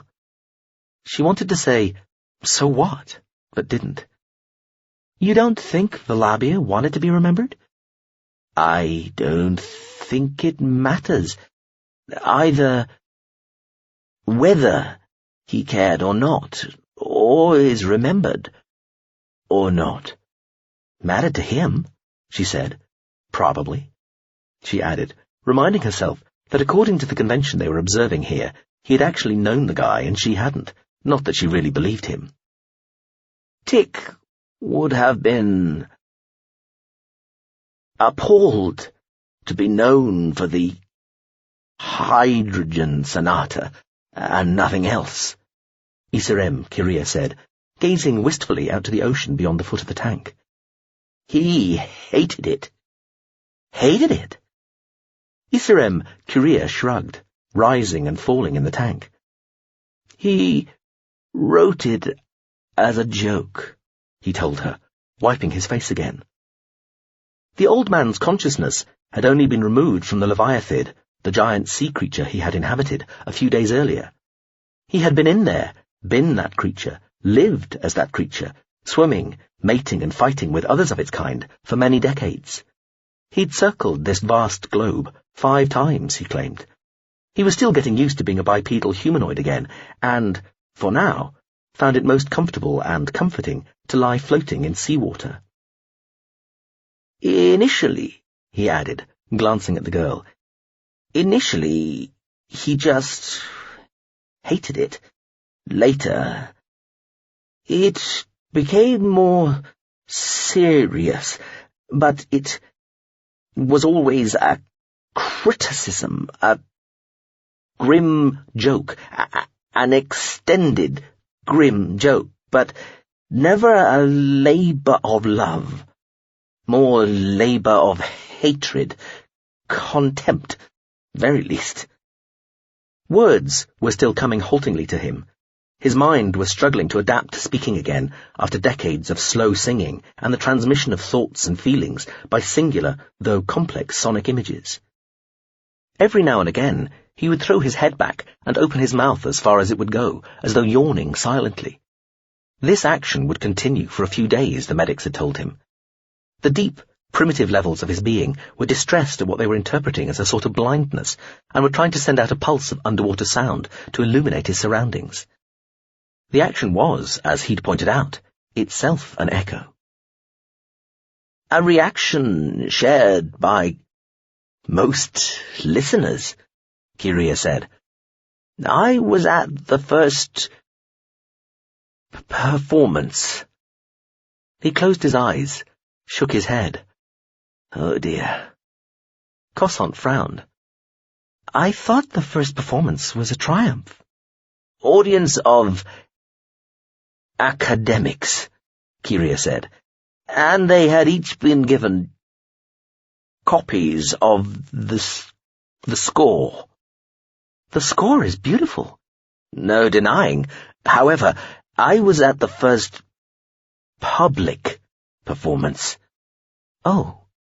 The reaction was mixed. Some people hated it. Others really hated it. Cosant smiled indulgently. Pt.1, Kyria, could have been any age, just looking at his skin. It was very smooth, but it was still somehow old-looking. His expression was the most unreadable she had ever encountered, though, of course, they came from different bloodlines. She wouldn't have expected to be able to read an alien's expressions, even if they were part of the vast metaspecies of humanoid. The genetic inheritance of his body was mammalian. He even had vestigial nipples on his, to her, shallow-seeming chest. They looked like a couple of rather painful insect bites. This was, apparently, the same body he had inhabited before he'd been transferred to the Leviathid. It had been stored on the raft at Praniprila all this time. Now he was back.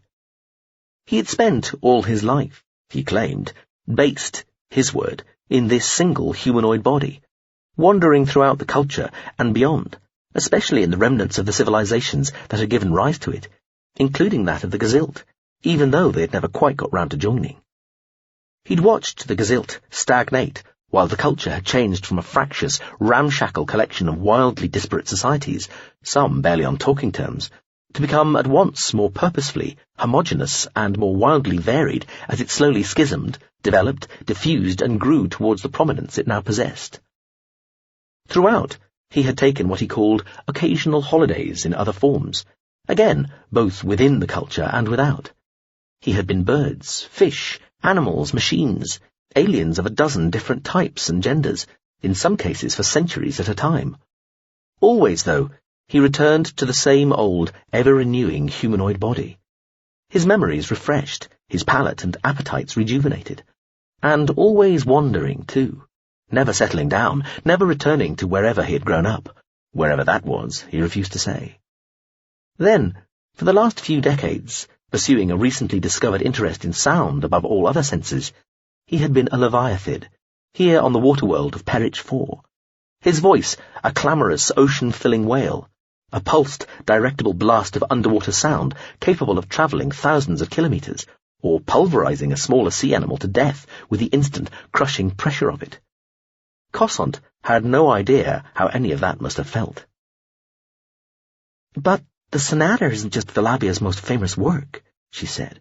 "It's his most complex, especially at the time. In fact, for long after his death, most critics thought it his best. Still, he hated it," Pt.1 Kyria insisted. "He wrote the central part to prove how easy it was to write such mathematical, programmish music. But there was no love in it. Or melody, of course." "Melody isn't everything." "No single thing is. We are not surprised, are we?" He looked at her, wiping his face again.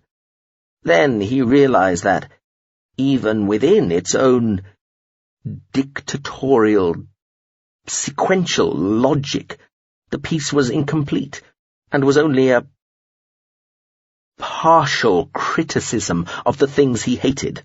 So he decided to complete it, and did. Pt.1 Kyria looked thoughtful, staring up at the patch of sky visible beyond the flapping, snapping canopy above, shielding them from the blast of tropical sun. "That was probably Tick's mistake," he mused quietly. He called Velabia Tick, which was short for T'Ikrin, the composer's first name. Cossant had been shocked the first time he'd done this. Now she found it an affectation. "He appeared to start taking his joke too seriously." He looked at her. "I did try to warn him," he said. "You knew him when he was writing it?" she asked, trying to sound neutral, not too sceptical. She sipped from her glass. "We met up several times. While he was writing it. I was—" He waved one hand elegantly out of the water, dispensing drips across the sloshing waters. "One of those cultural attaché things. You know." She nodded as though she did. "I even helped him." "What?" she spluttered. "Oh, not with the music, as such." The old man smiled. "With the matching of each note to a high-level glyph in Marraine." Marraine was the language, the culture's language they were using right now. She'd thought it polite to learn it for the exchange visit. There were even some words it shared with the Gazilt language, which had made it easier. Recently, after nearly a year speaking it, she had realized that she had started to think in Marraine, and also that Gazilt was beginning to seem a little crude and clumsy in comparison. This made her feel oddly disloyal. "Marraine was around then?" she asked.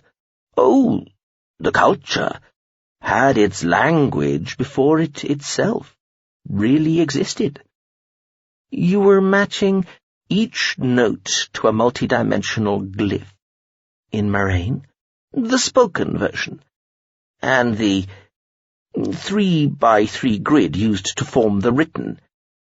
Displayed version is just the base level of a fractal, infinitely scalable multiple dimension descriptor. There are more complex strata." "What? Beyond the nonary one?" He looked pained. "Nonary is incorrect. Really, it's binary, arranged in a 3x3 grid, but yes, 3x4, 4x4, 3 cubed, 4 cubed, so on. The minds alone understand the versions in multiple extra dimensions. They can hold the whole word those glyphs make in their minds. He looked at her. Ultimately, anything may be so described.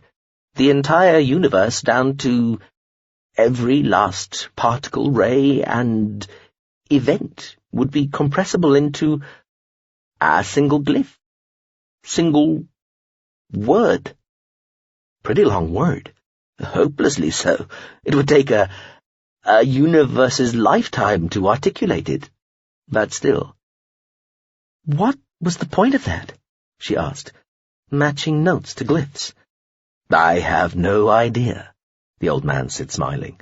But the point is, the hydrogen sonata is an elaborate, contrived attack on the sort of composition it represents.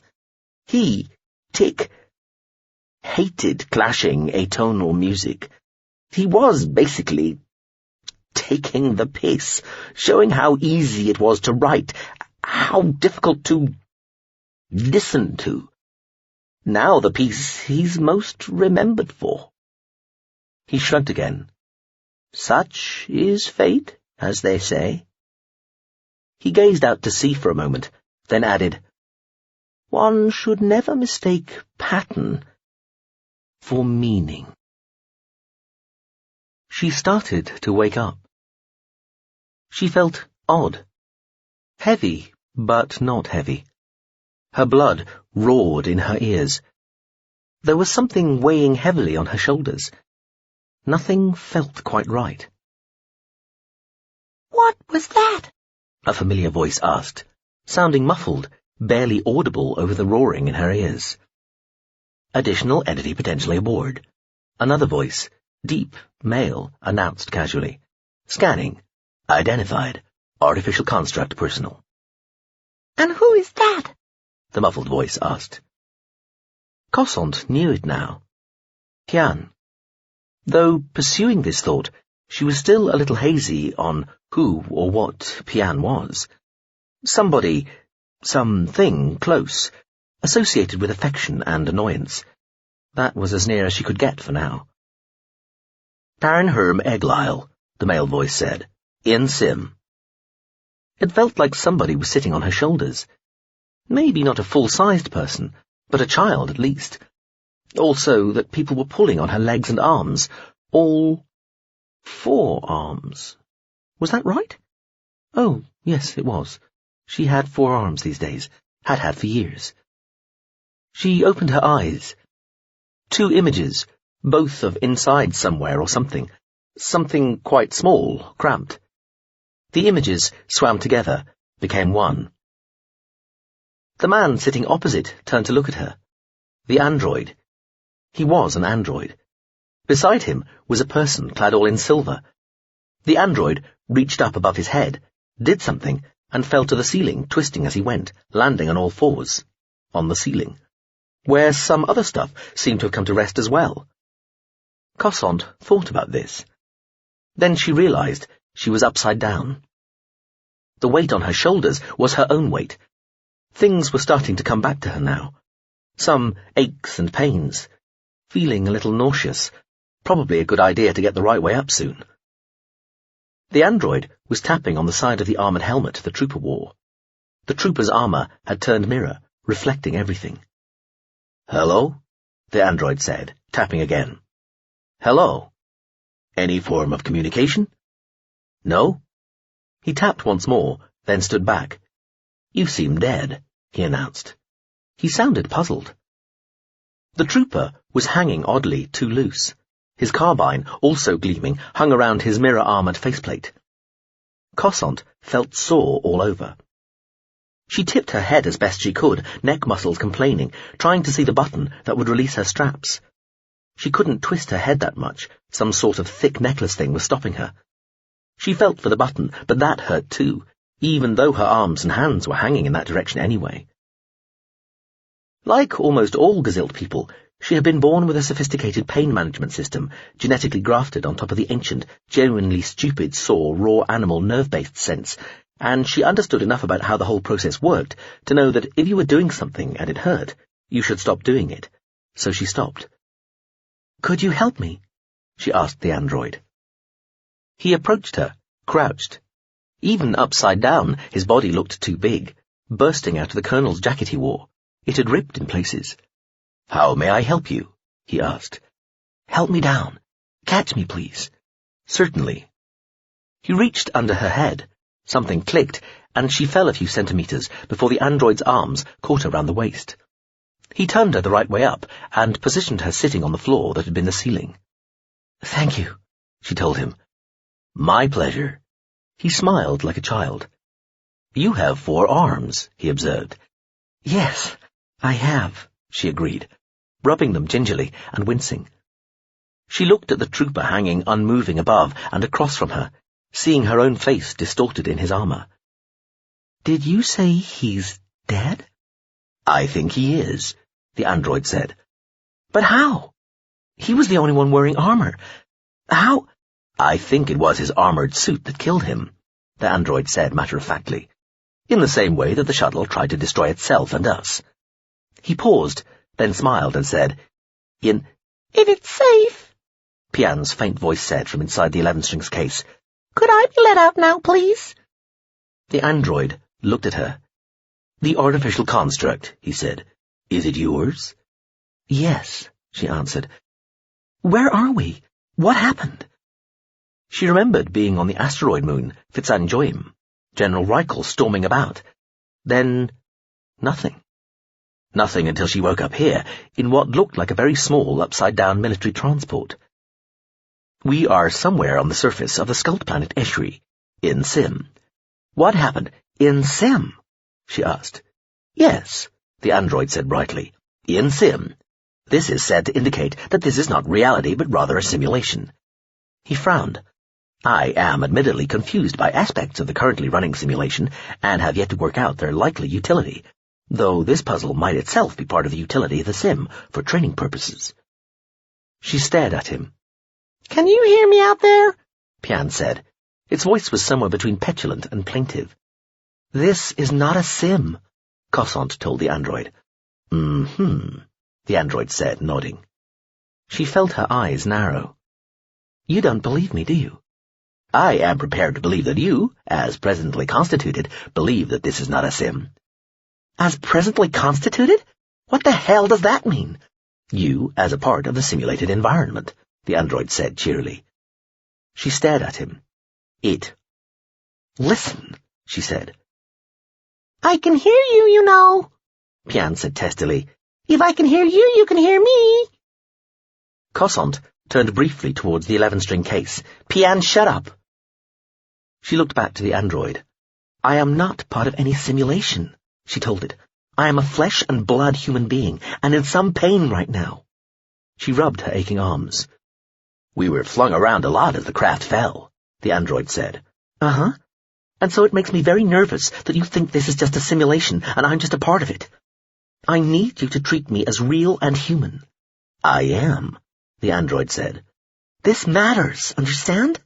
There is no second try, no extra life. Not from me, anyway. I'm not backed up or anything." "Really?" The android looked skeptical. "Really," Cossant told it firmly. "Even when I was in the military, I was never high risk, so I was never backed up. Maybe you are, or can be, but not me. It's not a game, not a sim." "I understand, and I am treating the situation accordingly," the android said reassuringly, nodding. "That is why I guided this craft safely to ground after its own AI attempted to destroy it." "What?" Cossant said. "What?" Pian yelped. "That is why I guided this craft safely to ground after its own AI attempted to destroy it," the android repeated. "You guided it?" Cossant said. She looked towards the nose of the craft. "But how?" "Following the aggressive effectorizing of both the craft's AI and the trooper's suit, an attack which I believe was directed at obvious and conventional military systems, and so was not directed at myself, I was able to establish communication with the craft's backup control subsystems and guide it safely to ground. I was able to make use of the debris falling from the remains of the regimental HQ vessel as cover, causing this craft to maintain a similar trajectory to some of the portions of debris as they fell, until the last moment. Otherwise, we might have been hit again by kinetic, beam, or particle munitions. Cossant closed her eyes, feeling her skin crawl. She shook her head. The regimental HQ vessel? The Pt.1 asteroid, the moon. It's gone? Destroyed, the android confirmed. His eyes went wide, and he made a sudden flapping motion with both hands. A very extreme simulation scenario. Destroyed, Cossant repeated, unable to take this in. Completely? The android shook his head. Not completely in the sense of annihilated, as would be the case had it been attacked with a large amount of antimatter, say, but completely in the sense that it was pierced by one or more energy weapon beams and blown apart into many tens of thousands of significant pieces, the largest perhaps forming up to 5 or 6% of the mass of the craft before its destruction, the smallest. The roaring in her ears had come back, drowning out what the android was saying. Cossant remembered it held his face. Reichel's. The grinning looks on the faces of the line of dancing people she and Reichel had encountered before they took the travel capsule. She was suddenly glad she was sitting down. She felt dizzy, disoriented. Would anyone have survived? She asked, shaking her head, trying to clear it. This hurt. The android looked at her oddly. Well, it said slowly, we survived patently. Apart from us. Hard to say with any certitude, told her. Possibly not.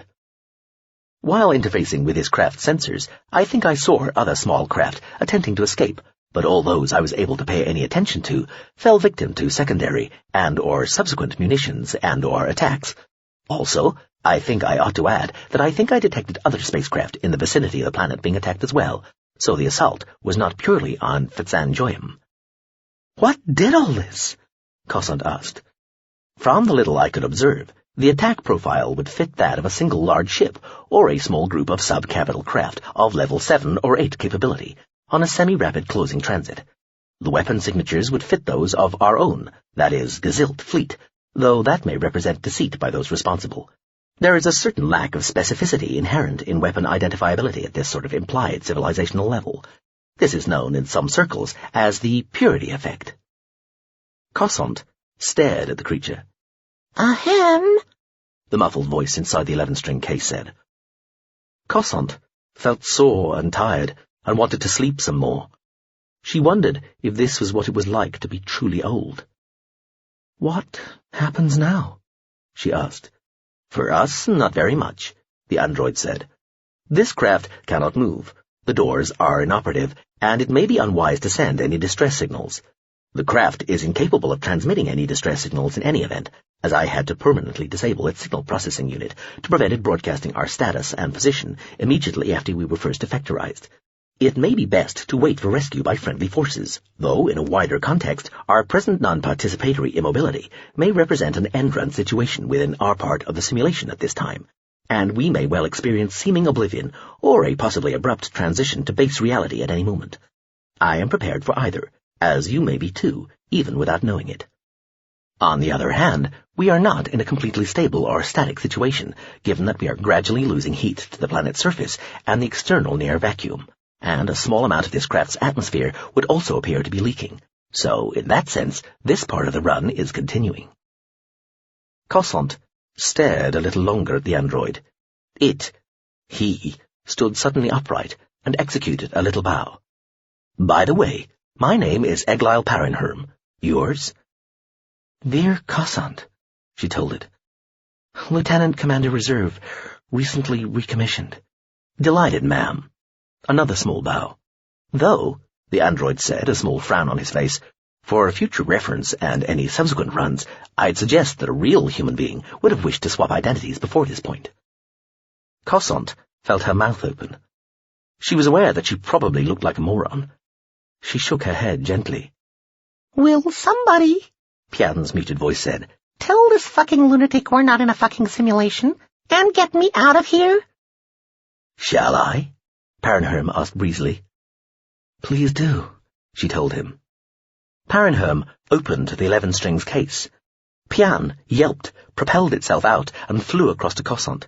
It thudded into her chest, wrapped in on itself like a rolled towel. 2 corners of its fabric extended like clumsy arms to hug her. This is horrible, it wailed. Make it stop. I could disable the device, Parenherm told Cossant, nodding at Pian. Leave me alone, it yelled. That's all right, Cossant told Parenherm. Reluctantly, the thing had never been this clingy before.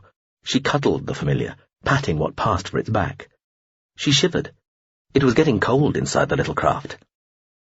Parenherm had stuck his head into the 11-string case. Here is a garment, he said, pulling out Cossant's jacket. He held it up, letting it fall open. The Lords of Excrement, he quoted with seeming approval. He chuckled. What an unexpectedly random touch. I'd better have that, Cossant said, holding one hand out. Parenherm handed it over and she slipped it on. So we're losing atmosphere, she said. The android nodded. Oh yes, and heat. Assuming the simulation continues, it will be interesting to see whether the last of the available air escapes first or freezes. This is horrible, Pian said again. Cossant kept on patting the creature. There, she said, for want of anything better. Chapter 8. S-20. The ship knew it would have to do it sooner or later. Might as well get it over with.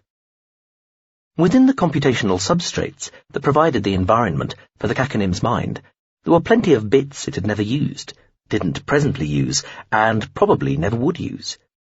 Physically fairly compact, in 3 dimensions fitting inside a fat ellipsoid only 15 meters or so in length, the effective capacity of the mind's substrates was suitably vast. The comparisons usually involved how many normal drone or human mind states could be losslessly encoded within the same volume, or how far back in time you would have to go before you got to the point where in any given society every single bit of computing power they would have possessed back then summed would be less than equal to the power contained within a single mind. The Kakanim didn't really care. All that mattered was that, due to innate culture over-engineering, its own consecutive incarnations as earlier ships, and a sort of long-term laziness about pursuing the most efficient use of its much augmented and added-to substrates, it had significant spare carrying capacity, and had agreed to house the mind state, the soul, albeit reduced, of another mind inside it. The mind concerned was, well, had been, that of a culture ship called the Zoologist, an ancient boulder-class superlifter, a glorified tug, basically. Superlifters had always tended towards eccentricity. It had never been the most difficult example of ship or mind psychology to put this down to being a result of their rather boring and repetitive job, their usually uncrewed nature, and the fact that, as well as being tugs, they had been designed as emergency stopgap warships back before the Adiran War, when the culture hadn't really had any proper warships, or at least none that it was going to admit to having.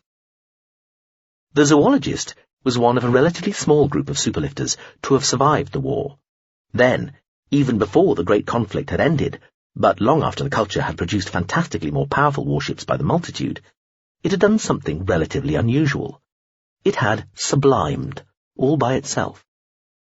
A little later, it had done something for which the term unusual was woefully inadequate. It had come back again. It was practically the definition of a mind that the word, properly capitalized, meant a conscious entity able to go into the sublime, not evaporate, and even, maybe, sometimes, very occasionally, in fact so seldom that it would be quite close to most people's statistical definition of never, be able to return, in some sense still viable and identifiably the same personality as that which had made the transition from real to sublime in the first place. If the zoologist's reasons for wanting to sublime had, aside from the obvious of wanting to experience the sheer ineffable wonderfulness of it all, been opaque, its reasons for coming back to the real were simply baffling. The mind itself had no explanation whatsoever, and seemed bemused by the question. Come back it had, though, and, seemingly having no desire to remain in its own resurfaced vessel or even substrate, it had canvassed various of its earlier comrades amongst the contact fleet, Those that had survived. The severe attrition of the early years of the Adiran War came into effect here, to see if any of them would house its soul for posterity, or at least until it got bored and changed its mind again, or whatever. Meanwhile, Contact's finest and most expert minds in all things to do with the sublime had tried debriefing the returned mind.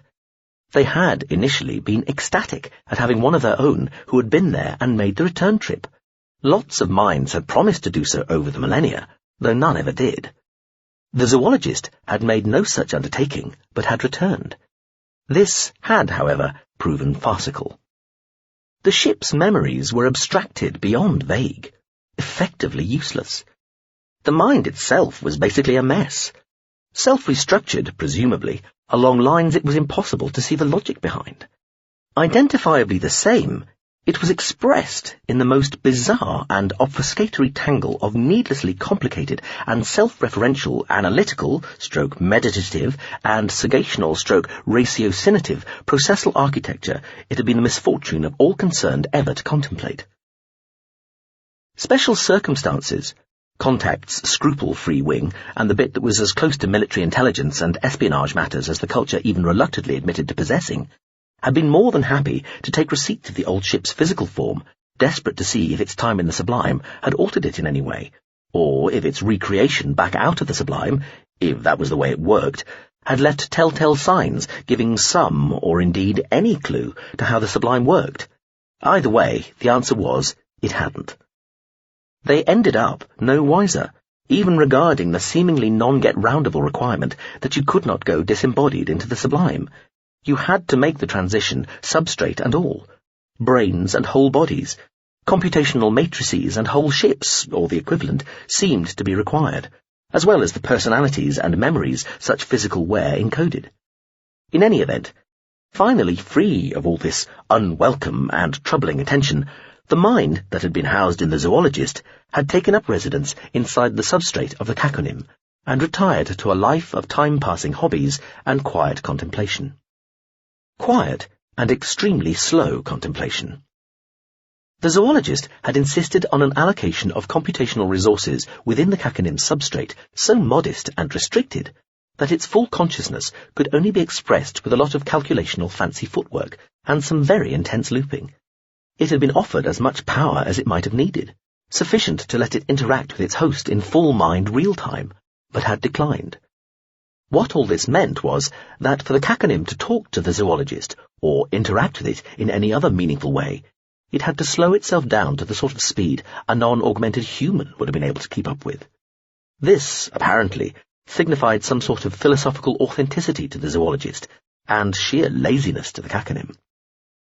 Back in the real, the principal consciousness of the caconym was watching the skies and stars around it whip past as it raced the pressure drop to gazillion space, while simultaneously performing prodigious feats of potential pattern and relevance spotting as subsystems reported back after performing multi-dimensional searches of every database known to intelligent life, all to look for any additional information that might be brought to bear on the issue under consideration. At the same time, it was running simulation after simulation to try to build up a reliable prediction matrix regarding how things might turn out. In that context, the mind was happily thinking it close to maximum speed, barely below serious full-on combat velocities and cycle times, thoroughly and satisfyingly involved with, and wrapped up within, a problem that, for all its thorniness, possessed the incomparable virtue of being important and real, not imagined. Here, on the other hand, it was reduced to a conversation that would take subjective months between each question and response.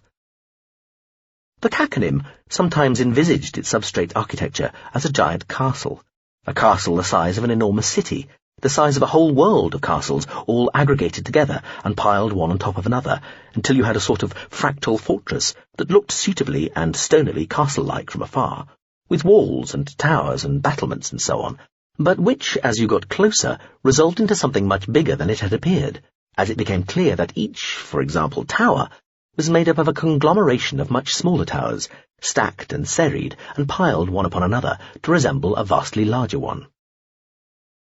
What remained of the zoologist's soul had taken up residence in one of these tiny towers, one that perched on top of a colossal meta-tower forming what, from a distance, looked like a thick spire.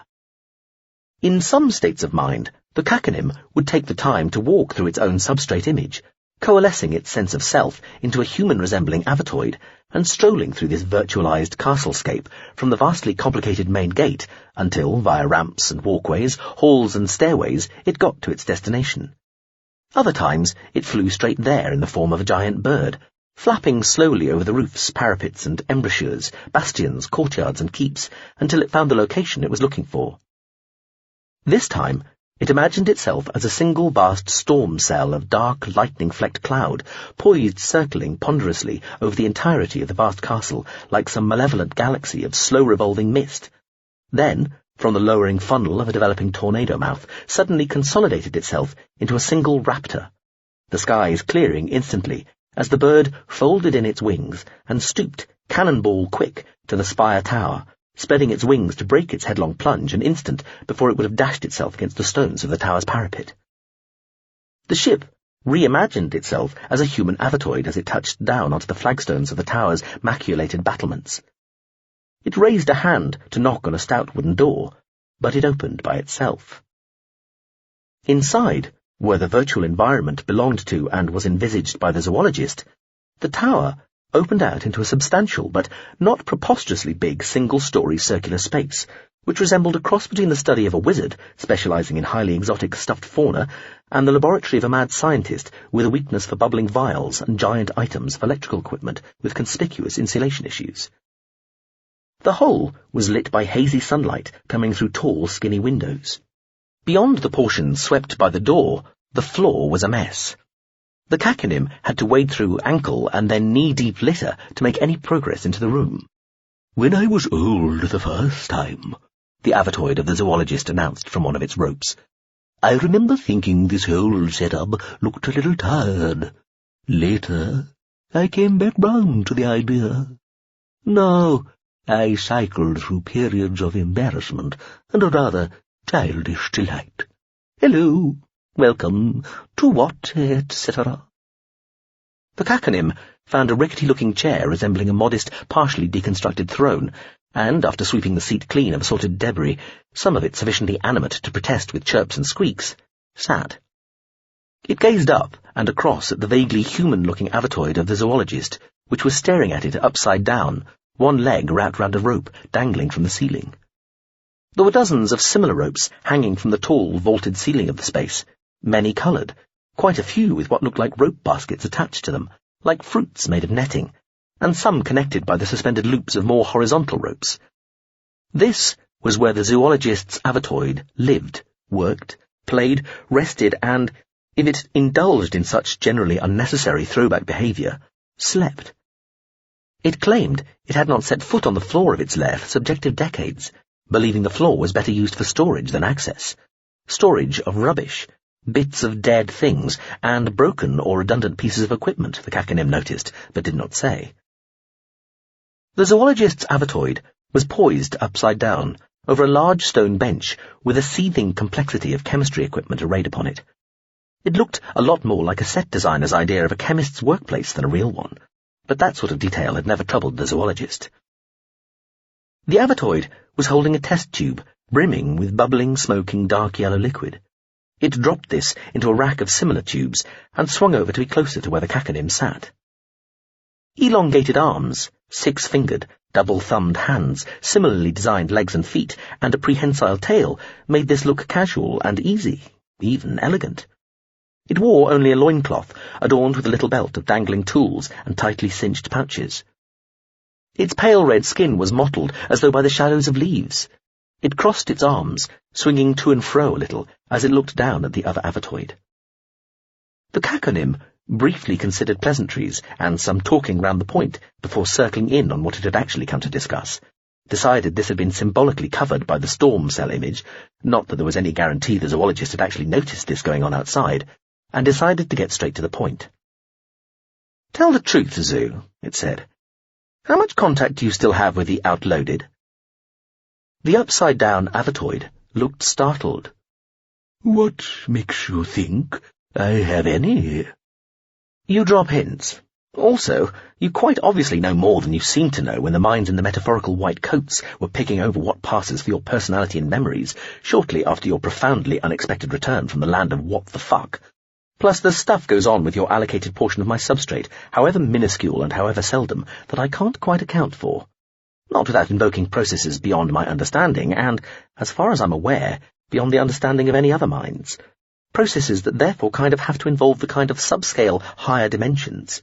Dimensions numbered 7 or 8, to pick a number, and involving stuff that is presently still beyond the ken of us humble culture minds. So, either you're still in touch with the sublime in some way, or it, or somebody, or something in there, is trying to get in touch with you, or even altering or trying to alter details of your personality or storage without your knowledge. That latter possibility in particular would be a little concerning for me, obviously, as this is all happening within my innermost field structure, in my core, effectively inside my own mind, in a not very far-stretched sense. A large piece of electrical equipment in a corner made a distinct sizzling sound, then shorted out. "Ah," the upside-down Avatoid said. "You noticed that stuff?" The Caconym nodded. It had guessed something like this might happen, even before it had made its offer of house room to the other ship's mind. It was an open secret that the sublime, or at least entities within the sublime, could access almost anything within the real. Part of the proof of this was that when people, or more commonly machines, tried to hedge their bets by sending a copy of themselves into the sublime so that a version of them could continue to live and develop within the real, it never worked. The copies sent into the sublime always went, but it seemed they always came back for their originals, or the originals came back for the copies. It didn't really matter which way round you thought to try it. And that the versions left in the real always, but always, were persuaded to follow their precursor versions into the sublime.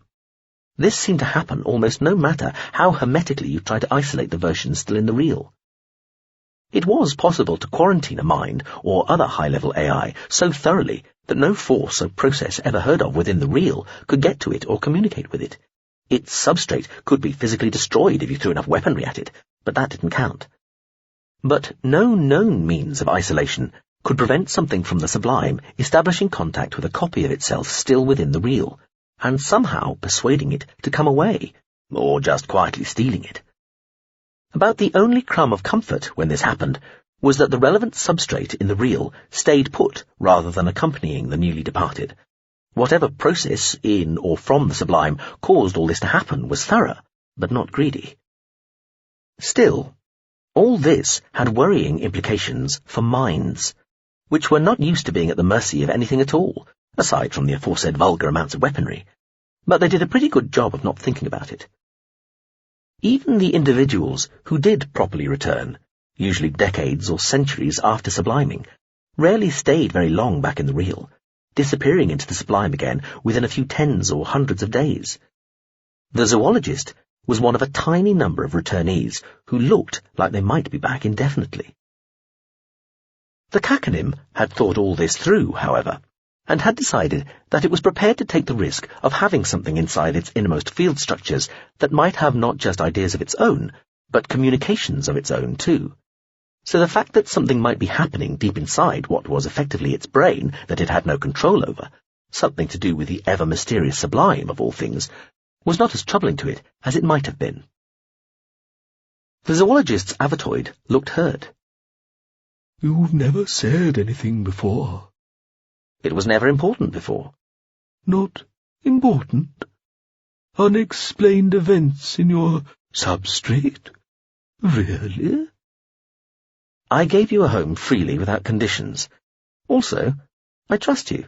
Plus, while undeniably a little worried, I felt privileged to have what I took to be vicarious and possibly unique contact with a realm that remains inscrutable to us despite all our techno-wizardry. The Caconym's Avatoid shrugged, and, frankly, I've been waiting for a situation to arise wherein I could use this knowledge to try to shame you into telling me stuff you probably wouldn't otherwise. Honest of you to admit. Disarmingly so, I hope. The zoologist's Avatoid pulled its arms in tighter to its body, seemed to think for a moment. I still have some contact, though it's all very inchoate, inexplicable, hard, impossible to translate back into here. the here and now. Try. The zoologist sighed, put its long-fingered hands to its face, and made a sort of patting motion. You still don't get it, do you? What? How intrinsically ungraspable it all is? Pretty much. See that insect? The zoologist nodded, indicating to one side of where the Caconym sat. The Caconym turned its attention to a wooden workbench whose edge was centimetres from one of its aphotoid elbows. A tiny six-legged insect, small enough to fit on a baby's fingernail, was making its erratic, zigzaggy way along the very edge of the table, antennae waving. The Caconym zoomed in on the creature, evaluating it utterly down to the code it was constructed from. Yes, it sighed, coming back to the virtual macro. Let me guess. Does it understand what the equipment on the bench is for, or even what a bench is? I was thinking more of how would you explain a symphony to it, or a... Before we over-focus on my own and my kind's hopeless inability to understand the unutterable fabulousness of the sublime, can I run the present situation back here in the real past you? The zoologist's aphotoid smiled. If you like. It took the best part of an hour, subjectively. In the real, on the way towards Gazilt space, light years were traversed during the time. To the rest of the hyper-busy mind of the Caconym, it felt like years had passed by the end. Just before the summing up part of this impromptu briefing, the ship contacted the pressure drop to make sure it had everything up to date. Good timing, the other ship replied. You coincide with a signal from our friend the contents may differ. Take a look at this. Signal sequence excerpt, GSV contents may differ to Zedren remnant adjunct entity oceanic dissonance. From GSV contents may differ to Zedren remnant adjunct entity oceanic dissonance. So, to get to the point, are you saying that despite the fact you lost a ship to unprovoked enemy action, and have asked myself and colleagues to investigate, you don't want this made public? Essentially, yes. Kindly keep all matters, information, and actions pertaining thereto as confidential as possible. And you intend to make no attempt to resend the information carried by the entity aboard the Exaltation Parsimony 3? That would be correct.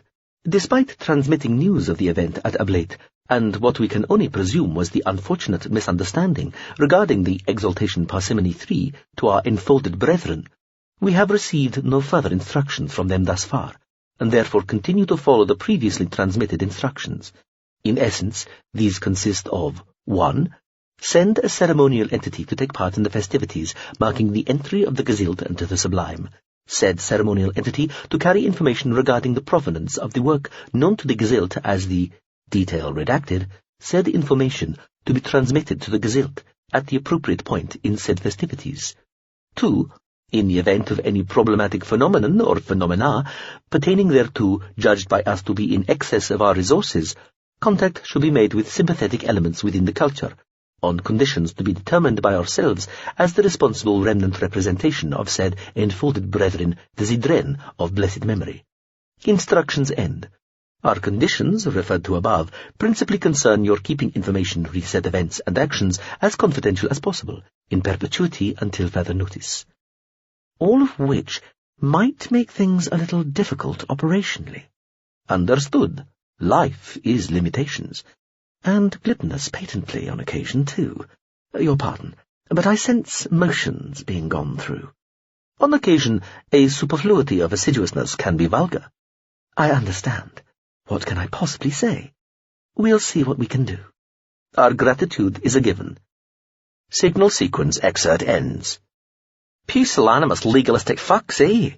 The pressure drop sent.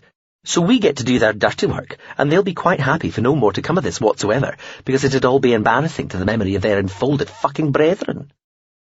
I suppose legacies may be expressed in various ways, the Caconym replied.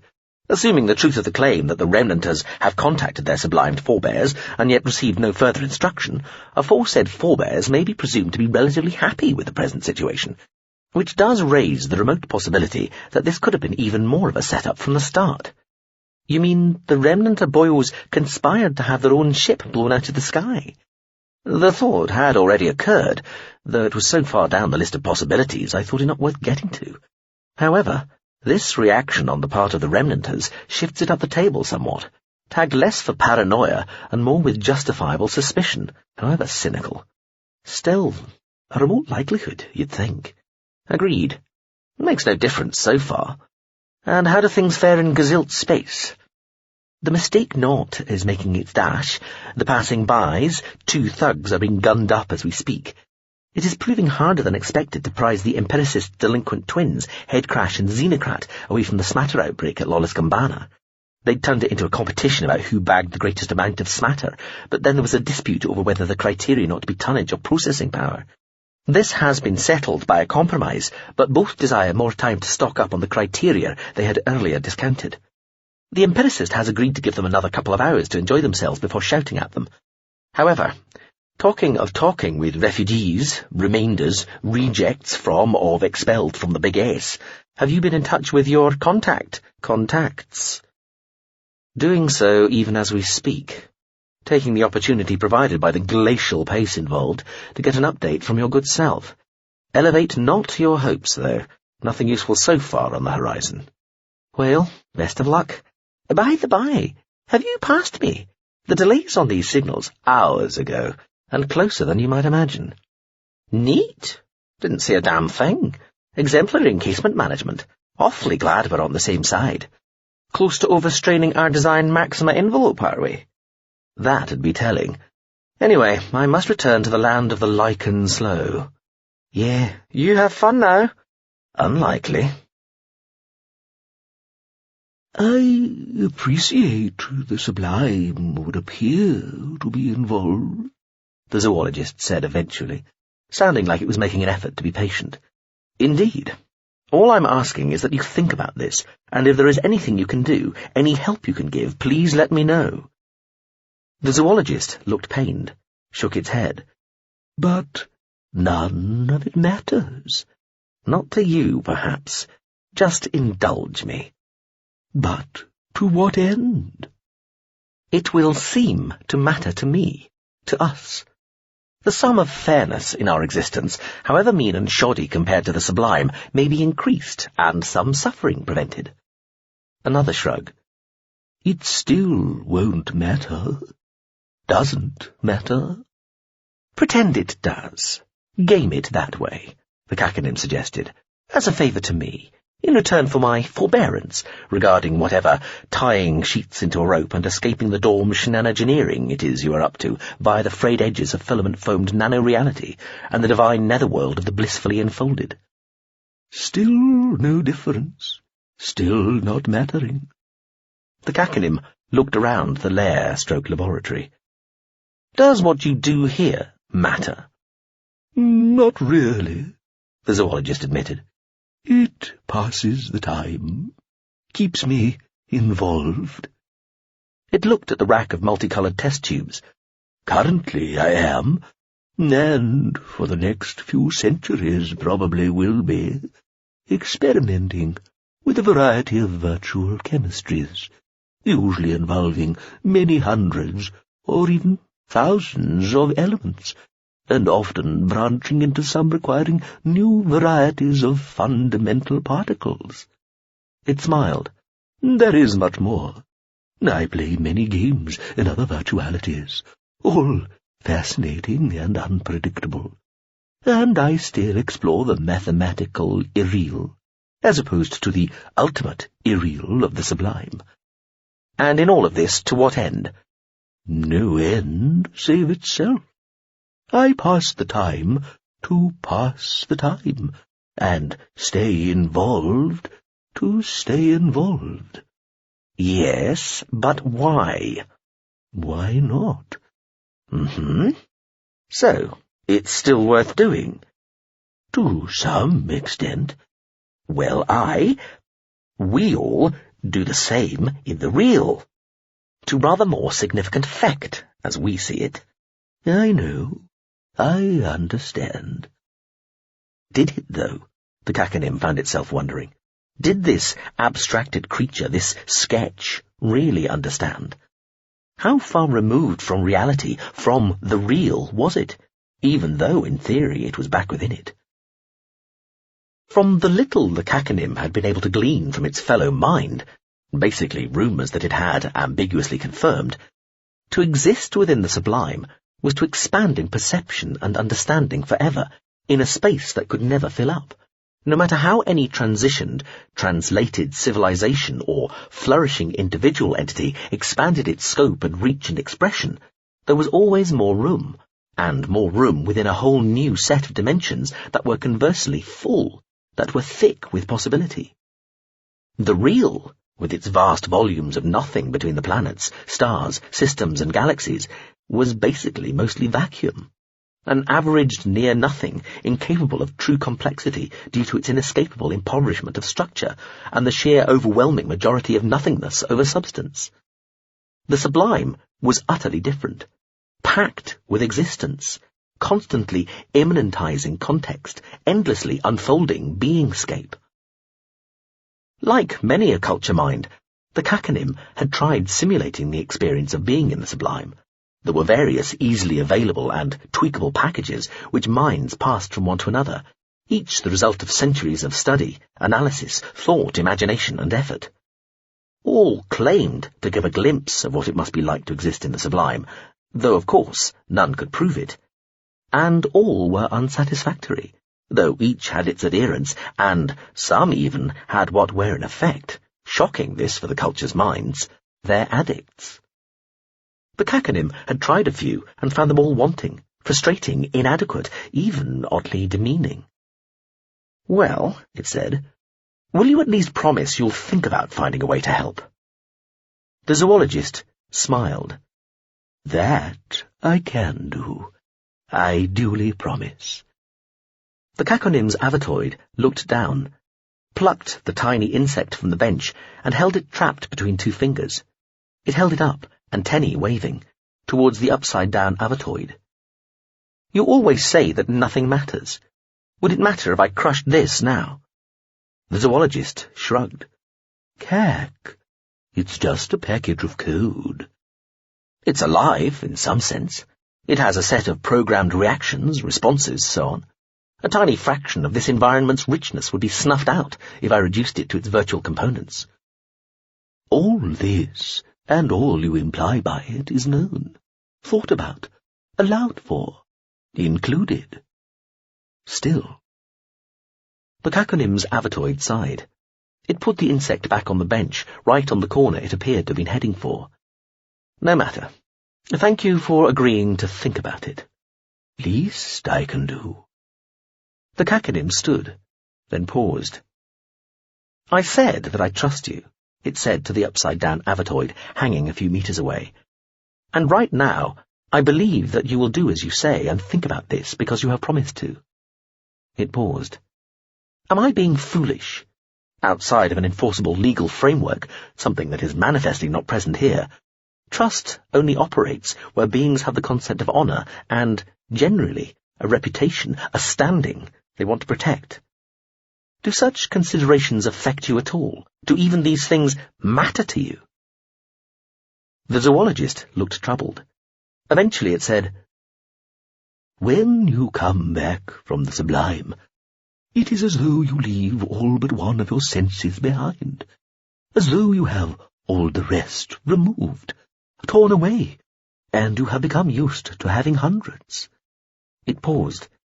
"Imagine you," it said, nodding at the Caconym, "being a human, a basic human even, without augmentation or amendment, slow, limited, fragile, with no more than a couple of handfuls of very restricted senses.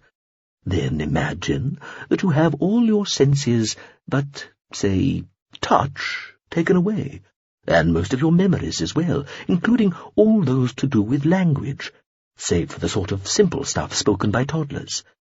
Then you are exiled, blind and deaf, and with no sense of smell or taste or cold or warmth, to a temperate water world, inhabited only by jellyfish, sponges, and sea feathers, to swim and make your way as best you can in a world with no sharp edges and almost nothing solid at all." The zoologist paused. "That is what it is to return from the sublime to the real." The Caconym nodded slowly. So why did you?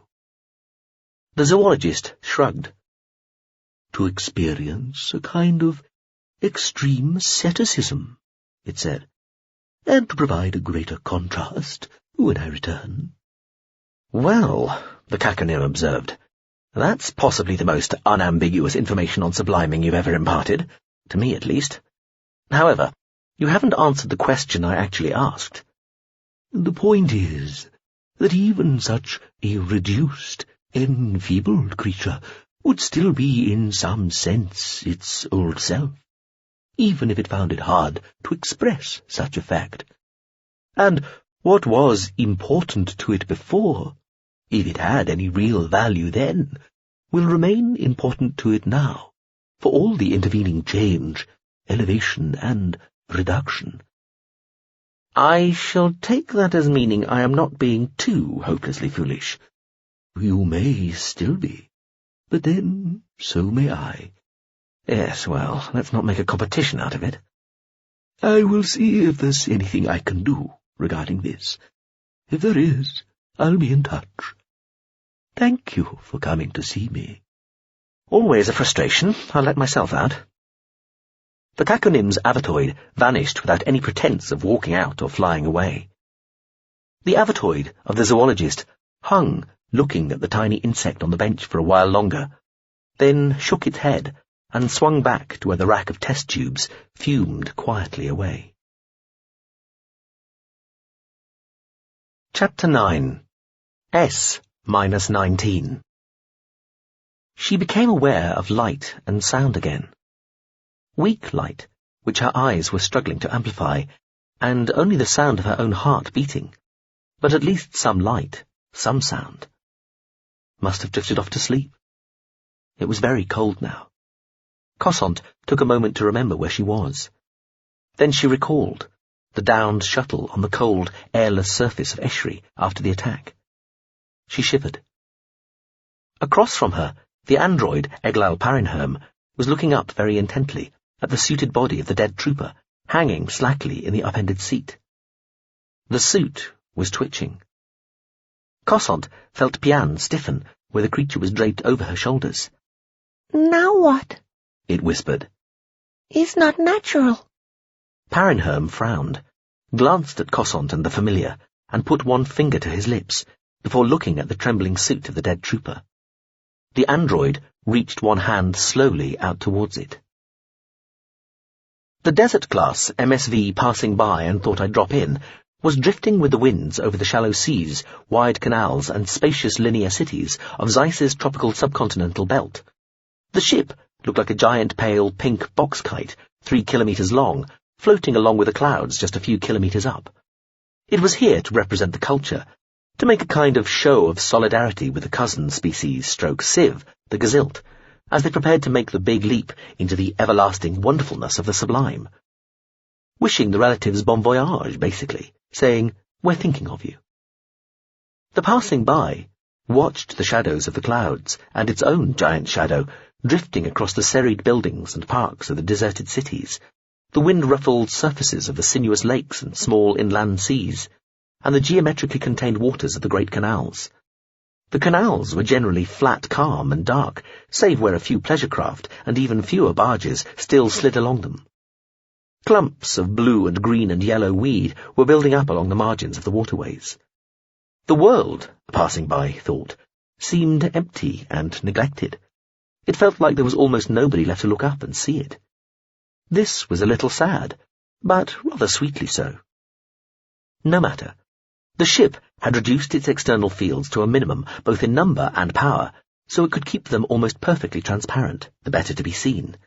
It had also experimented with various colour schemes for its hull before settling on this pale pink. At night it made itself shine, as though caught in strong moonlight. It could feel the wind as a cool, mostly constant, faintly gusting presence on its outermost bump field, gently pressuring it from one side, sending it drifting across the land and seascape below. It had adjusted its apparent inertia momentum so that its motion matched that of the clouds it floated amongst, and only vectored its anti-gravity field component minutely, as seldom as possible, to nudge itself out of the way of any clouds that looked likely to impinge on its own patch of sky. It felt very content to appear so seemingly insubstantial, and to have its movements so contingent on something as weak, erratic, and profoundly natural as planetary breezes. Meanwhile, its avatar, Zibelin, silver-skinned amongst the palely interesting gazillt, and the various other species in flesh, avatar, and suited-up guises, walked and talked diplomatically with the people of the court, a couple of 1,000 kilometres away to the north. The avatar was monitoring, listening and witnessing. It was only rarely offering any comment beyond the most banally polite and formal, and it was being kept on a tight rein back to the ship.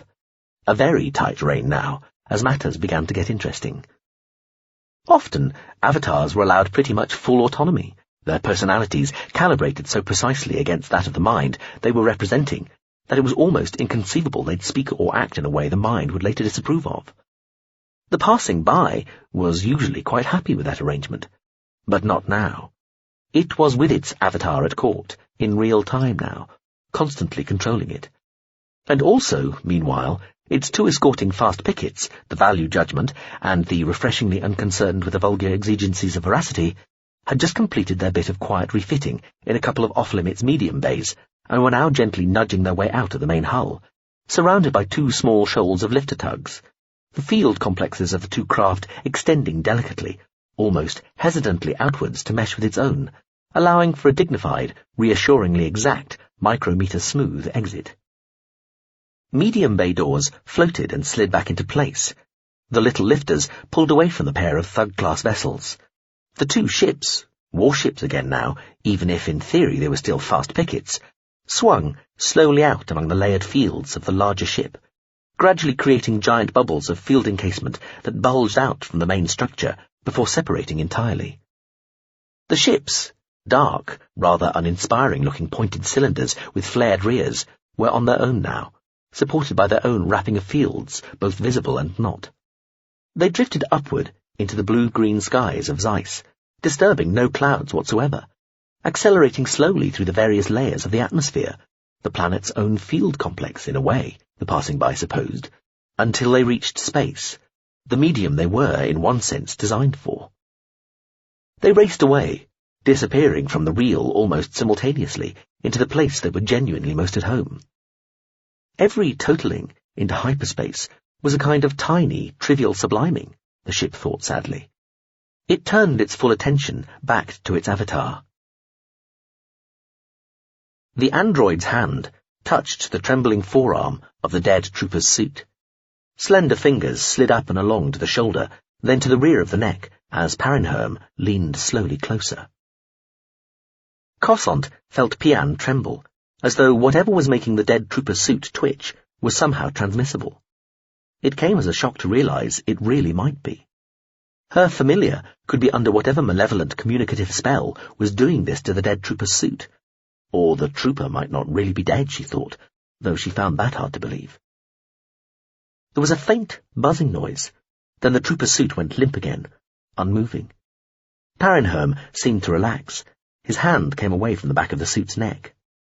It looked at Cossant. "We may talk now, quietly," it said. "What was that?" she asked, keeping her voice low. "I think we, or this craft, might be under suspicion, as it were," he whispered. "This would indicate that hostile craft are still in the vicinity.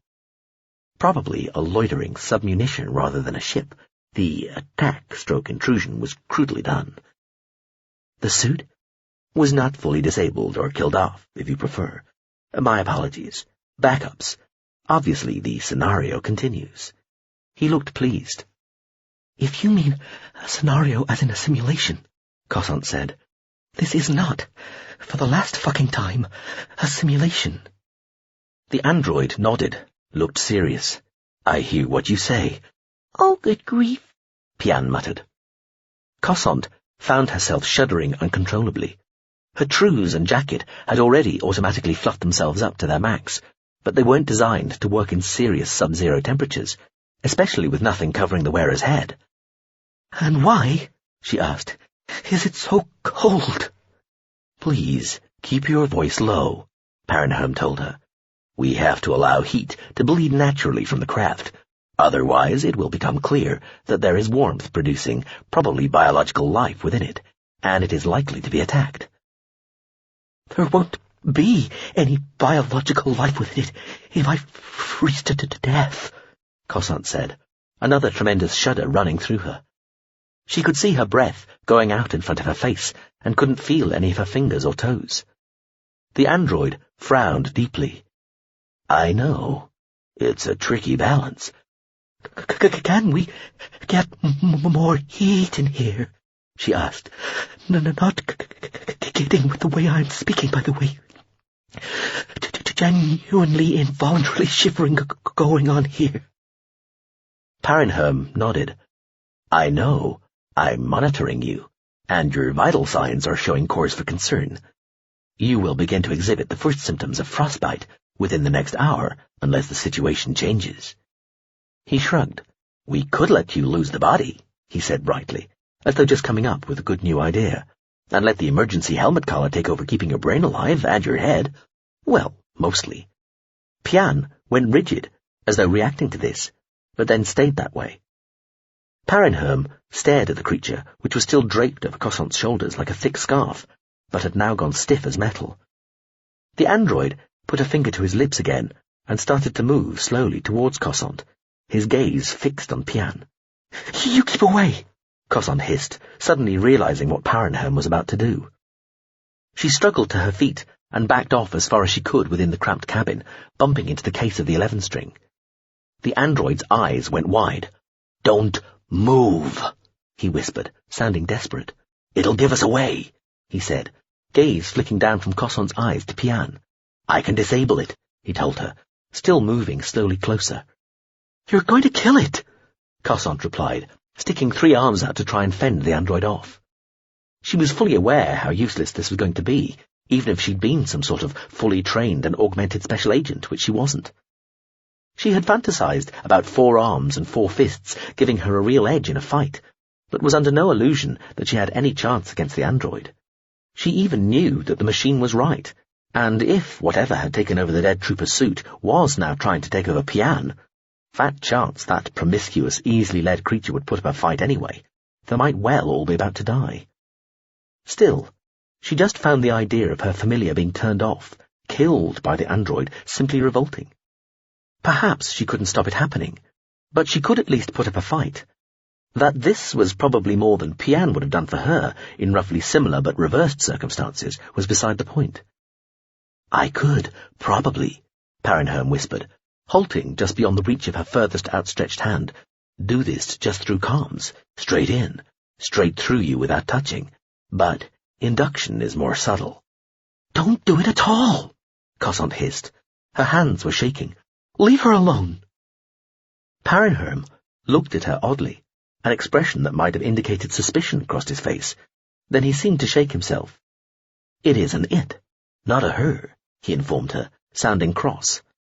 Cosant realized that it, probably thought of itself in the same way, even though she had quickly come to think of it as male. Now, if you please, he said, reaching his hand out towards hers again. Cosant thought about making a grab for the dead trooper's carbine, but it was too far away, almost behind the android. She'd never get there in time. Parenherm went to put his hand to one side, curving past hers. Then he stopped. He straightened a little. He said, in his normal conversational voice, a smile on his face. This probably is end run. Something hit the little upended craft, throwing Cosant off her feet and sending the android staggering back against the dead trooper's body. The shuttle's rear door burst open, flapping outwards. The chill air inside the tiny craft fogged white and rushed out, disappearing over a dark and airless plain, sucking Cosant and the android out with it in a brief storm that seemed to start to roar, but quickly died away to nothing. Somebody or something shrieked. It might have been her, with a last breath ripped out of her, leaving her throat suddenly raw and burning.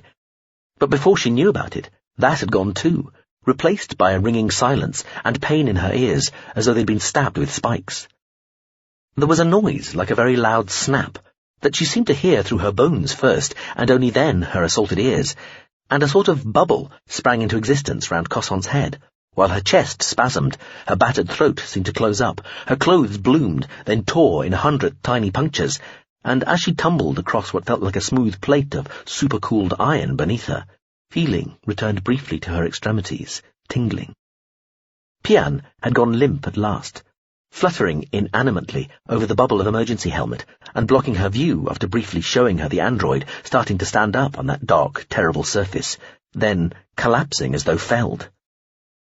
An enormous, buzzing, humming sound overtook Cossant then. Everything went dark and silent and fuzzy, and surprisingly but comfortingly warm, and her last thought was, "Shit, maybe it is all a sim." "I'm told you had your 2 little pals back in the shop for a refit or something," Marshal Chekri said to the avatar Zibulan. Zibulan nodded. "These old ships," it said, with what might have sounded like a suppressed chuckle. "Constant maintenance." They were in one of the Parliament building's antechambers before the daily meeting of the Watch Committee, which was supposed to take care of any outstanding matters in the days before the instigation and subliming. This was mostly deadly dull stuff, but the place was busier than it had been since the breakup of the Parliament. A small throng of diplomats and other interested parties had got itself together on the strength of a rumour regarding the committee's final decision on scavengers. And then, Zibulan added, they want some refitting done, the better to do long-range monitoring of all these scavenger fleets and ships, and, well, of course, what one wants the other has to get. The silver-skinned avatar smiled down at the Marshal. "How like pets you make them sound." "I was thinking children, but the point stands." Zibulan gazed round the antechamber as the doors to the committee chamber were opened. 2 Lysidon were present in their globular float suits like giant fishbowls, alongside Ambassador Meerburns, who was smiling broadly to all and sundry, as though his grin was something unpleasant attached to his face, and he was trying to find a place to wipe it off. All 6 Ronta were present too, their bulky insectile exosuits all huddled together in one corner, bumping into each other and gently leaking fumes. They looked slightly more abject than usual, the Avatar thought. "Long-range monitoring equipment?" the Marshal said, as they joined everybody else filing into the committee chamber. Zibulan nodded again. "Yes," the Avatar said. In the chamber, the last 3 unstored trimes and a handful of septames, including Banstagain, were already seated round the raised table at the far end. Long-range monitoring equipment. Technically, this was true, if you defined the coaxial targeting components of multi-suite weapon clusters as such. The 2 ships hadn't got the same equipment refitted either. Their weapon mix was different, the value judgment having chosen an array designed primarily for tech superiority situations where effectors worked best and were the most humane choice, scavenger-compatible in other words, while the refreshingly had gone for a more equivtake ordnance mixture, leading with the sort of gear that could take on ships of its own level. Zibulan and Chekri sat near the back. On the dais, some boring people began talking boringly. The silver-skinned avatar frowned. "Septame Banstagain looks like he's eaten something that disagrees with him, don't you think?" it observed. The Marshal barely glanced. "Monitoring seems to have been on your mind recently," she said quietly, her head angled towards the avatar. "Our near approaches AI seem to think you've been showing increased interest in what little comings and goings we still have around here in these reduced times." "Oh, this is true," the avatar conceded. Back aboard the passing by, the mind controlling both the systems vehicle and the avatar was doing the hyper-AI equivalent of grimacing and mouthing the word shit. "We feel there is a need for a more robust system, given the general attrition of informational flow recently, so little coming in from so many places." "Most people have had themselves stored," the Marshal said, "and many of the ships have already gone into the Sublime, so of course there is less to report." "Yes," the avatar frowned. "Do you really think that was wise? Sending so many of the ships ahead, I mean." Such behaviour was not unknown when a society was preparing to sublime, but it was unusual. It felt like scouting out unknown terrain like an insurance policy, to make sure your own people were truly compatible with the whole process, even though a copious and exhaustively annotated and referenced history had built up over the eons, indicating that there was absolutely no need to do so. Also, The way the Gazilt configured the AIs in their capital ships, a whole crew of once human personalities uploaded, vastly speeded up, and sharing a multiply partitioned but at root single computational matrix, meant that the vessels were already a kind of image of a population in an enfolded state, so the step to true subliming would have seemed easy enough to make for them as a kind of easily digestible precursor to the main event. Of course we thought it was wise, Marshal Chekri said, or we would not have permitted it. The Avatar said, but less power and more concentrated. However, you are quite right, not for me to tell you your job. However, all that said, and even so, there are odd lacunae, one might call them, in the comms these days. Nothing at all from the Azanian system for a whole day, for example. And so we thought to improve our own monitoring and comms network. Not at the expense of yours, of course, and we are happy to share, naturally. And all these new measures you're taking, the Marshal said, as the voices on the dais droned on. These are your own initiatives? Indeed not, the Avatar said, smiling. Sometimes it was best to tell part of the truth, the better to conceal the rest. I was asked to do so. I am not entirely sure why. Asked to do so by whom? The Marshal asked. Other culture ships, the Avatar said innocently. How odd, the Marshal said. I know. The Avatar nodded vigorously and extended one slender silver finger to tap Chekri on her epaulette. The ship had a feeling it was already starting to overdo the guileless dingbat shtick, but reckoned it ought to carry it through nevertheless. Besides, there was a certain pleasure to be had, twanging the metaphorical rod extending from the Marshal's behind. That's what I thought. Chekri looked sourly at the culture creature and opened her mouth to say something. However, the Avatar nodded towards the dais and said, Ah, here we go. Has been awarded to the Ronta, Triam Kuverond announced, with a quick, triumphant glance at Banstagain, who sat, stony-faced, at the far end of the long table. Preferred partner status being duly accorded forthwith to the genus Ronta civilization, further detail to be released this day by committal decree. Business session hereby closed. The committee chamber was suddenly full of individually quiet, but taken together, surprisingly loud mutterings. The two spherical Lysidon float suits had risen an extra metre into the air.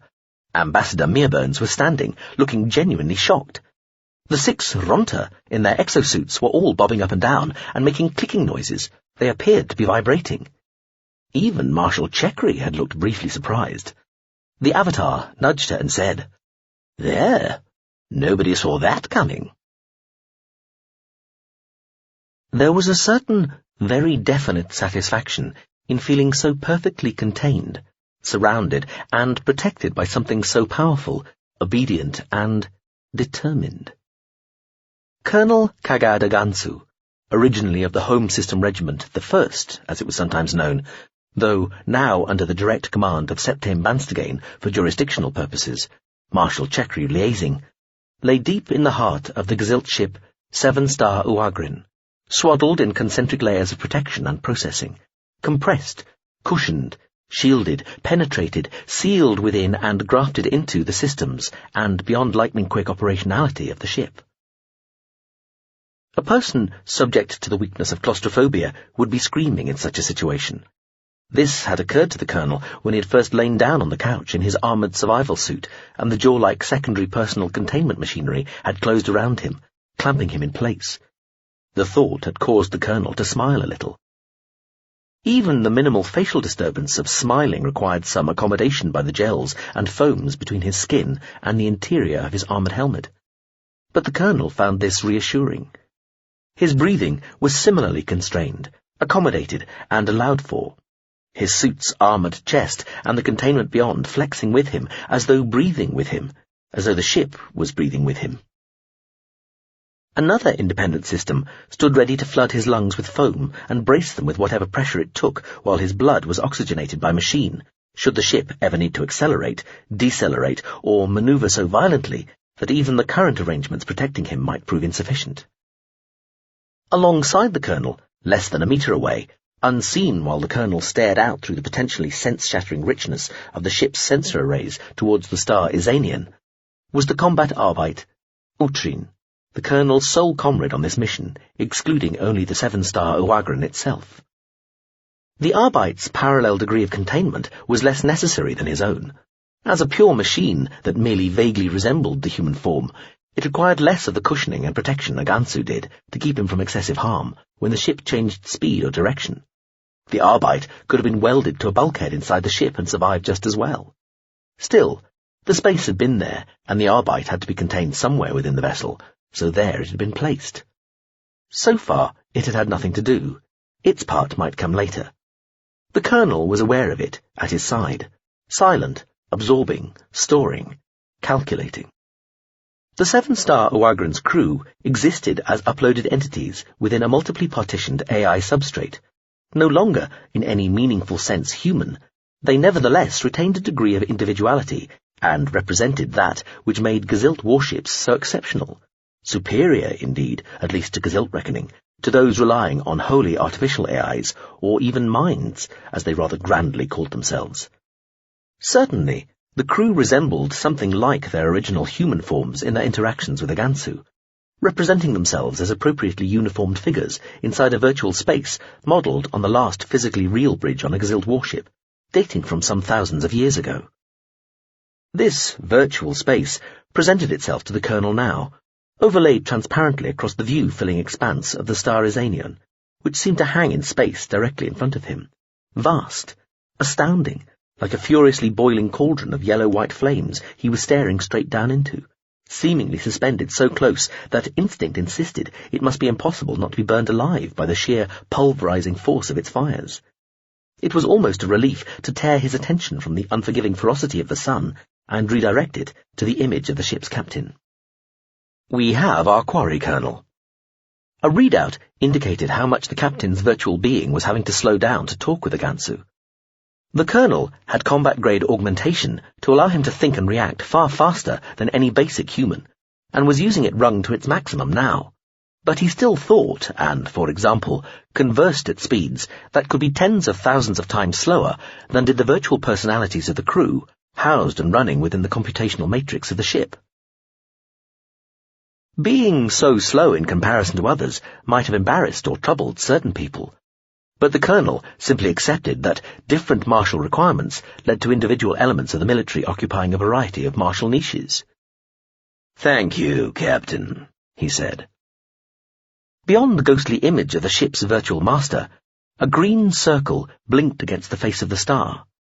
Some subsystem monitoring Agansu's senses registered him glancing at the highlighted circle and zoomed in for him, showing, once the circle had bloomed almost to the same size as the image of the whole sun moments earlier, a tiny dark fleck right in the centre of the rapidly pulsing green halo. Whatever it was, it looked microscopic against the magnified flamescape beyond, though Agansu knew this meant little. An entire naturally habitable planet would appear as no more than a dot against the vastness of the sun.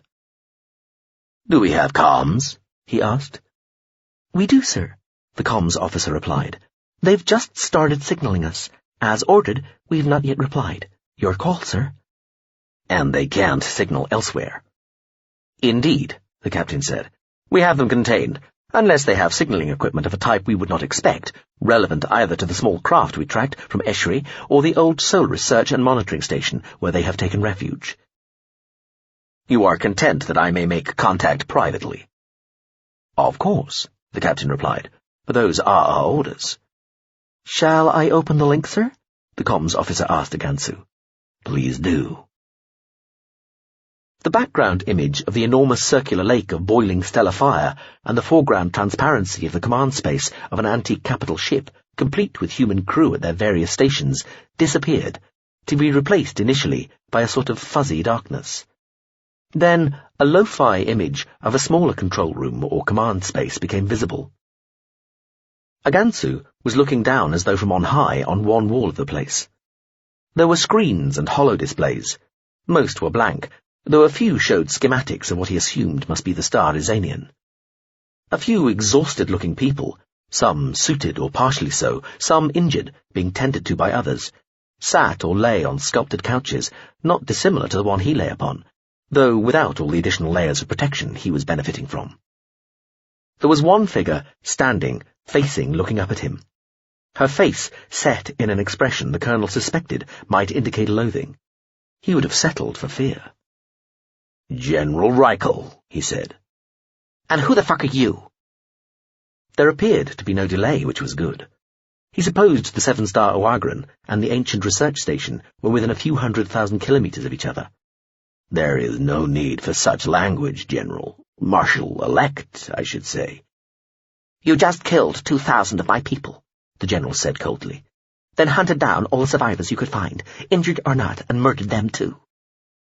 General Reichel paused, and seemed to have to take a breath here, so perhaps she was not quite as in control of her emotions as she might be trying to appear, the colonel gauged. "And," she continued, "from the little we've managed to piece together while we were running away, you might even be one of our own, another fucking regiment. And in the face of that, you choose to take offense at my fucking language? Fuck you, you split prick cunt." "You are stressed, General," Agansu said. "I understand. I regret what has happened." The general started shouting at him as he said this, but he persevered, talking over her. "And that which shortly must occur. I merely wish to salute your bravery and inform you that while, sadly, no official record of your exemplary behavior, until this point at any rate, will be possible, a fellow officer will not forget how well you discharged your duties. I understand how little consolation this might be, but it is all I have to offer." "You self-righteous worm-infested turd," the general said, nearly spitting. "Swallow a gut full of acid, stick your head up your own rectum and vomit." She looked away as somebody spoke to her, then back to him. "Oh, slowing the whole station," she said, sneering. "Going to let us drop into the photosphere and roast to death. Quick splash of plasma or particle jet too quick a death for us? Where's your fucking honor now?" "Unfortunately, we are no longer alone. At least one other vessel of significant capabilities is now present in the system, and to do as you suggest, while of course representing my first choice for the sake of due respect, might attract unwanted attention. Slowing your current location so that it descends into the sun accomplishes the same end, while being much less likely to be noticed. I apologize. I suggest that those of your comrades unable to auto-euthanize before conditions become especially uncomfortable accomplish the required deed through the use of sidearms. I assume you have those." The general said nothing for a few moments. Behind and around her, her crew seemed to be doing all they could to prevent the old research and monitoring station from falling into the sun, and to send any sort of signal of distress, either directed or broadcast, punching buttons, shouting commands, manipulating holodisplays. All, of course, to absolutely no avail, Agansu knew, though he appreciated the merit of always trying to do whatever one could in all circumstances, no matter how inevitable the outcome. Then General Reichel said, quite calmly to somebody off-screen, "Cut this in 3 seconds." She turned back, faced the screen, and seemed to sob. A single great, heaving motion shook her entire upper body. Agansu was, for an instant, most surprised, then slightly disappointed, and lastly, oddly touched. Then Reichel put her head back a little, jerked it forward again, hard, and spat a surprisingly large amount of spittle, phlegm, or a mixture thereof, straight at the camera. The view was obscured for about half a second before the comms link was cut off entirely from her end. Agansu had felt himself start, spasming backwards instinctively into his suit and the unseen surface of the couch beneath as the spittle had hit the camera, even though he was so many tens or hundreds of thousands of kilometers distant, and so utterly, perfectly contained and protected within so many concentric layers of armor, insulation, and material. He tried to re-establish contact. He felt he had to, but no reply was forthcoming. He realized he'd have been disappointed if there had been any. Beyond that, he was momentarily not sure quite how to feel. He thought about it, and settled for a hope that he would meet his own end with such blazing contempt and fortitude. After that, he thought his way back to the magnified view of the old solar research and monitoring station. It was silhouetted, insect small, against the heaving, livid face of the star. He lay in silence, and watched over the few minutes it took for the dark speck to fall into the arching trajectories of plasma forming the upper reaches of the inferno. Eventually, the tiny dot winked out in a brief, microscopically irrelevant extra pulse of flame, quite lost within the encompassing storm of nuclear fires below. The colonel closed his eyes in a kind of silent salute to the departed warriors. There would be no subliming for them now. But then, there would be none for him either. The colonel had volunteered to stay behind after the subliming as part of the Gzilt remnanter. In theory, this was because it meant sacrifice and was therefore a noble thing to do.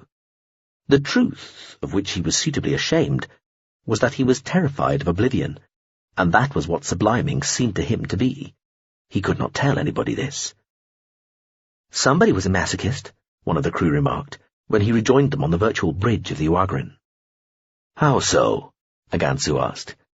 They kept on distress signaling all the way down, the comms officer said, but their vital signs telemetry was still included.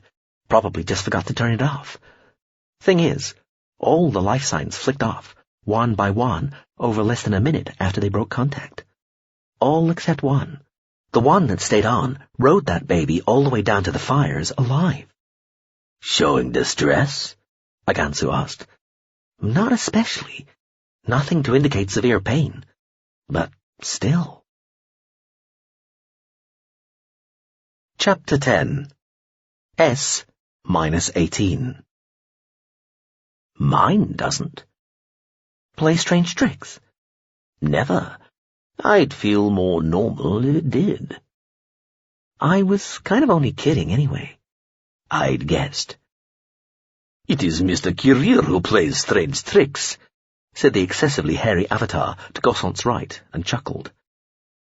Gossant lay lounging under a taut white breeze-vibrated awning on the great raft Apraniprila, on the water world called Pt.1. To her left, on another lounger, was Kirir, the man who claimed to be absurdly old. Splayed on a couch on her other side was the avatar of the warm considering.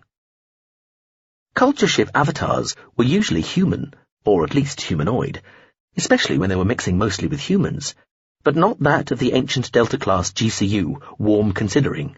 Its avatar, Sklom, was in the form of a silacule, a spikily blue-haired, six-limbed, six-eyed creature with a bulky central body. Sklom lifted a murky-looking glass with a fat straw in it from a tray, raised its body from the couch a little, and appeared to squat over the glass. There was a slurping noise, and the level in the glass went down.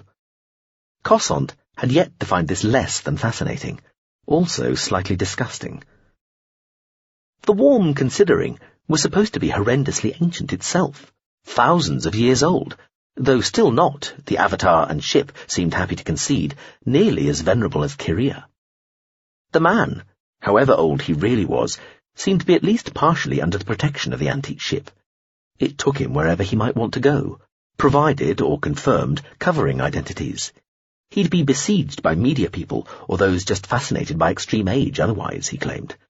And perhaps, she thought, from hints dropped over the last few days, helped maintain whatever aspects of his physiology and memory he could not take care of himself. She supposed if you were going to hide for 10,000 years inside the culture or anywhere else, it would help to have a ship on your side. I'd have thought your memory would play more tricks than anybody else's, she said to Kirir. This was the fourth day the man had spent out of the water, and the first without wet towels spread over him. What with you having so much of it? Memory, I mean. The man rubbed his face with both hands. Well, you'd be wrong, he told her. One of the things you have to do if you're going to live a long time and not go mad is make sure your memories are properly looked after, managed. How do you even fit them in? Gossant asked. Are you basically all computer inside your head? Not at all, Kirir said, his expression indicating he found the idea distasteful. In some ways, my brain is as it's always been, just stabilized. Been like that for millennia, though it does have a modified neural lace within it. Heavily modified, no comms. What I do have is extra storage. Not processing, storage. The two are sometimes confused. What? Cosant asked. Is it remote or— No, it's in me, Kyria told her. Throughout me. Vast amount of storage room in the human body, once you can encode in the appropriate bases and in place a nano-wire readout system through the helices. Started with connective tissue, then bones.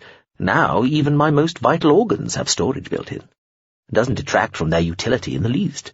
Improves it in some ways, in terms of bone strength and so on, though I have noticed this body doesn't float very well. You are weighed down by your memories, literally, Sklom said, chortling.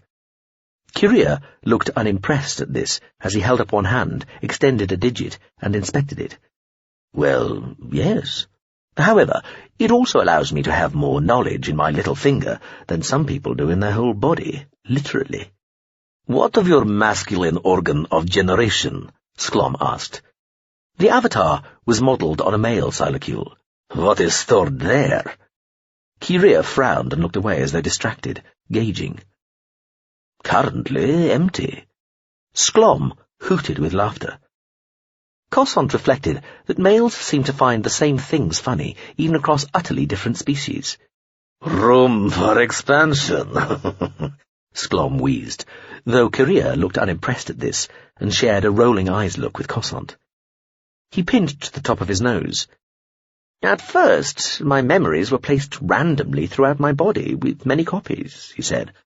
Now, as the available space has been taken up, there is generally only one copy of each memory, and I have, over the centuries, as part of one of my long-term internal projects, sorted and moved and restored all my memories, so that they reside in what seem to me apposite locations. He looked at Cosant. I lied. My genitals contain all my memories of previous sexual encounters. It seemed only appropriate. Ha! Sklom said, sounding happy. Like you say, Cosant agreed. Appropriate. What's left in your actual brain? Recent memories, recently recalled old memories, a highly intricate map of where all my memories are stored throughout my body, and a sort of random, sifted debris of all the thoughts and memories that have ever passed through my head. That I daren't interfere with too much, aside from one or two very specific episodes. To do so further would risk becoming not myself. We are largely the sum of all we've done, and to dispose of that knowledge would be to stop being oneself. What are the one or two specific episodes? Cosant began. None of your business, Kyria said smoothly. Cosant lowered her voice a little. Has anyone ever broken your heart? She asked quietly. Pfft, Sklom spluttered. In the sense I'm sure you mean, not for over 9,500 years, Kyria told her briskly. Taking another more pertinent definition, my heart is broken with each new exposure to the idiocies and cruelties of every manner of being that dares to call or think of itself as intelligent. In other words, Sklom chipped in, about every century, half-century or so. Kyria glared at the creature, but let the point stand. So, Cosant said, sexual memories in your genitals? Yes, Kyria said. Where do you keep your memories of love? Past lovers? Kyria looked at her. In my head, of course. He looked away. There are not so many of those anyway, he said, voice a little quieter. Loving becomes harder the longer you live, and I have lived a very long time indeed. He fixed his gaze on her again. I'm sure it varies across species. Some seem to do quite well with no idea of love at all. But you soon enough come to realize that love generally comes from a need within ourselves, and that the behavior, the expression of love, is what is most important to us, not the identity, not the personality of the one who is loved. He smiled bleakly at Cosant. You are young, of course, and so none of this will make any sense whatsoever. His smile melted away, Cosant thought, like late spring snow over a morning. I envy you your illusions, he said, though I could not wish their return. The long piers and bulbous pontoons of the giant articulated raft flexed and creaked around them, like a giant arthritic hand laid across the surface of the ocean, forever trying to pat it calm. "Aha!" Sklom said. "Here it is." The Avatar jumped off the couch and roll-walked across the raft in a blue blur of limbs as a small shuttlecraft appeared in the skies to one side, coming curving in across the restless blue-green waves. It held the 11-string, which the Anything Legal Considered had recently made for Cossant. Having heard that ideally the instrument required 4 arms and hands to play properly, Sklom wanted a go. Kyria sighed. "This is going to sound awful, isn't it?" Cossant nodded. "Yep." She came to again. There was an instant of sheer panic as she remembered the decompressing blast and the misty explosion of released air that had rolled her and the android out into the vacuum and the iron-cold surface of the planet. Then she realized she felt all right, and not in any pain, and that she was warm, and even comfortable. She opened her eyes, half expecting the roll of an oceanic swell beneath her and the white sky of a stretched awning above. "In a medically enabled shuttle aboard the culture ship Mistake Not," a person standing next to her announced. Whoever they were, they had skin the colour of brushed bronze. "Ship Avatar," Cossant found herself thinking. The figure shrugged. "That was me, assuming your first question would have been on the lines of, 'Where am I?'" it told her.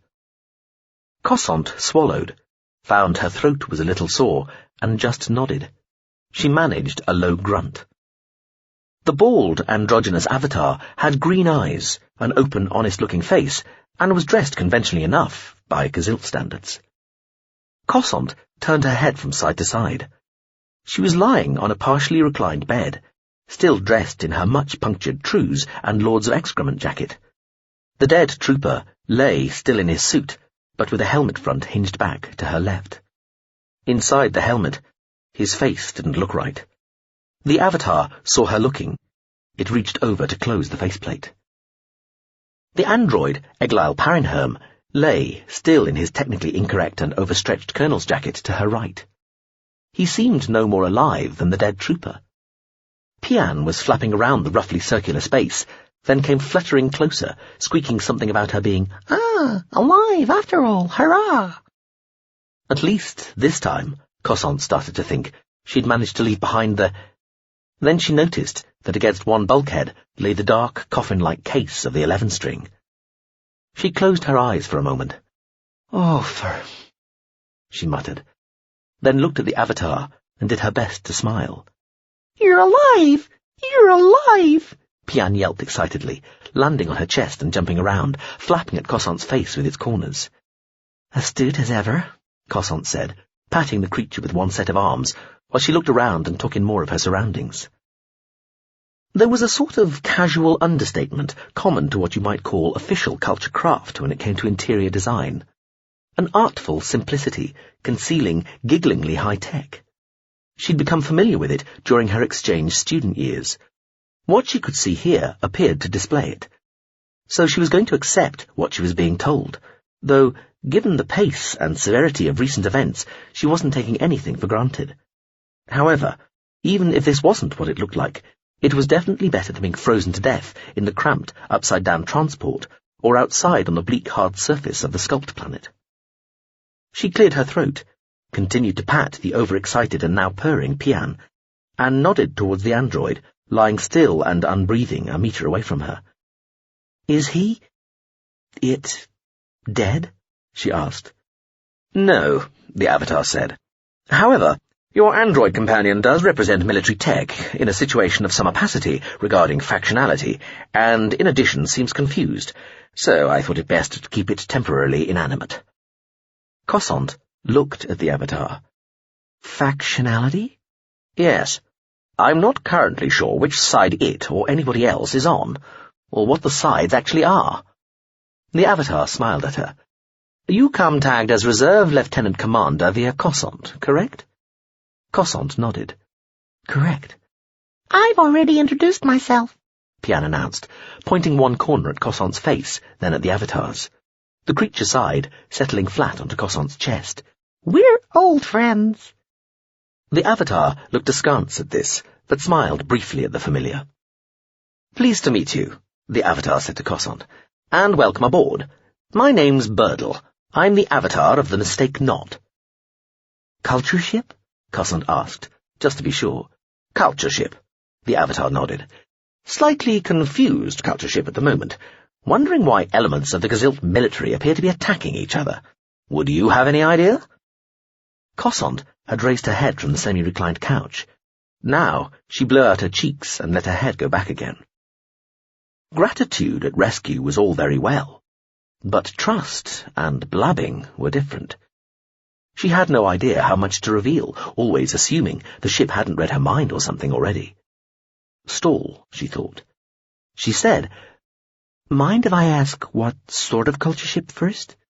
Erratic, the Avatar said emphatically. Erratic? Warship? Not officially, Birdle said, looking pained, but also not without resources in that regard. You rescued us, Cossant said. I'm sorry, I should have said thank you by now. Thank you. You're welcome, the Avatar nodded, then glanced at the dead trooper. I'm afraid rescue came too late for your armoured friend here. Yes, that was very, Cossant said, trying to recall the exact sequence of events as well as she was able. Nick of time there. She hadn't forgotten all her military training. One point she certainly recalled being taught was that anything that looked like an outrageous coincidence was probably enemy action. The Avatar nodded. I only spotted you because the loitering munitions sub-package saw you first and gave itself away by firing. I was able to deal with it and pick you and your fellows up without too much trouble, though I had to discard the craft you were in. Now, however, we're hiding, frankly. Retreated from the aftermath of the fray while I sort out what's going on. The Avatar glanced at the case of the 11-string. I brought that, assuming it must be yours, it said, gesturing towards her lower set of arms. Cossant said. While its Avatar talked to the human, the mind was signalling. From UE Mistake-Not to GSV Kakistocrat. Got here a tad too late. Post-system outskirts arrival event list attached. Looks like a them on them to me, but feel free to pick over. Snapped up a dead guy, a human with a sin pet, and a weird musical instrument, plus a fairly sharp combat android which I'm keeping deactivated for now. Specs attached for all concerned. Android's current instructions also attached. Ignore bit about it all being a sim. My current status? Hiding while a swarm of wee-angry ships boils about the place. Big, scary ship, which was most likely responsible for the attack, meanwhile still in volume. Possibly. Would deeply appreciate knowing what the fuck is going on. Prompt answer's the thing in this season, apparently. Trust you've heard. Bad luck. Being kept in dark, too. Reluctantly passing you over to somebody closer to the decision-making. Appreciate not being outcluded subsequently, if pos. Take great care, but smite promptly and thoroughly, if, when, situation calls. So, what light can you shed on what's going on? The Avatar asked. Not much, Cossant said. Pretty confused myself. I was on Fitzanjoyum to be briefed, but it all went a bit crazy before we could, complete everything. Barely arrived when they were throwing us off again. Did you know many people on Fitzanjoyum? No. I'm afraid it's destroyed. I know. She thought of Reichel. Hoped she'd survived. There might have been a few other survivors, but I'm not sure. Few appear to have survived the initial attack, and almost all of those seem to have been hunted down and killed. You may be the only survivors. Cossant closed her eyes. Iain held still. The Avatar was silent for a while. From MSV Pressure Drop to UE Mistake-Not. Greetings. Good work getting to Azanian so quickly. You deserve to get there in time to do more, if there was anything that could have been done, but what you've been able to do is much appreciated. I'm looking for answers, not a pat on the metaphorical. Why was I sent here? What's going on? This anything to do with the oblate anomaly? Of course, I was aiming for politeness, but may have achieved obsequiousness. Please accept my apologies. You're there because the passing by spotted something heading fast for Zanian from Zeiss, and we had nothing else to go on. Seemed something might be going to happen, and you were nearest. We weren't expecting a shooting war quite so quick and severe, or a civil war at all. High probability, first attacking 14th, with at least political backing, if not instigation. Not yet sure why, but see below. Ablate, possibly first symptom of whatever's going wrong. Still working on how deep the problem goes, but see following. We're a little constrained for now by confidentiality issues. But, bilge bottom, this is probably a Z remnant responsibility, and the big S itself may be, or be seen to be, at risk. So all a bit delicate. Our main interests would appear to imply cautious support for legitimate authorities, which might get tricky depending on who sanctioned the Ablate and Fadzan Joim attacks, not getting too involved, and certainly not revenging. I see. And we? Would be myself, the LOU Kakanim, the GSV's contents may differ, and just the washing instruction chip in Lice-Rich Tapestry, plus the GCU displacement activity. I am and will be copying to them. I'll be asking the passing by and thought I'd drop in to join in too. Other Seacraft in Gazillt space are probably going to be involved on a need-to-know basis, as and when. Meanwhile, any and all subsequently discovered info appreciated. Okay. Till... I'll be honest with you, Miss Cossant, Birdle said at last. Cossant opened her eyes again. The Avatar was looking at her with an expression of regret. Given the warlike and lethal turn of events hereabouts, and not being sure whose side it might be on, I gave myself leave to interrogate the systems of your android companion here, it told her. Aside from a baffling but apparently sincere belief that it's been in a simulation for several hours, android Parenherm, is that its name? Cossant nodded. So I'm told. Yes, well, Ad Parenherm here does seem a very capable and advanced device, of a type that would normally only be employed in matters of some importance to the Gazillt military, or Gazillt in general. My initial speculation was that it, you, and the unfortunate trooper captain here were a group assembled effectively by chance, as people scrambled to get off Fadzan Joim as best they could during the brief period when it became clear that an attack on it was imminent. However, the android's most recent and still current orders are that it protect you as a matter of utmost importance and provide full and unstinting support and assistance in your mission, whatever that may be. Its orders were frustratingly unclear on that point. So, given that another way of looking at your early and possibly uniquely successful escape from the destruction of the regimental HQ of Fadzan Joim might imply that you were prioritized above even the regimental high command, you'll understand that this mission of yours has become a subject of some interest to me. Cossant nodded. No kidding, she said. The Avatar nodded. Let me expand upon my honesty, continued, by admitting that my presence here was not coincidental. I was elsewhere in Gazillt space on a relatively routine task involving helping to monitor the actions of one of the so-called scavenger groups currently present due to the upcoming subliming, when I was asked to get here, to the Azanian system, as quickly as possible, though with no indication regarding exactly why. The Avatar looked thoughtful. It's a ship, Cossant told herself, watching this little display. A mind. It thinks a gazillion times faster than you do. It never needs to stop and think, not when talking to a human. This is all just for show. Though I was informed, the Avatar said, that arriving with all my weapon systems fully primed and readied might be advisable. Uh-huh, Cossant said.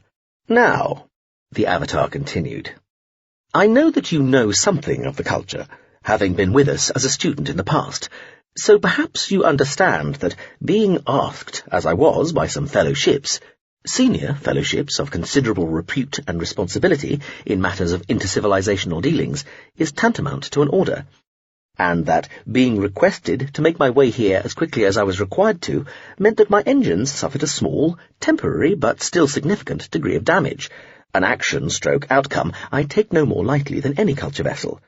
Then, when I get here, I find I'm 4 hours or so too late to prevent a high-tech level attack on one of our Gazillt host's most important military installations, an attack that might, according to certain details indicative of the weapons apparently used, have been carried out by another part of the Gazillt military. The Avatar spread its hands. So now you know, to all intents and purposes, as much as I do, Miss Cossant. And a little more, of course, as you, I assume, know what this mission of yours is, while I don't. Frankly, I'm still waiting on further instructions here, but knowing your part in this might, I'd hazard, be quite helpful, pretty much regardless. Right. Cossant swallowed. You guys, she said. The avatar didn't have eyebrows as such, just little sloped creases above each eye. It raised those. She stumbled on. You don't... I mean... You're not allowed to torture people, are you? The avatar closed its eyes briefly before letting them flutter open again. I believe the consensus is it remains one of the few temptations we don't indulge, it said. It could see she was still uncertain. Birdle sighed. You are under no obligation to tell me what you don't want to tell me, Miss Cossant, nor are you being threatened. You are also free to go as soon as I can find somewhere safe for you to go to. At the moment, there is a state of some confusion reigning within the Azanian system, with a lot of trigger-happy minor ships of the 14th milling around looking for something to shoot at, and at least the chance that the craft that destroyed Pt.1 is or are still in the volume. Cossant came to a decision. I was told to report to General Reichel or the next most senior officer in the regiment, she said. The High Command are probably all dead, the avatar told her. The next most senior person could be some distance down the ranks. Locally, for all we know, you are the most senior ranking officer. Given the outbreak of hostilities, and according to my reading of the Gezilt military code, your reserve status has already automatically been rescinded. Even if you weren't before, you were effectively called up again as soon as the first particle beam hit the Fazanjoyim regimental HQ. Cossant swallowed once more. Her throat was still tingling. She could remember the breath whistling through her, being torn out of her lungs like throwing up air. I need to get to a place, she said. Birdle assumed a studiedly neutral expression. You may need to be a trifle more specific. I know. But will you take me there if I tell you where I need to go? The avatar smiled tolerantly. You mean you want me to commit myself to taking you somewhere? No, Cossant said, closing her eyes and shaking her head. That's not going to... I can see... I'm sorry. I'm not... While the human was screwing up her eyes and wittering, a signal arrived. From the MSV pressure drop to UE mistake not. Tripped a pop flag on this one. Com. Specs on your guests included the live bio's name, RLC Veer Cossant. Data from one interested party assertively idents a certain individual, C.sit, congen, Kirir Angaro. No further nom detail avail. If not fraud, semi-mythic figure. Veer Cossant met him 20 years ago. Cert, 99%. Link, likely germane. You were right. Contents/passengers you rescued from craft/Eschri surface, not random. Ms. Cossant may be our best lead.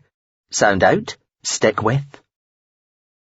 The avatar smiled, wearily but warmly. Let's suppose, for the sake of brevity, if nothing else, it said, that our interests lie parallel. Why don't you tell me where you want to go? Cossant had to think about this, and couldn't see a way around it. Centralized dataversities, she said. Aspen. The avatar made every show of thinking about this, save actually stroking its chin. It said at last. Doable, but the other ships I'm talking to will want to know why I'm going there. They'll probably have their own good reasons for sending me somewhere else. I need to give them something, if I'm to go charging off on the whim of a shipwrecked human I just picked up. I'm looking for something, Cossant said. Pian stuck one corner up into Cossant's face. 2 circles like extemporized eyes popped into existence on its folded fabric. Are you? What? It asked. Cossant put one hand over the familiar's impromptu face and pushed it back down. Something I gave to one of the orders there, she told Birdle. For safekeeping. The avatar looked interested but still skeptical. Something to do with one of your own people, Cossant told it. One of our people? A culture person. She held all 4 hands up. This had proved to be a useful gesture when used in front of humans, stopped them in their tracks, normally, though she had no idea how it would work on a machine. Can't say more for now. The Avatar's eyes narrowed. Okay, it said. So, to be clear, you're happy that we head there directly. I make no mention of picking you up to anybody in your own regiment, and I can leave our Parenherm deactivated until we get there. Cossant nodded. That all sounds fine to me. From the UE, mistake not, to MSV, pressure drop. So there we are. Indeed. Ospin, home of the centralized dataversities and the conglomerate of associated hangers-on. Something Kyria gave her. Too precious or too dangerous. Or something she made, perhaps, or recorded, which she'd thought to lead to posterity. If it's a culture artifact, it might have some processing or ident tech embedded. Useful to have that pinned. Point. One way to find out. Try and get her to be more specific. Though you are already the nearest asset we know of, so no way apparent of getting somebody there before you arrive. The Avatar bowed. We are now on our way to the Ospin system. Brilliant. And may I dispose of the trooper's body? Yes. Wait. How? I thought I'd just leave it floating in space, with the suit's comms broadcasting a weak signal. That ought to attract a Gzilt ship before too long.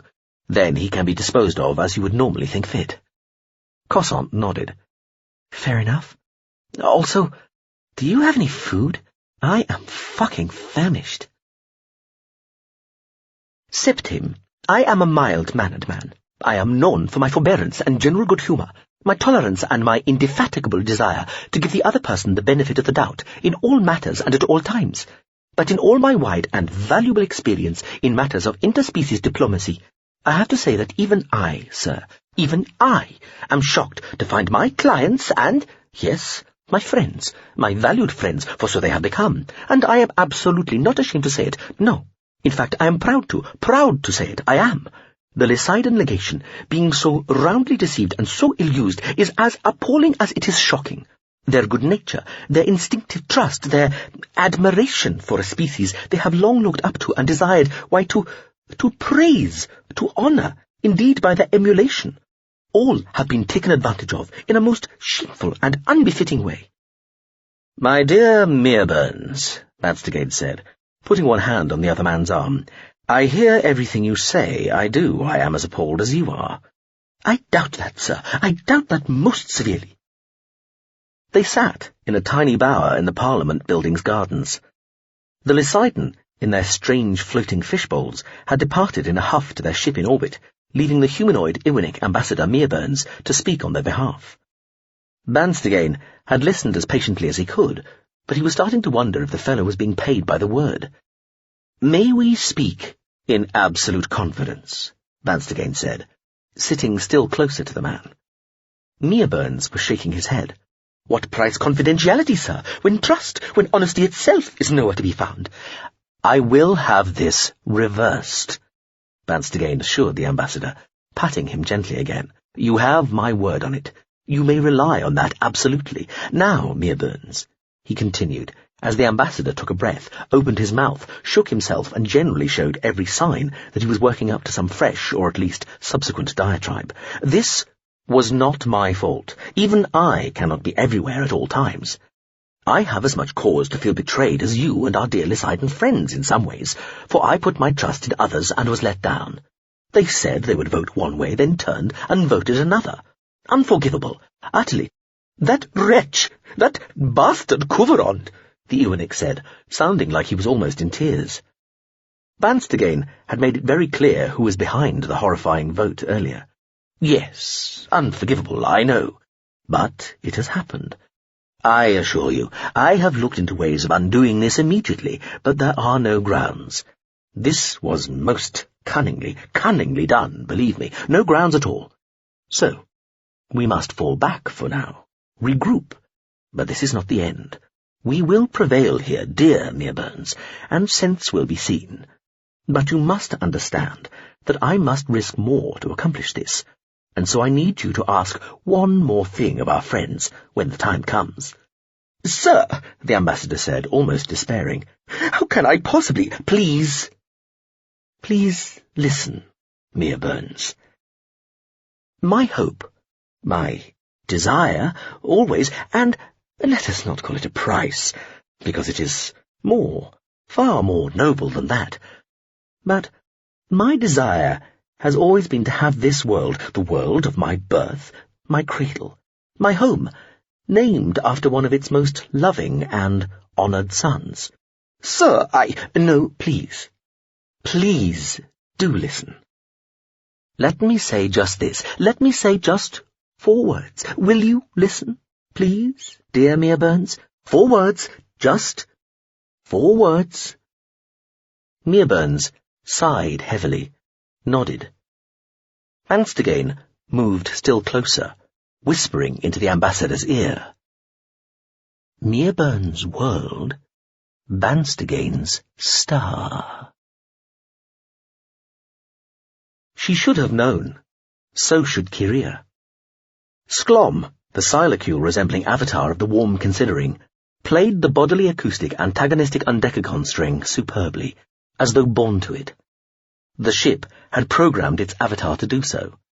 It had reviewed all the literature, looked up the specs, watched and analysed every available screen and sound-only recording, and then simmed the resulting models exhaustively until the virtual version of the blue-furred avatar could exactly reproduce the performances of all the great virtuosi of the past. The essence of all that had then been downloaded into the avatar.